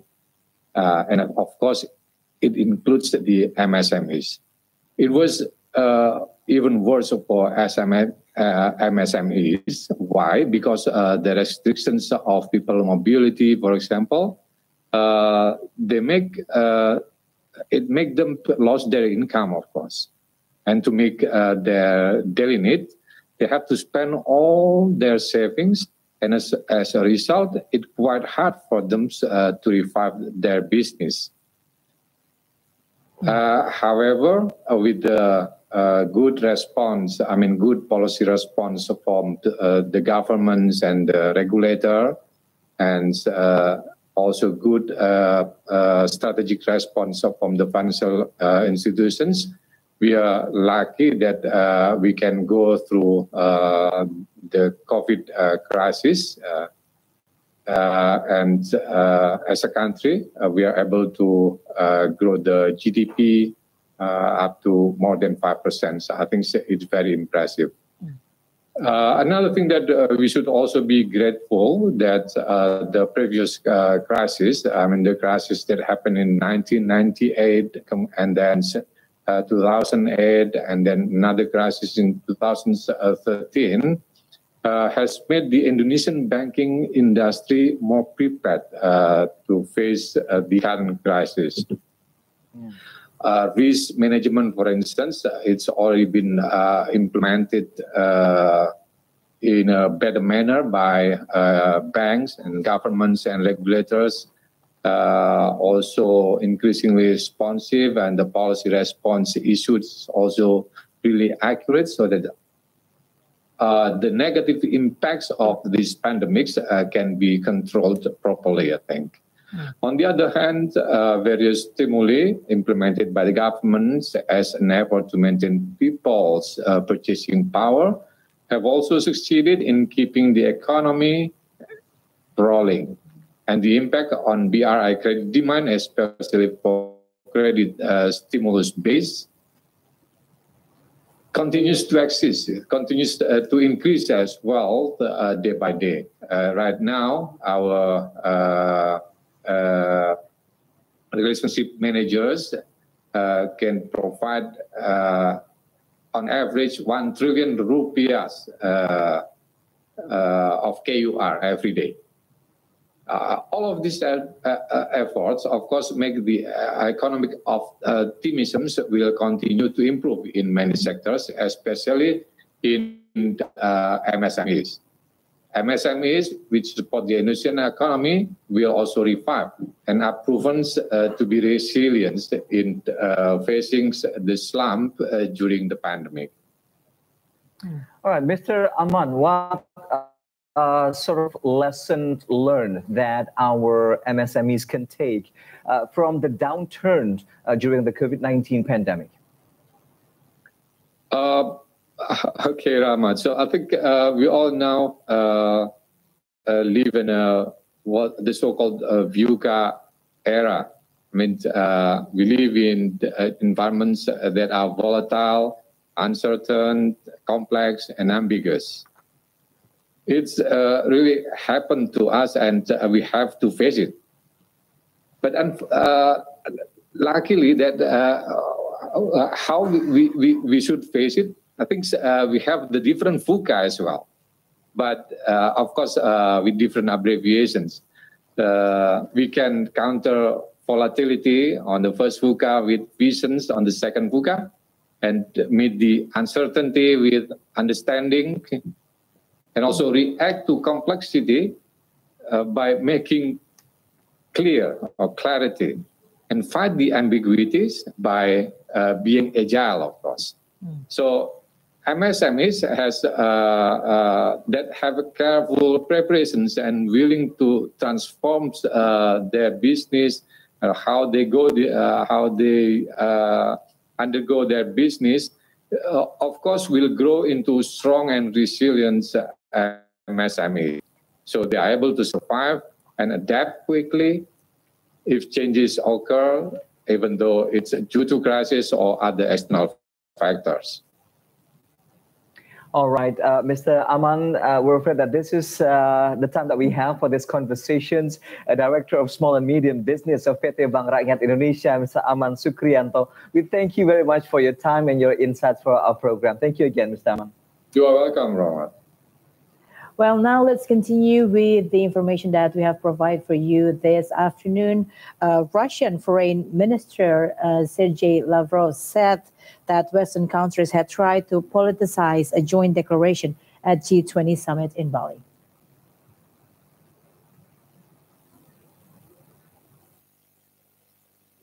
President Vladimir Putin's February 2014 invasion of neighboring Ukraine pummeled global economy and revived Cold War-era geopolitical divisions, just as the world was emerging from the worst of the COVID-19 pandemic. At other recent international forums, the United States and its allies were pursuing a statement from the two-day G20 summit to condemn Moscow's military actions, but Russia said politicization of the summit was unfair. A 16-page draft declaration, which diplomats said was yet to be adopted by leaders, acknowledged the rift. The summit is the first G20 leaders gathering since Russia sent its forces into Ukraine. The 20 nations account more than 80% of the world's gross domestic product, 75% of international trade, and 60% of its population. Host Indonesia pleaded unity and a focus on action to resolve problems like inflation, hunger, and high energy prices, all exacerbated by the Ukraine war. Being responsible here also means that we must end the war. If the war does not end, it will be difficult for the world to move forward. Ukrainian President Volodymyr Zelensky told the summit in a virtual address that now was the time to stop Russia's invasion and implement a 10-point peace plan he has proposed. Leaders mingled at a gala dinner on Tuesday evening, many wearing traditional Indonesian batik shirts. Host President Jokowi quipped that he hoped the food was not too spicy for foreigners. US President Joe Biden, however, missed the meal, where he has other matters needed to attend to, a White House official said. Well, that was the information about a Western-led push to condemn Russia's invasion to Ukraine, dominated Tuesday's Group of 20 summit in Bali, where leaders of major economies grapple with a dizzying array of issues from hunger to nuclear threats. Yeah, reverting to the report that was delivered by Annie earlier, the Russian Foreign Minister Sergei Lavrov said Western countries had tried to politicize a joint declaration at the G20 summit in Bali.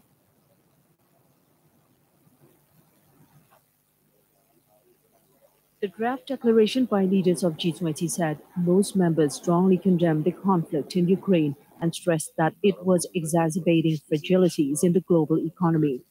Lavrov said he had talks with the leaders of France and Germany, Emmanuel Macron and Olaf Scholz, on the conflict in Ukraine and accused Kyiv of dragging out any possible resolution. Speaking to reporters in Bali at the G20 summit, Lavrov said Ukraine was refusing to talk to Moscow and put forward unrealistic conditions for peace. Lavrov also said he had concluded from Ukrainian President Volodymyr Zelensky's recorded video address to the G20, in which he outlined his proposals for a peace deal, but the Ukrainian leader had not listened to Western advice.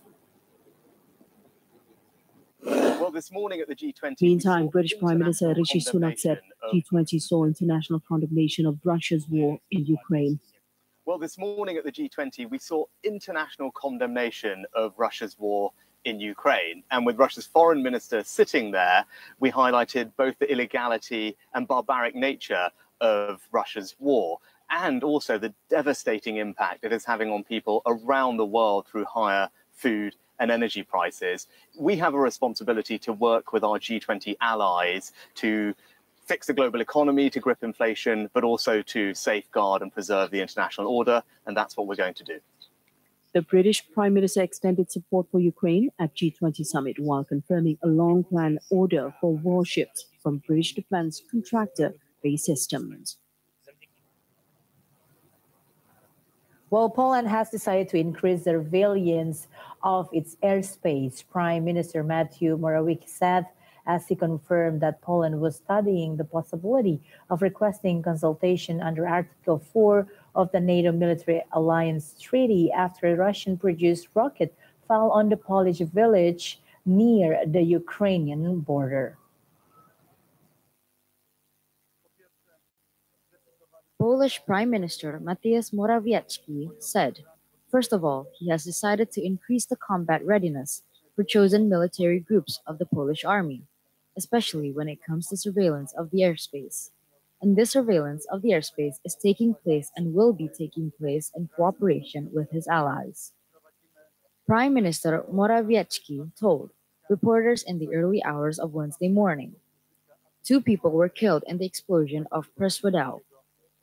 The Polish Foreign Ministry said in a statement, adding the ministry had summoned the Russian ambassador over the incident. Meantime, Poland has no conclusive evidence showing who fired the missile that caused an explosion in the village near the Ukrainian border. The Polish president said on Wednesday, adding that Warsaw remained calm in the face of what he described as a one-off incident. The Polish Foreign Ministry had earlier said that a Russian-made rocket had fallen on the village. Polish President Duda said that it was very likely that Poland would request consultations under Article 4 of the NATO Military Alliance following the blast. President Duda spoke after the Prime Minister Mateusz Morawiecki said that Poland would increase surveillance of its airspace following the incident.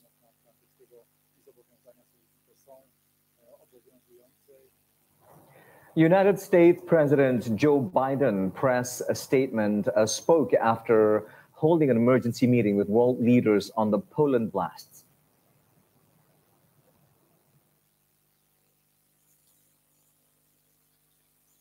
thanks for being here.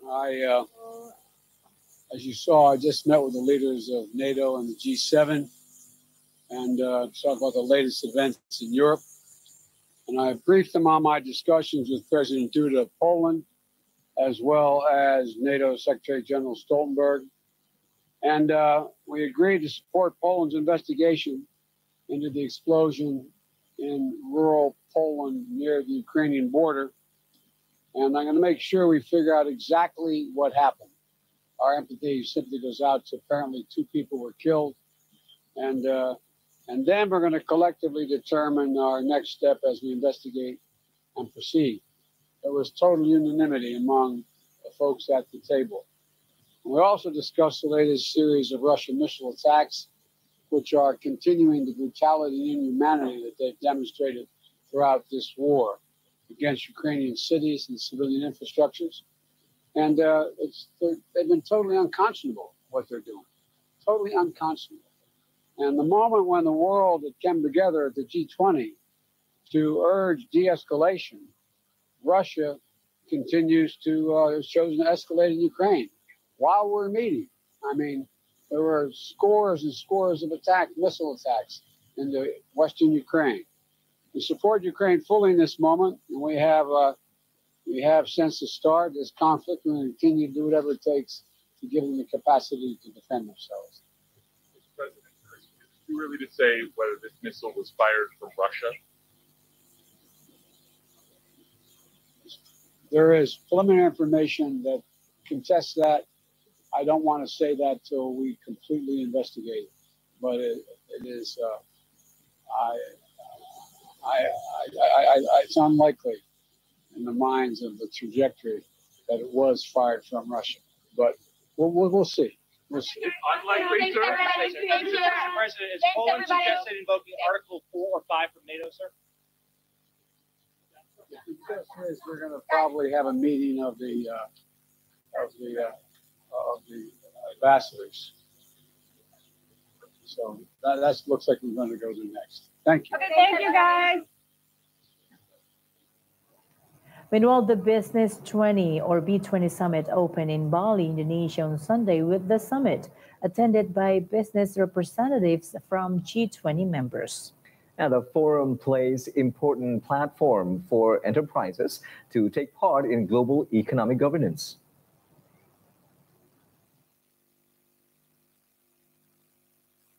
The B20 Summit, a meeting of business representatives from the members of the G20 bloc, serves as a significant platform for enterprises worldwide to participate in global economic governance. I'm delighted to share that we have collectively translated our priorities at B20 Indonesia into 25 policy recommendations and 68 policy actions. This priority reflected the state of our global community at the time.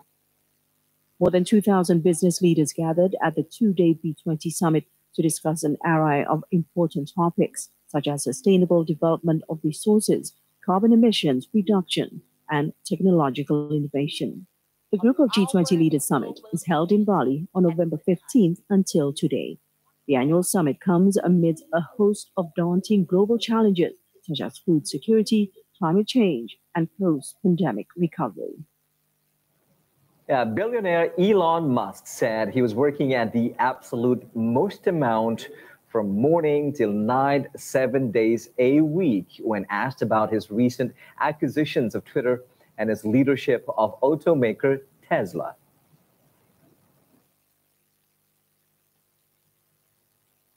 Elon Musk said by video link to a business conference on the sidelines of the G20 summit in Bali that he has too much work on his plate, that is for sure. Musk, who is chief executive of both companies, appeared lit by candles, wearing a batik shirt sent by the organizers, and said he was speaking from a place that had just lost power. Indonesia has been trying to secure a deal with Tesla on battery investment, and potentially for Elon Musk's SpaceX aerospace company to develop a rocket launch site.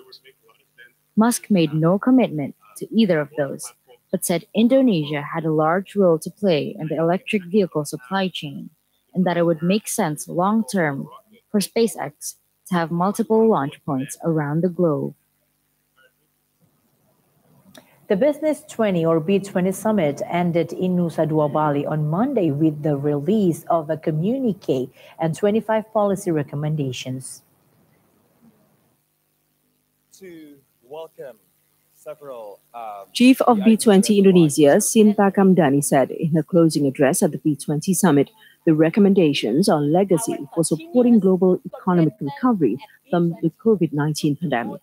B20 is the official G20 dialogue forum involving the global business community. Established in 2010 and reserved for companies and business organizations, it is among the most prominent G20 engagement groups.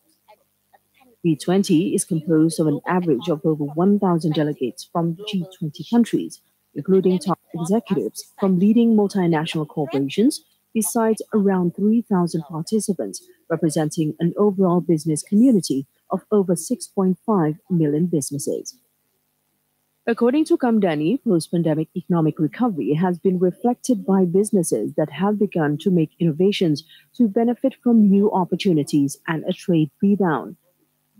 She said now we have opportunities for a cooperation-based new economic era.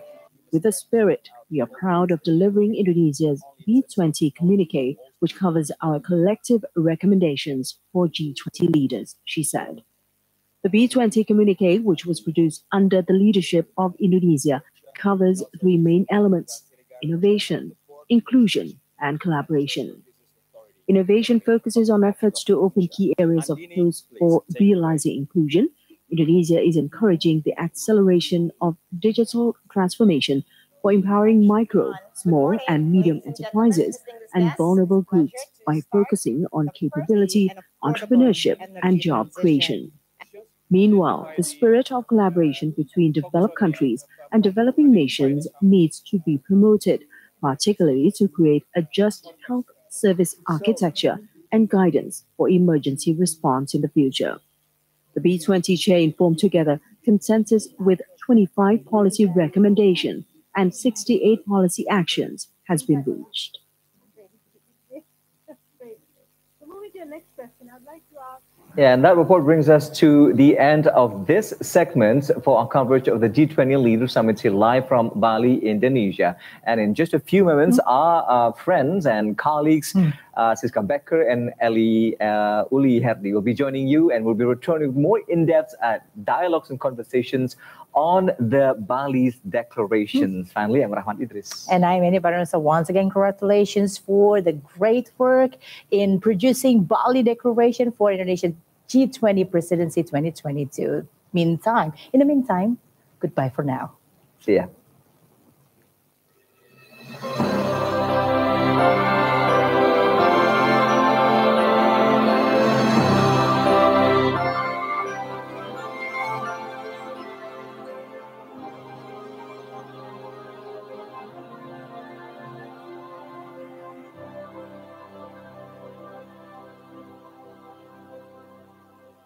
People of the world, we are in jeopardy. Striving times to act in solidarity. Our wish to heal the world, we shall do whatever must be done.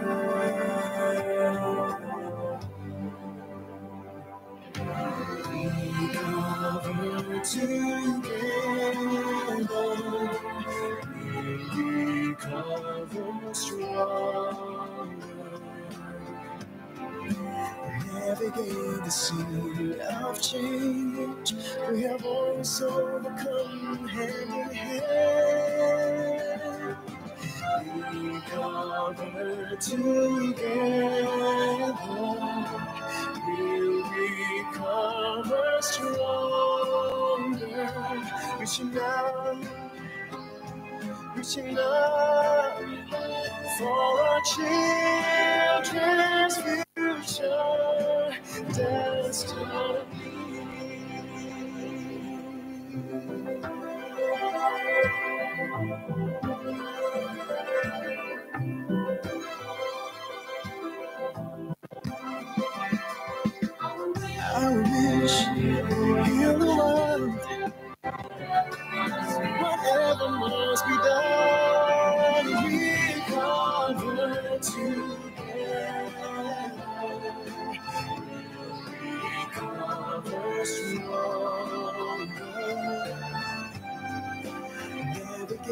sea of change. We have always overcome hand in hand.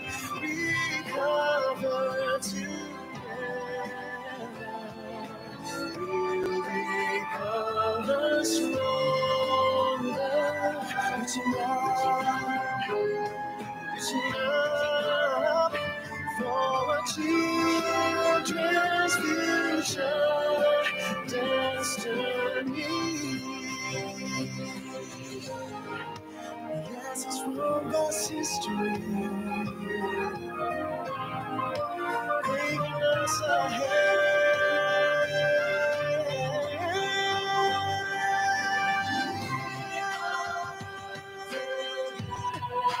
recover together, stronger. Navigate the sea of change. We have always overcome hand in hand. Recover together. We'll recover stronger. Reaching out for children's future, for children's future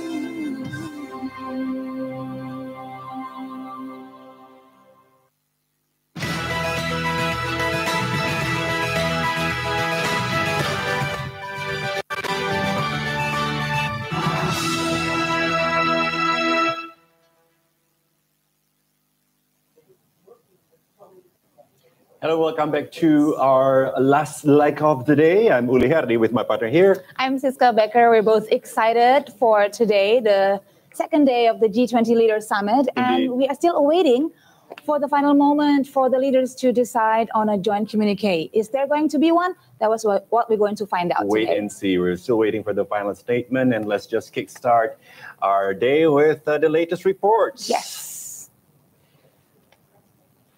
Okay, so we're going to start with the first report today. Okay, so we hear that heads of states of G20 took part in the mangrove planting in Taman Hutan Raya or Tahura, Bali this morning. So let's have a listen to what President Joko Widodo said about the mangrove forest. Sebagai negara pemilik hutan mangrove yang terluas di dunia, yaitu 3,3 juta hektar hutan mangrove kita, Indonesia ingin berkontribusi kepada perubahan iklim, terhadap perubahan iklim. Dan di Tahura Ngurah Rai ini adalah sebagai sebuah contoh sukses story bagaimana 1.300 hektar hutan mangrove itu ditanam, diperbaiki, dipelihara, yang ini sebelumnya adalah area tambak ikan, area yang terabrasi, kemudian sekarang menjadi rumah bagi 33 spesies mangrove, spesies pohon mangrove yang juga ini menjadi rumah bagi lebih dari 300 fauna seperti ikan, udang, burung, monyet, ular, semuanya bisa hidup di hutan mangrove. Ini sekali lagi adalah wujud konkret Indonesia dalam perubahan iklim. Oleh sebab itu, tadi saya sampaikan, Indonesia mengajak anggota negara-negara G20 untuk berkolaborasi, bekerja sama dalam sebuah aksi nyata untuk pembangunan hijau, pembangunan ekonomi hijau yang inklusif. Saya rasa itu.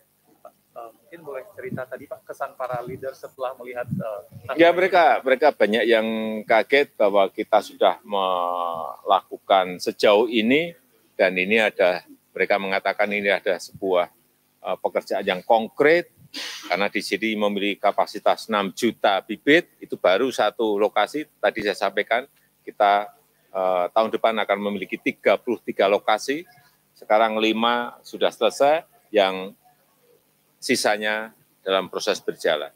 Saya kira itu yang menginspirasi para pemimpin, hal-hal yang konkret yang dilakukan baik dalam transisi energi hijau maupun dalam ekonomi hijau terhadap perubahan iklim. Ya.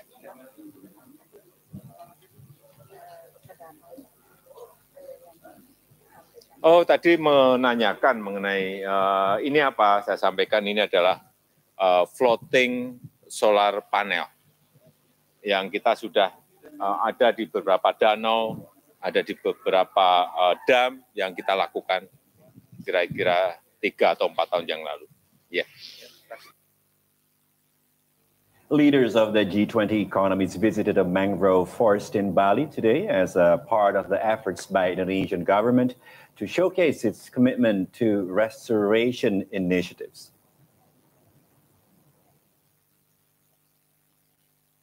Led by President Joko Widodo, the leaders, which included U.S. President Joe Biden, each planted a mangrove sapling and toured forest reserves on the resort island.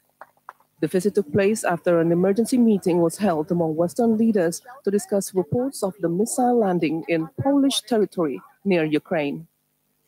The Southeast Asian nation, which has huge tracts of mangroves, launched a program last year to restore 600,000 hectares or 1.5 million acres of degraded mangrove by 2024. So we have more good news from the G20 summit. Indonesia has received commitment from the United States, Japan, the United Kingdom, as well as the World Bank and the Asian Development Bank to provide of up to $20 billion to help finance Indonesia's energy transition program. Coordinating Maritime Affairs and Investment Minister Luhut Binsar Panjaitan announced during the G20 Leaders Summit on Tuesday.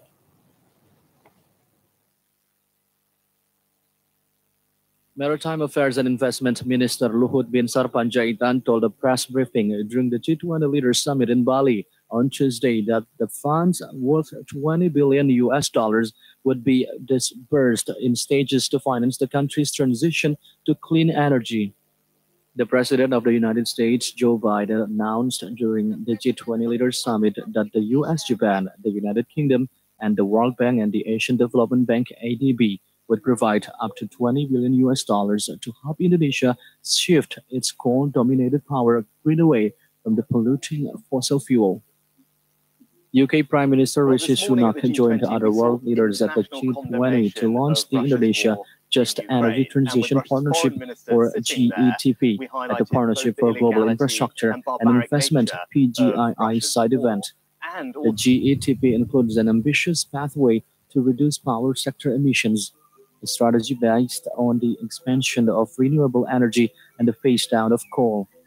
This transition will not only deliver enhanced climate action, but will help support economic growth, new skilled jobs, reduced pollution, and a resilient, prosperous future for Indonesians. Luhut said that the mobilization of the energy partnership funds would be carried between 3 to 5 years. According to Luhut, as of the largest country in the world, Indonesia plays an important role in coping with the impact of the climate change in the world. A Japanese government spokesman said on Wednesday that Japan was very concerned over a blast in Poland that killed 2 people.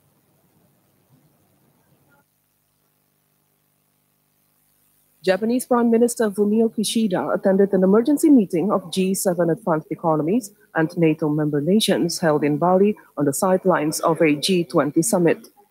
After news broke of a missile landing in Poland, authorities said, while Ukraine and Polish authorities said the explosions were caused by Russian-made missiles, US President Joe Biden said the early information from investigation suggests it may not have been caused by a missile fired from Russia.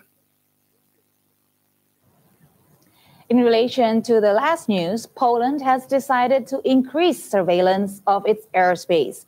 Prime Minister Mateusz Morawiecki said, as he confirmed, that Poland was studying the possibility of requesting consultations under Article 4 of the NATO Military Alliance Treaty after a Russian-produced rocket fell on the Polish village of Przewodo near the Ukrainian border.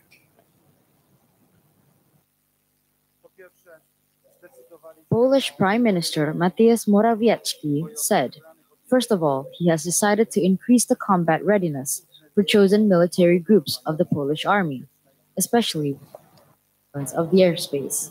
And this surveillance of the airspace is taking place and will be taking place in cooperation with his allies. Prime Minister Morawiecki told reporters in the early hours of Wednesday morning. 2 people were killed in the explosion of Przewodo. The Polish Foreign Ministry said in a statement, adding the ministry had summoned the Russian ambassador over the incident. Meantime, Poland has no conclusive evidence showing who fired the missile that caused an explosion in the village near the Ukrainian border. The Polish president said on Wednesday, adding that Warsaw remained calm in the face of what he described as a one-off incident. The Polish Foreign Ministry had earlier said that a Russian-made rocket had fallen on the village. Polish President Duda said that it was very likely that Poland would request consultations under Article 4 of the NATO Military Alliance following the blast. President Duda spoke after the Prime Minister Mateusz Morawiecki said that Poland would increase surveillance of its airspace following the incident. Global leaders gathered for the G20 meeting in Bali, Indonesia, and they were holding an emergency meeting on November 16 after deadly explosion in Poland that Ukraine and Polish authorities said were caused by Russian-made missiles.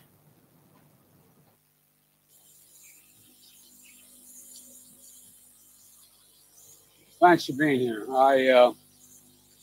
As you saw, I just met with the leaders of NATO and the G7 and talk about the latest events in Europe. And I briefed them on my discussions with President Duda of Poland, as well as NATO Secretary General Stoltenberg.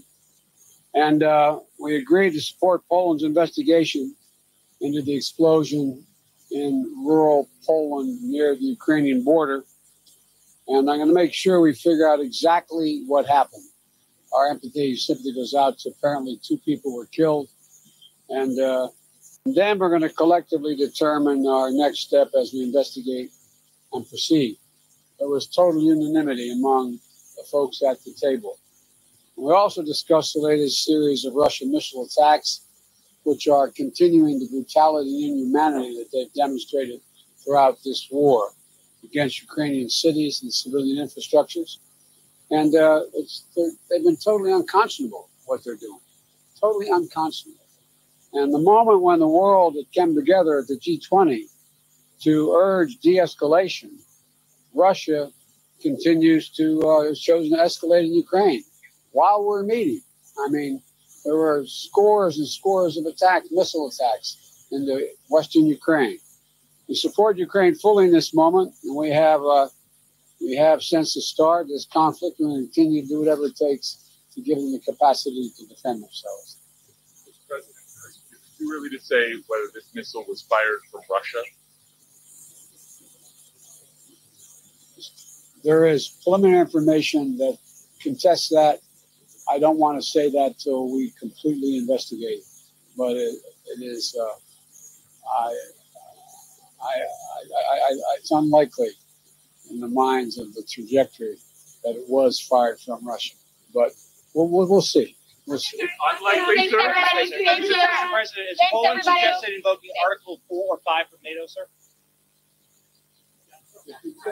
We're going to probably have a meeting of the ambassadors. So that looks like we're going to go to next. Thank you. Okay, thank you, guys.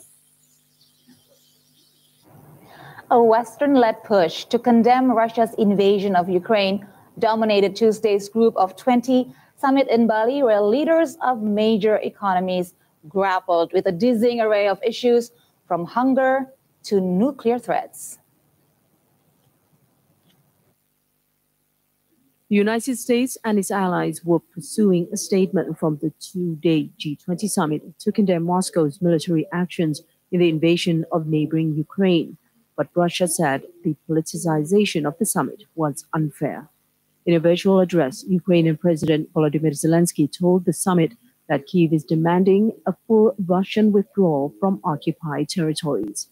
Being responsible here also means that we must end the war. If the war does not end, it will be difficult for the world to move forward. I'm absolutely convinced that we should try to use the meeting today and tomorrow, but also the informal contacts that we'll have in the margin of this G20 meeting in order to try to convince all the partners of the G20 to put more pressure on Russia. Because the UN Charter, the principles of sovereignty, the idea that it's not acceptable to try to change borders by force, international recognized borders should be shared by everyone around the table.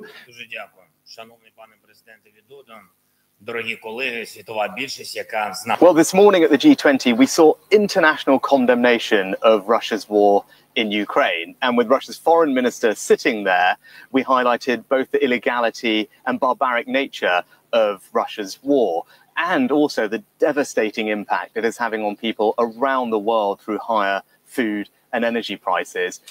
The summit is the first gathering of G20 leaders since Russia invaded in Ukraine.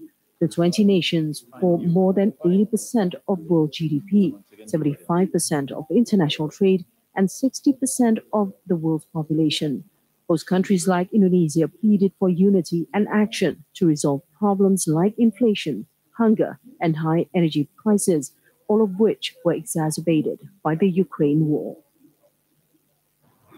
So before we continue our discussion for today, we're going to go back to the live pool, and we're witnessing at the moment the President of the United States is leaving the Island of Gods. Yes. And as you can see in the Beast, the car, the famous The Beast, the car from the United States is driving the President to the tarmac, getting ready to board into the airplane and leave the country. Yeah, the Beast side by side with Air Force One. A sight to behold.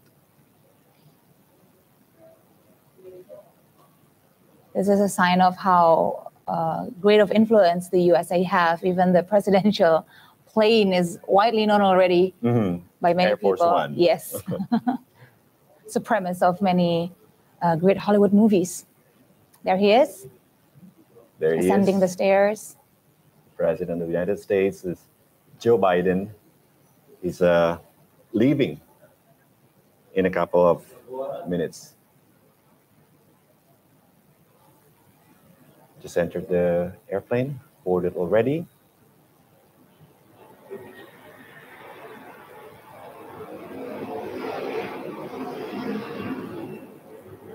Just a few minutes ago, Yeah.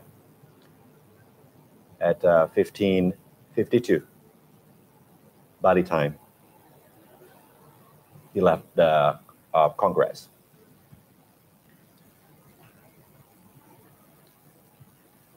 So once again, we are witnessing the US delegates leaving Bali after 2 days, attending the G20 Leader Summit. We are still awaiting confirmation on their official statements of their participation here and what are their stances on the key issues. It's been 3 days since President Joe Biden arrived in Bali, and on this third day, now we can see they're pulling up the stairs to the airplane, and the airplane will be leaving soon to its next destination.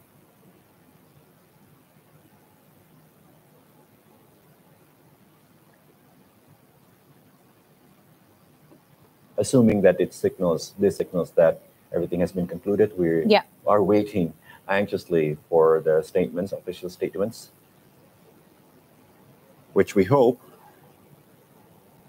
we can get the update quite soon.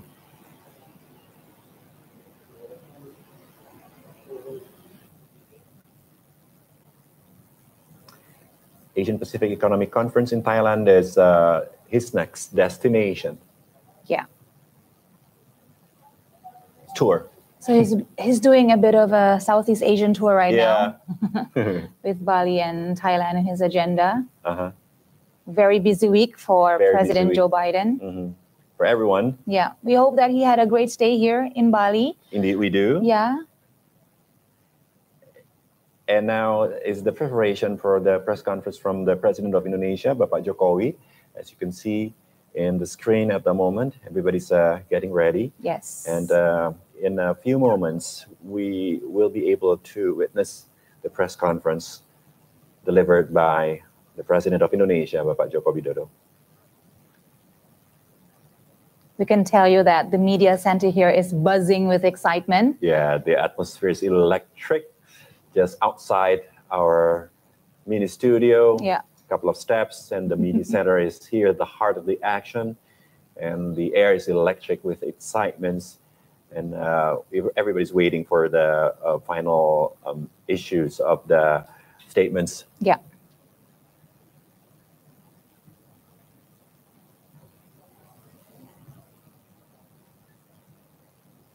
This is the interior of the room. And during most of the meetings, all press are banned, except for those who are working as master of ceremonies. Lots of master ceremonies during the event are from the press, but coming not as their capacity as press. And we're still waiting for the press conference by the President of Indonesia, Bapak Jokowi.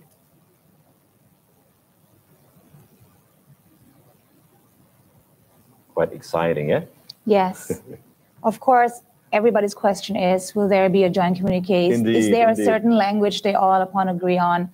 And we're going to find out soon, I guess. But as all the experts have said before, if there isn't any joint communique, it doesn't say much about the success of the summit, actually. Itself, because there's many other aspects that we can consider to judge the success of the summit itself. And we also would like to talk more about this issue. Let's discuss with our guest speaker, who are very fortunate to have here, still with us here in the studio. Prof. Dewi is still here to help us to dissect all the little details that is happening right now. And of course, we would love to know more about your opinion, especially considering the latest updates. We saw that mini press conference by Joe Biden when he spoke with the journalists, where he didn't give any specifics, didn't confirm any details. I think he slipped out a little bit saying that the missile was shot from Russia, but I don't want to confirm that as yet. Now, what do you think is the situation here, especially from the American side, considering this incident, Prof. Dewi? Well, he explicitly stated that the President Joe Biden said that, he waits for Poland, to carry out a thorough investigation, and so that they can have a confirmation one way or the other of the origins of the missiles, and only based on that finding, the very viable finding, not speculative findings, based on facts, verifiable, and then they will decide what the action will be next. Clearly, they would have various options, but the most important thing here, not to jump to conclusions. A quick update. Turned out that President Biden is being represented by Kamala Harris, the Vice President, to go to APEC. Yes. And that's the itinerary for the American delegates for the moment. Yeah. So President Biden and Air Force One will go home So that plane from Bali, from Ngurah Rai, it's not going to Bangkok. Yes. That will be going home. It's going home, because we hear that President Biden's probably have family wedding. Yeah, that's what we heard also. There's Family some wedding, personal matters. A granddaughter, if I'm not mistaken. So Okay. the last time we spoke was about 2 hours ago, and we discussed a lot of things in depth. Yeah. So in this last 2 hours, what's the update? We're anxious to hear what you experienced in this last 2 hours. Have you heard anything? Yeah, you heard Well, anything? we heard about, that the leaders have agreed to issue a joint Bali, Bali The declaration. Bali Declaration, which is the joint communique. Yeah, so now the debates about among the linguists probably, is a joint declaration the same as joint communique?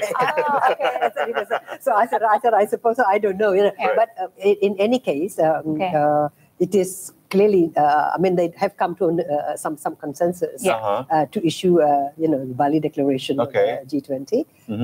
We've seen that. If I look at I've got the document. You do? And there's the total pages of the statements. The declaration is about 17 pages. But with the annexes, it's 1,186 pages. 1,186 pages for the annex. So whether it's not a joint communique, whatever, but it is, there is a common declaration that the leaders have agreed upon. So that is something that is a great relief, that it doesn't, we don't have to fall back simply on a chair summary, which is if there is only a chair summary, it means that there is huge disagreements and they just leave it to the chair to summarize the discussions. Here they've come to a general agreement, more or less. And I've got an early peek at the declarations, and so I think they've come to a compromise, putting everyone's opinions on the paper and the page. Paragraph 3 and paragraph 4, for example, they reiterated about the national positions of the countries, which they have expressed in other fora, including the UN Security Council and the UN General Assemblies, where some countries voted for, some countries against, and some countries abstained in the resolutions condemning the Russian invasions. And they also mentions about that the deplores the Russian invasion in the strongest terms. That was the language of the resolutions. But also mentioned about most countries condemned the Russian invasion of Ukraine and the unconditional withdrawal. And then in the paragraph 4 talks about the strengthen this. The importance of ending the conflicts. There is the final word is actually this era is not an era of war. This is not an era of war. And it talks about that the use of nuclear missiles is totally inadmissible. And he also mentioned while recognizing that G20 is not a forum for security, there is also recognition that security has immediate impact on our economy. So everybody's positions are being expressed. Because the paragraph 3 clearly states national positions. That means the national positions as expressed in the UN is very clear. Some, as I say, the overwhelming majority. The first resolution, the UN resolution deploring the Russian invasion, 141 countries, including Indonesia, voted in favor. 5 countries were against, and about 30-odd countries abstained. So they have found the most diplomatic way of agreeing on the disagreements. So the compromise. But the most important thing is that they all agree that this era is not an era of war, and that while the G20 is not a forum for security discussions, one has to recognize that the security situations impact greatly on our economy, and in fact the focus on food security, energy security. It's a direct. Those are the crisis, the shortages in food and energy has a direct impact of the war. Although historically the G20 forum was about to create a framework so they can have a path towards recovery economically, but of course with a conflict going on, then there cannot be a clear path towards recovery, and that's what is needed right now. Now, Ibu, before we talk more about the little details and that little document you have there, please walk us through. Is it a normal custom to rename the joint communique with as a declaration, with a different title like we're seeing today? Well, I have no idea. I'm not a diplomat, so I've asked. I asked my friend, "Is it the same?" You know? No, in fact, I was asked by another journalist. Is it the same? I said, "No, well, I suppose so. Maybe not." You know. But the fact of the matter is that usually declarations usually are quite general. So you don't only look at the declarations. You look at the annexes, because the actionable plans will be in the annexes. And whether it's a joint communique, it's not the joint communique that is going to be actionable, it's in the details. You know? But the joint communique is people looking at it, what are the big principles that they raise. And the big principles usually, they're mentioning reaffirming this, agreeing upon. And here, there was disagreement about how they perceive the Russian invasion of Ukraine, and the sticking point is that. So I think that we need to congratulate the drafters that they've been able to find a language that signals something that satisfies to all parties. And, and it doesn't say that all countries can. It says most countries. But it's still a positive signal having a declaration compared to, say, not having a joint communique or something like that. And I said that Bali has issued a lot of declaration, and a lot of the declaration contains very, very important, agreements. So I said, frankly, until these issues of whether there's going to be joint communique or not, I never really paid too much attention to the difference. Because within ASEAN, for example, until we had the failure of a joint communique in Phnom Penh in 2012, we didn't really pay attention. It was not something that is as a hot topic as nowadays, but because it was a precedent. I can tell you that from Bali, we were talking about ASEAN, the ASEAN Leaders Declaration, that contains very, very important binding agreements. For example, the umbrella for ASEAN cooperation is called the Declaration of ASEAN Concord. So it's not a joint communique. Concord. So it's the Bali Declaration, the declaration on the ASEAN Concord. Okay. So now that the Bali Summit has produced the Bali Declaration, how do we move forward after this, Prof. Dewi? How do we use the declaration? How do we use the declaration? What's the actions after this? And how do we transfer all of this to the next G20 presidency to India to make sure it's not just on paper, but it will, go through to the next presidency? Given the care that they pay attention, to each word. I hope that they actually follow up. I hope they spend as much time in following through all of those words, as in crafting and putting that on paper. So about saying that the war must end, that this is this is not an era for war, that the conflict should be ended. The Russian withdrawal from Ukraine, should be, as speedily as possible. And those are on the geopolitics issues. So I think that we want to see that happening. This is clearly the commitment of the G20. So that they in all other forums, the relevant forums, I hope that they will continue to voice that. And then, of course, the next question, so what next, So, we finished the party, so what's next, So all the agreements mean commitment, commitments of the international community, but we're talking about international community that consists of member states, of countries. There are the governments there, the business there are civil societies and the people at large who will have to do their bit. So that means, really look at what action plan each country and each international organization, each regional organization have to come up with action plans. And those action plans are not determined yet by this moment? Well, of course, that has to follow up next. That will be the, they have this annexes. for example, you know, the business call on this, and the business will do this, the women will do this, and that. That clearly, you know, those are a lot of normative declarations also.